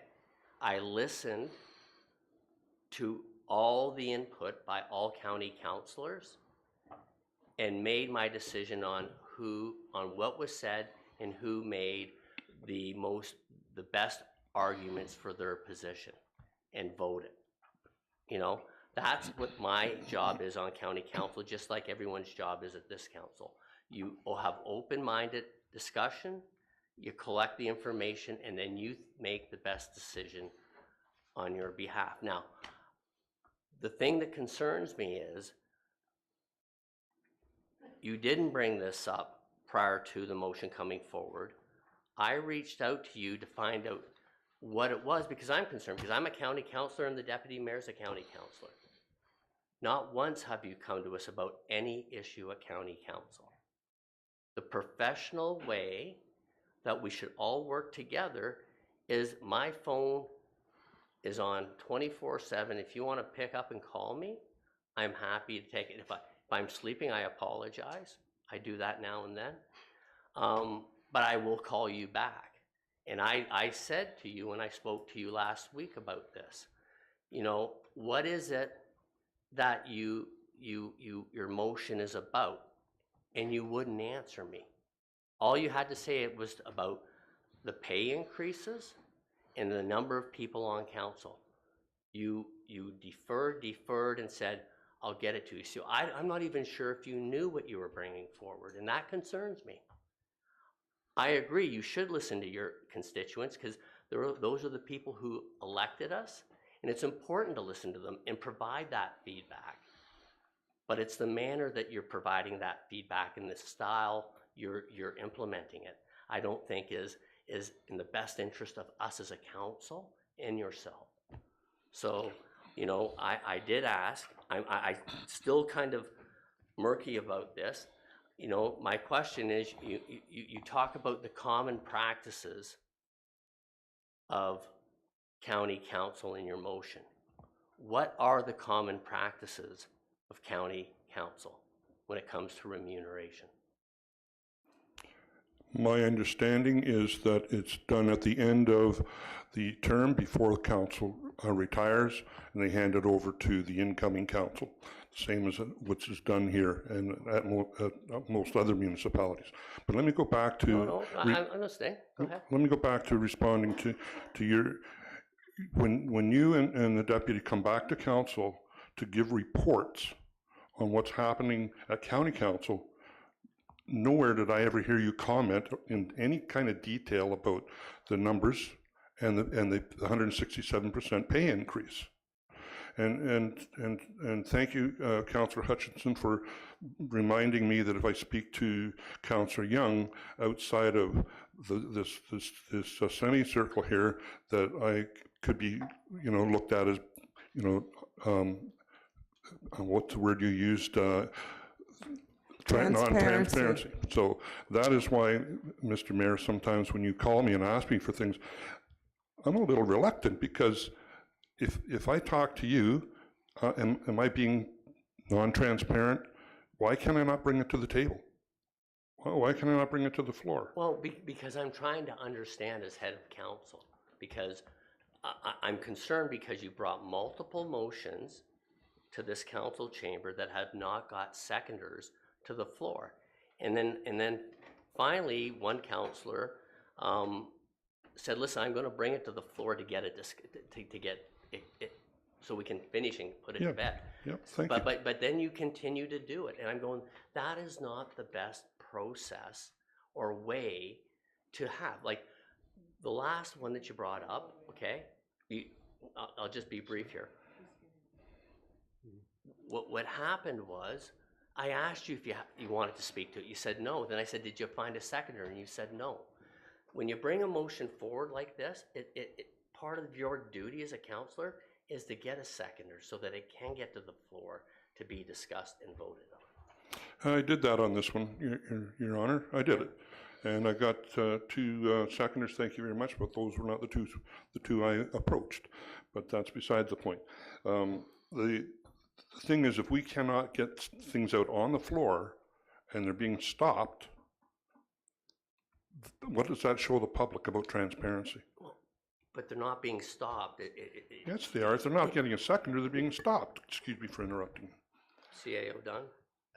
Mayor Greenlaw, there is a matter on the floor now, and I don't want to interject, but we do need to stay focused on the matter at hand. Yeah, fine.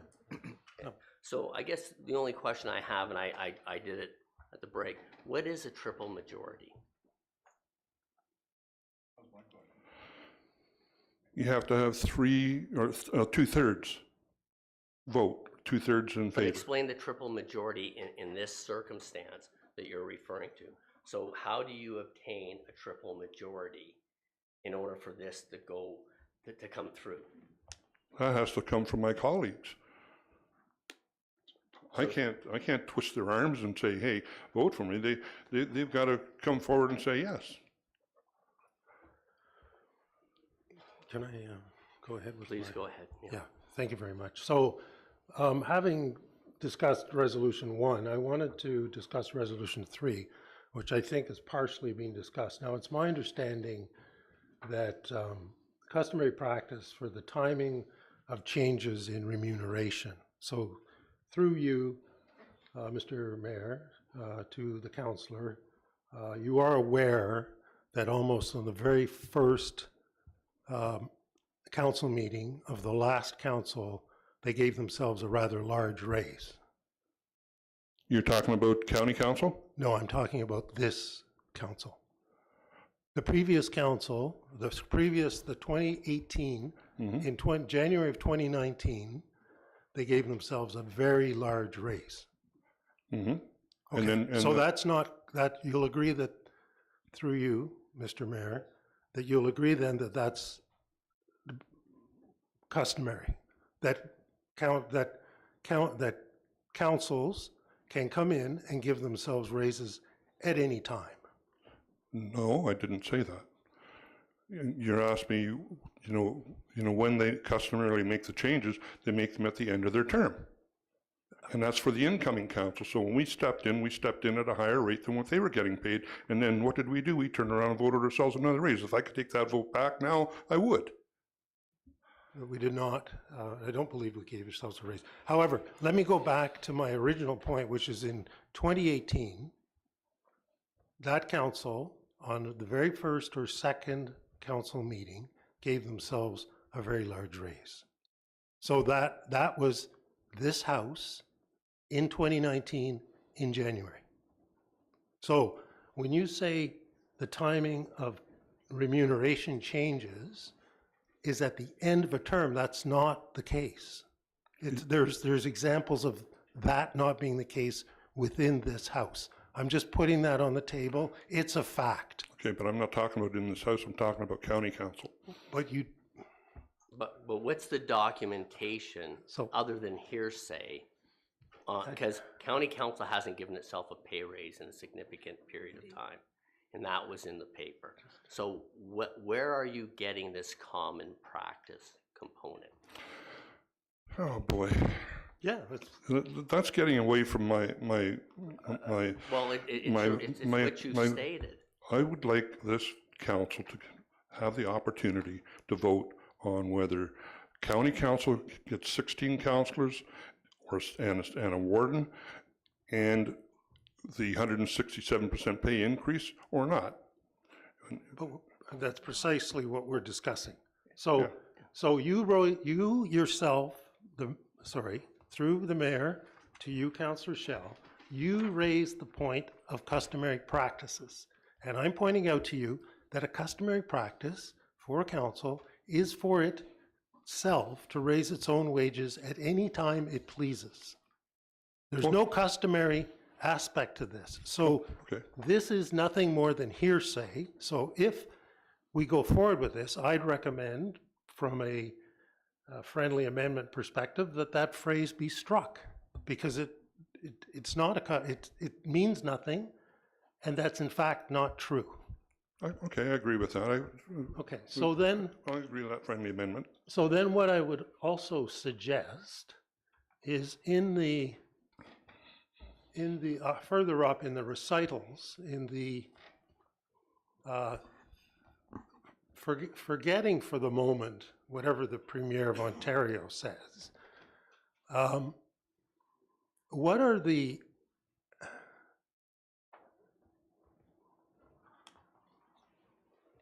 what is the impact of the raise that the county council took to the taxpayers of Oro-Medonte? Can you quantify that in dollars per resident per year? Sure, I was getting to that when I got interrupted.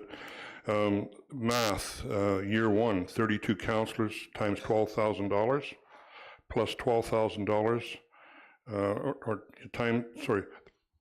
32 councillors times $12,000 plus 2 years equals 32 councillors at $24,000 times 2 years equals $1,152,000. So that's how many dollars per resident per year? Oh, I didn't look at breaking it down to per resident, but what it boils down to is the extra payout from the decisions is approximately $1.2 million if shared equally among the 16 municipalities. So it would place about an extra $100,000 on the taxpayers of Oro-Medonte. This amount is more than half of the proportion of the $77 million that the Oro-Medonte will receive from the extra money to help offset increase in policing costs. Okay, so just to go back to the math for a moment, there are 500,000 residents in Simcoe County. Okay. And you just said the raise amounted to $1.2 million. Is that correct? Yeah, around about that. I mean, okay, so that's roughly $2 per resident per year. Per 2 years, sorry. So it's $1 per resident per year. And we're having this discussion over $1 per resident per year? I mean, let me just go on for a moment. The Ontario Place overrun was $1.8 billion, which is approximately $120 per resident in Ontario per year. We should be more outraged about that. So, you know, at $1 per resident per year, quite frankly, I really don't know what the issue is about. Councillor Bard.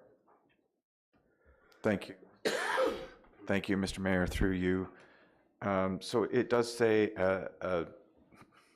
there's a number of municipalities that have communicated. Do we know how many? Like, sorry, I wasn't expecting all of this right now, and there's a lot of paper that got on my desk. So how many municipalities have spoken out against this? Because I believe that's part of that triple majority. Yes, thank you, Councillor Bard. Again, I apologize for dumping this all on you this evening, but I was hoping that we would get this on the floor, and this is why I brought it in case it did come on the floor. Otherwise, it would have come out at the next council meeting in January, and it would have given this to you ahead of time. So the exact number of municipalities, I've only given a brief few here, but there's enough that the people are concerned, and your other councillors and your other municipalities and your other mayors in your other municipalities are opposing this. So, you know, does it matter if it's 1, 2, 3, 5? Well, it does, because when it comes to the vote, it's a way to vote. The majority is the way. Councillor Barden and Councillor Clark. Thanks. Okay. I'd be more comfortable with a number out of 16. Like if it was over half, I think I'd be more comfortable knowing that.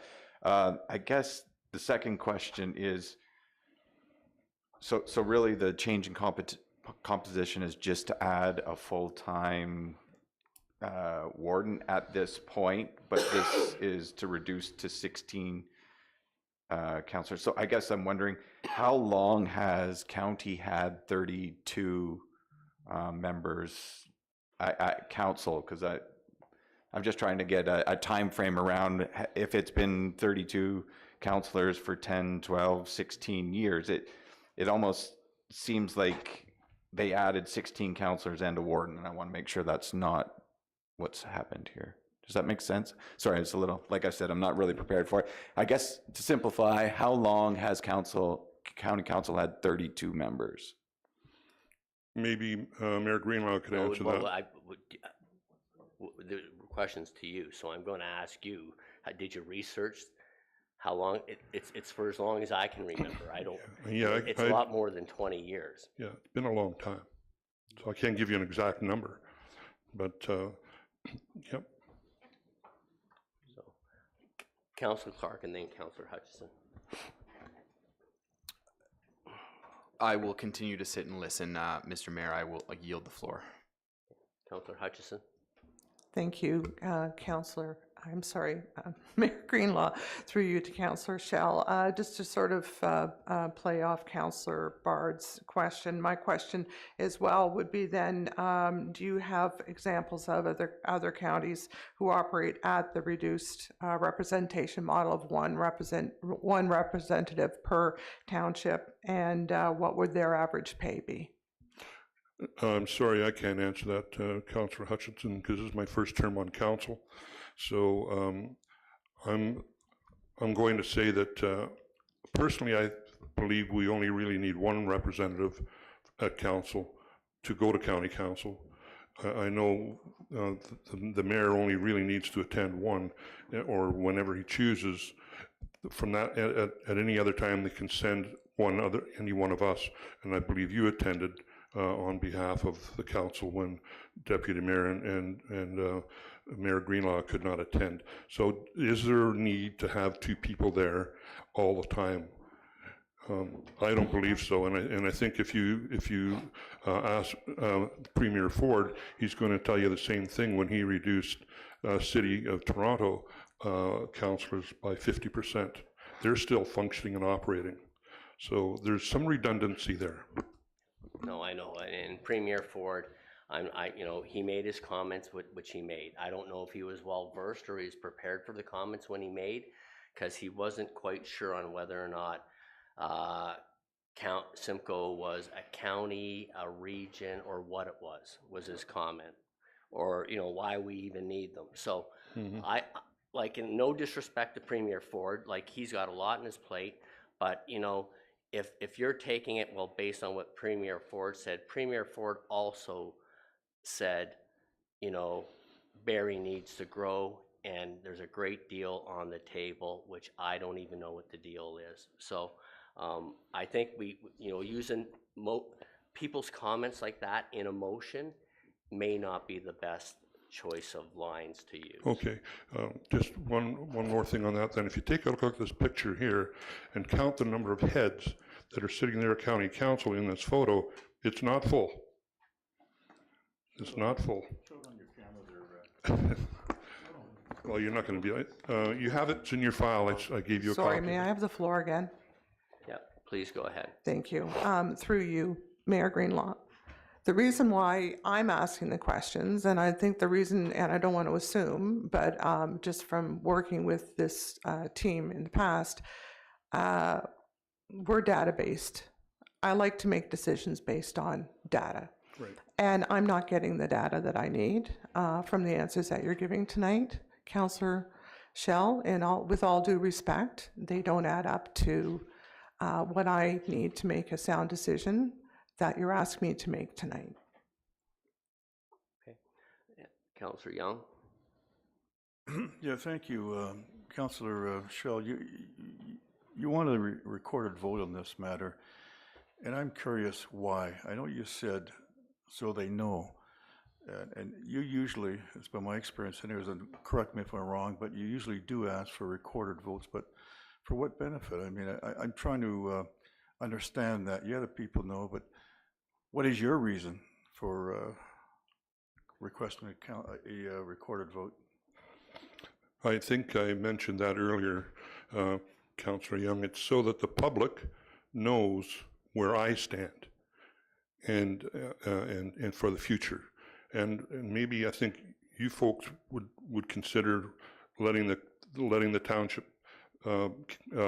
voters know where you stand as well. How did I vote on this? Because there's a lot of people out there that are not happy with this.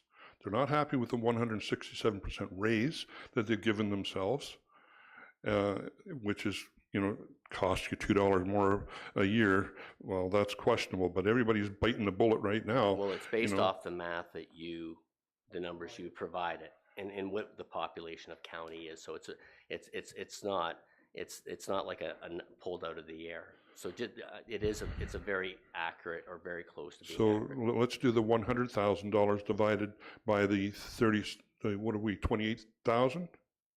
2,800? 28,000 Oro-Medonte. It's not the whole county we're talking about. I broke it down. Pay increase is divided amongst the whole county. That's correct. But not each township has the same population base. So that's why it's done by 500,000. Okay, gotcha. So you know what? Okay. Like I will say one thing. I agree. It's tough to say that when you vote on a pay increase, because when I first came to council, I was very uncomfortable with it, because I personally think it should be something that the province sets municipal pay for councillors and county councillors and regionals, but they don't want to go there. They leave it up, they push it down, and it's up to us. So whether we like it or not, it's our decision when it's done. And what happens is, as it was done prior to, they use a comparator group and compared Simcoe County councillors, what they were paid, to other counties and regions. And there was a gap of $40,000. So, if you're going to pay to get good people and young people where it's a livable wage between their municipal positions and their county positions, and you want to attract youth, young people can't survive on a $40,000 paycheck. Yep, I'm glad you brought that up, Mr. Mayor, because young person coming into a 4-year possible, maybe 8 if they get reelected, is a short career. Well, but some people are in for a lot longer. You mentioned Mayor Dolan in Innisfil. You know what? Mayor Dolan's been there for 20-some years. Right. Right? So you know what? And our former mayor was here, and deputy mayor were here for 20 years. So like, I think did you listen? Did you watch the county meeting when this actually took place? No, I was busy that day. I didn't get an opportunity to watch it. Well, did you go back and watch it live? Because here's what's important. If you watched it, you would hear the discussions. And it's important for you to understand the prevailing side, what their points were, and why people voted that way. And there was one young lady from New Tecumseh that's a deputy mayor, who I think made the most important speech of all councillors in the chamber that day, who is a single mom, I believe, and young, and she has 3 jobs. And so you know what? If we want to attract younger people into this, then those things have to be taken into consideration. And a lot of those people are gray-haired people, and they said, well, I want to see less than just white hair in this chamber. So you know what? There were reasons and good arguments. And Councillor Schell, I went in as the deputy, and we weren't sure which way we were going to go. We listened to the discussion with an open mind and made that decision. You know, to come back and you say, well, you need to do this now, or like, you know, then read the county agenda. Because the thing is, it's hard for us to do anything about it because the county meeting's the day before our meeting. Yes, I understand. So you need to reach out, and it's easier for the councillors around this table to reach out to 2 people than for us to reach out to 5. Right. And may I ask, Mayor Greenlaw, I believe you seconded that motion at County Council? I seconded a motion for it because for it not to all come at once, to be phased in over 3 years. Okay. So we didn't vote to take the full increase in year 1, but we said, listen, you know, making you are making it political by deferring it to the next term. Are you saying the sitting council today is not worthy of what the next council is going to be? You can't guarantee that. Right. So what we said though, but what is more palatable and more is that we're going to transition ourselves to where the pay level should be at county. So I seconded the motion that was brought forth by the deputy mayor in Romero. So you know, that was to say, look, let's have a negotiation. What is more palatable and feasible? Deputy mayor, and then. Yeah, I just wanted to indicate why I voted in favor of those things. I mean, nobody's actually asked me that question, which is an interesting aspect of this evening. It's more of a, you know, this shouldn't have been done sort of an approach. And so, you know, I mean, I think it's very important. You know, like you, I'm a new councillor. I'm a new councillor here. I'm a new councillor at county. I'm at the end of a career. I'm not going to live a whole lot longer. I don't want to see a situation where the only people who can serve on county council have to be 71 years old and at the end of their careers. I want to be able to build a future for younger people, for people of color, for women, for other people in society so that they can have a better life and so that they can participate in democracy. And I want to see that happen sooner than later. And please, let me go on. Mm-hmm. And I completely am offended by the language of our premier. Because $1 per resident, that's all it'll take to get us all a better democratic future. And if we can't put $1 out each, then I think, you know, we're in a sad state of affairs. Whether there's 32 or 16 councillors, I struggle a bit with that. I would be inclined to go to 16 at some point, but I would say about that, I would say this.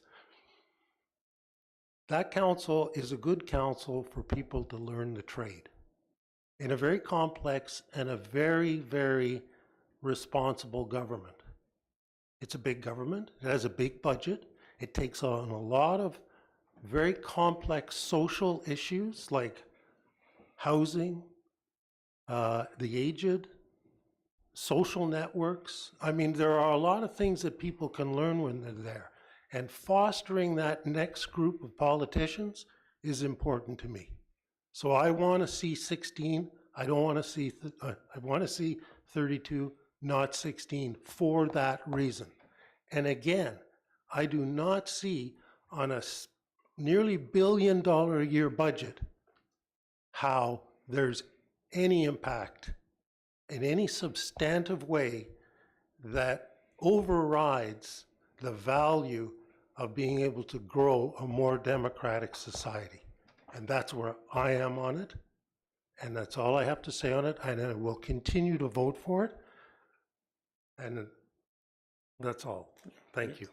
You know, you're welcome, and you're entitled to your vote as well, and I think we should be entitled to ours also. And your vote will come on this matter because it will come to each municipality.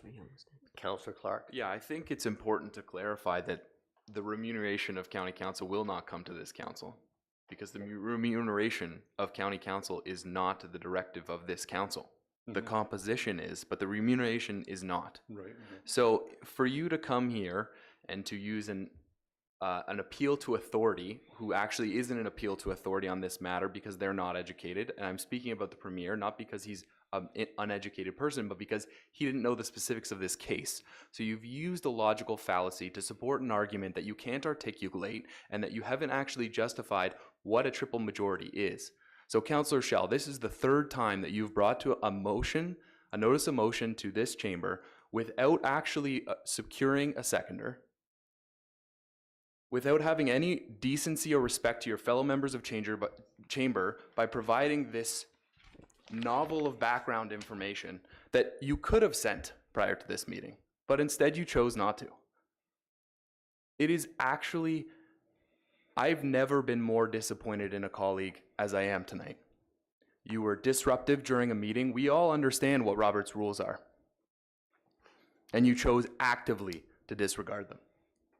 I do not believe that you have fully understood the impacts of your motion because you seem to not understand what the triple majority is, nor do you understand the specifics of what is being asked in your motion.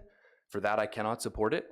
I want to echo my colleagues' comments that it is important to empower the people who are going to be leading our democracy in the municipal level with a wage that actually allows them to focus their time and energy on making positive decisions for their constituents. And the best part about this is that if these two gentlemen voted for this, and that's the number one issue on their mind come next election, the voters say they voted for an increase, guess what? They won't get reelected. That's the beauty of the system. I am extremely disappointed. Okay. Thank you. Any further? Councillor Young. Just a brief question, Councillor. You indicated that Mayor Greenwood seconded the motion. If you didn't go there and you didn't watch the video or recount of it, how is it you know that he seconded the motion? Through my research. And what research was that? You didn't watch the tape of it, so. As I just said, it was through my research. And I asked, what research was that? I mean, it's a pretty simple question, and how I do my research is my business. It sounds more like you didn't do any research, but somebody wrote that paper for you. Okay. Well, listen. If I think we've dwelled on this long enough, and I think is there a motion, Madam Clerk, that you want to read? The motion is what's in front of us, right? I don't really understand 100% of the motion, unfortunately, which will make it difficult for me to support it, but do you want to read the motion, and then I would say we call the vote. Moved by Schell, seconded by Bard. Whereas Simcoe County Council has passed changes to the composition of County Council and to the financial remuneration for its members. And whereas Doug Ford, Premier of Ontario, has publicly expressed extreme displeasure at the 167% raise in pay Simcoe County councillors voted for themselves. And whereas the raises are being implemented at a time when the township cannot afford to absorb unexpected and entirely preventable increases without causing undue financial strain on our taxpayers. And whereas the triple majority regulations for changes to the composition of County Council requires Oro-Medonte Council as a whole to vote on changes. And whereas member municipalities of Simcoe County have communicated their lack of support for the change in composition and to the timing of the implementation for the huge raise in pay they voted themselves. And whereas Oro-Medonte councillors have not been consulted, nor do they have any control over how their member representatives to County Council from Oro-Medonte vote at the county level. And whereas the County of Simcoe will be reconsidering the composition of County Council at its next meeting, there could also be reconsiderations in remuneration at future meetings. Now therefore, be it resolved that Oro-Medonte councillors formally have their positions recorded in the public record to make its representatives to Simcoe County Council aware of their positions by voting separately on the following in accordance with the recommendations made by the County Council Governance Committee. Number 2, that the Township of Oro-Medonte supports the reduction in County Council composition to be composed of 16 councillors and a full-time warden for a total of 17 members. Number 3, that increases to County Council remuneration be delayed until the next term of County Council in accordance with customary practices for the timing of changes in remunerations. Okay, thank you, Madam Clerk. There's a couple things I have a problem with the wording in there. One is implementation of a huge raise. Unless huge is defined, it's hard for me to, I don't know how it's kind of reckless verbiage, but that's neither here nor there, because I'm likely not going to support this motion. And the customary practices, I don't see the evidence that the customary practices are a legitimate statement, but in section 1, I'm not clear on what that is, but that's my only comments. And if there's no other comments, I'll call the vote. Can we have that vote recorded? Absolutely.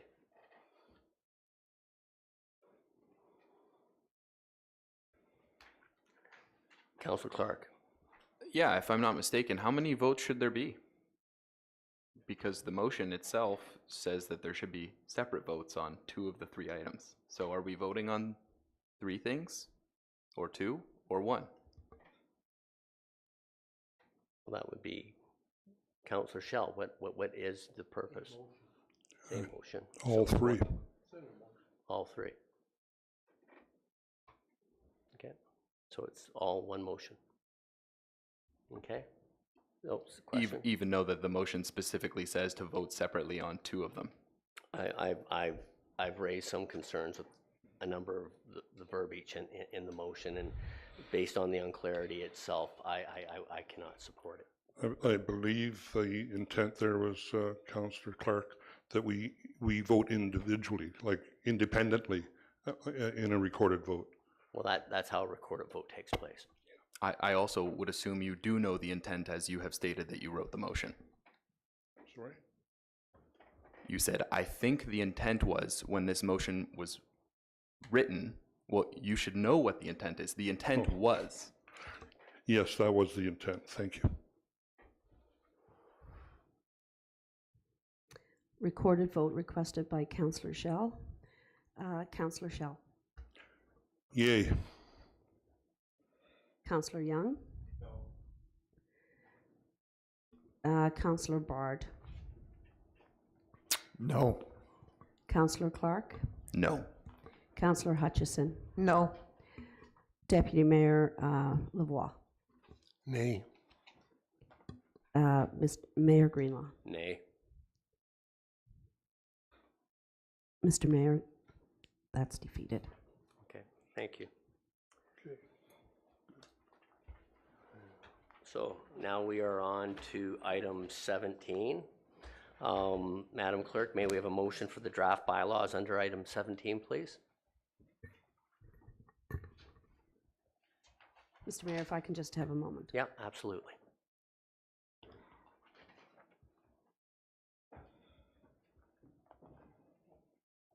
And I'm sorry, Mr. Mayor, you requested? Yes, motion for the draft bylaws under item 17, please. Oh, thank you. Moved by Young, seconded by Bard. Be it resolved that bylaw numbers 2024-128, 2024-130, 2024-134, and 2024-136 be read a first, second, and third time, passed, be engrossed by the clerk, signed and sealed by the mayor. Thank you. Is there anything from any of the bylaws anyone wants to discuss? Everyone's in favor? I'll call the vote. All in favor? That is carried. And now may we have a motion to go into closed session, Madam Clerk? Moved by Clark, seconded by Young. Be it resolved that we do now go into closed session at 8:37 p.m. to discuss solicitor-client privilege litigation affecting the municipality, short-term rentals. I'll excuse myself, Mayor. Thank you. Yep, thank you. All in favor? We're okay. We'll see everybody in closed.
Mr. Mayor, we're live.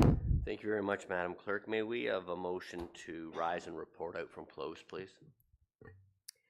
Moved by Bard, second by Hutchison. Be it resolved that we do now rise at 9:12 p.m.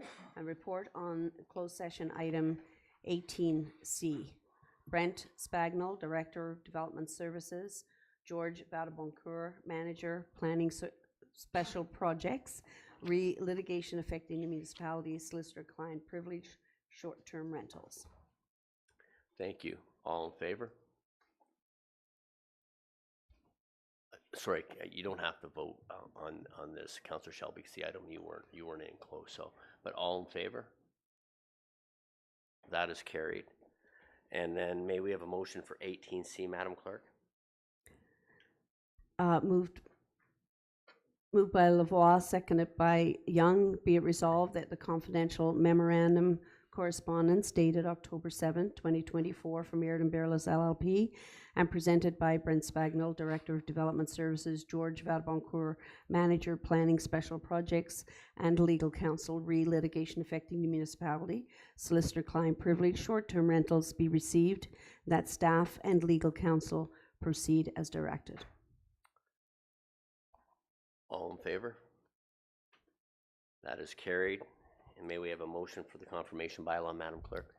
Moved by Shell, seconded by Clark. Be it resolved that bylaw number 2024-135, being a bylaw to confirm the proceedings of the council meeting held on Wednesday, December the 11th, 2024, be read a first, second, and third time, passed, be engrossed by the clerk, signed and sealed by the mayor.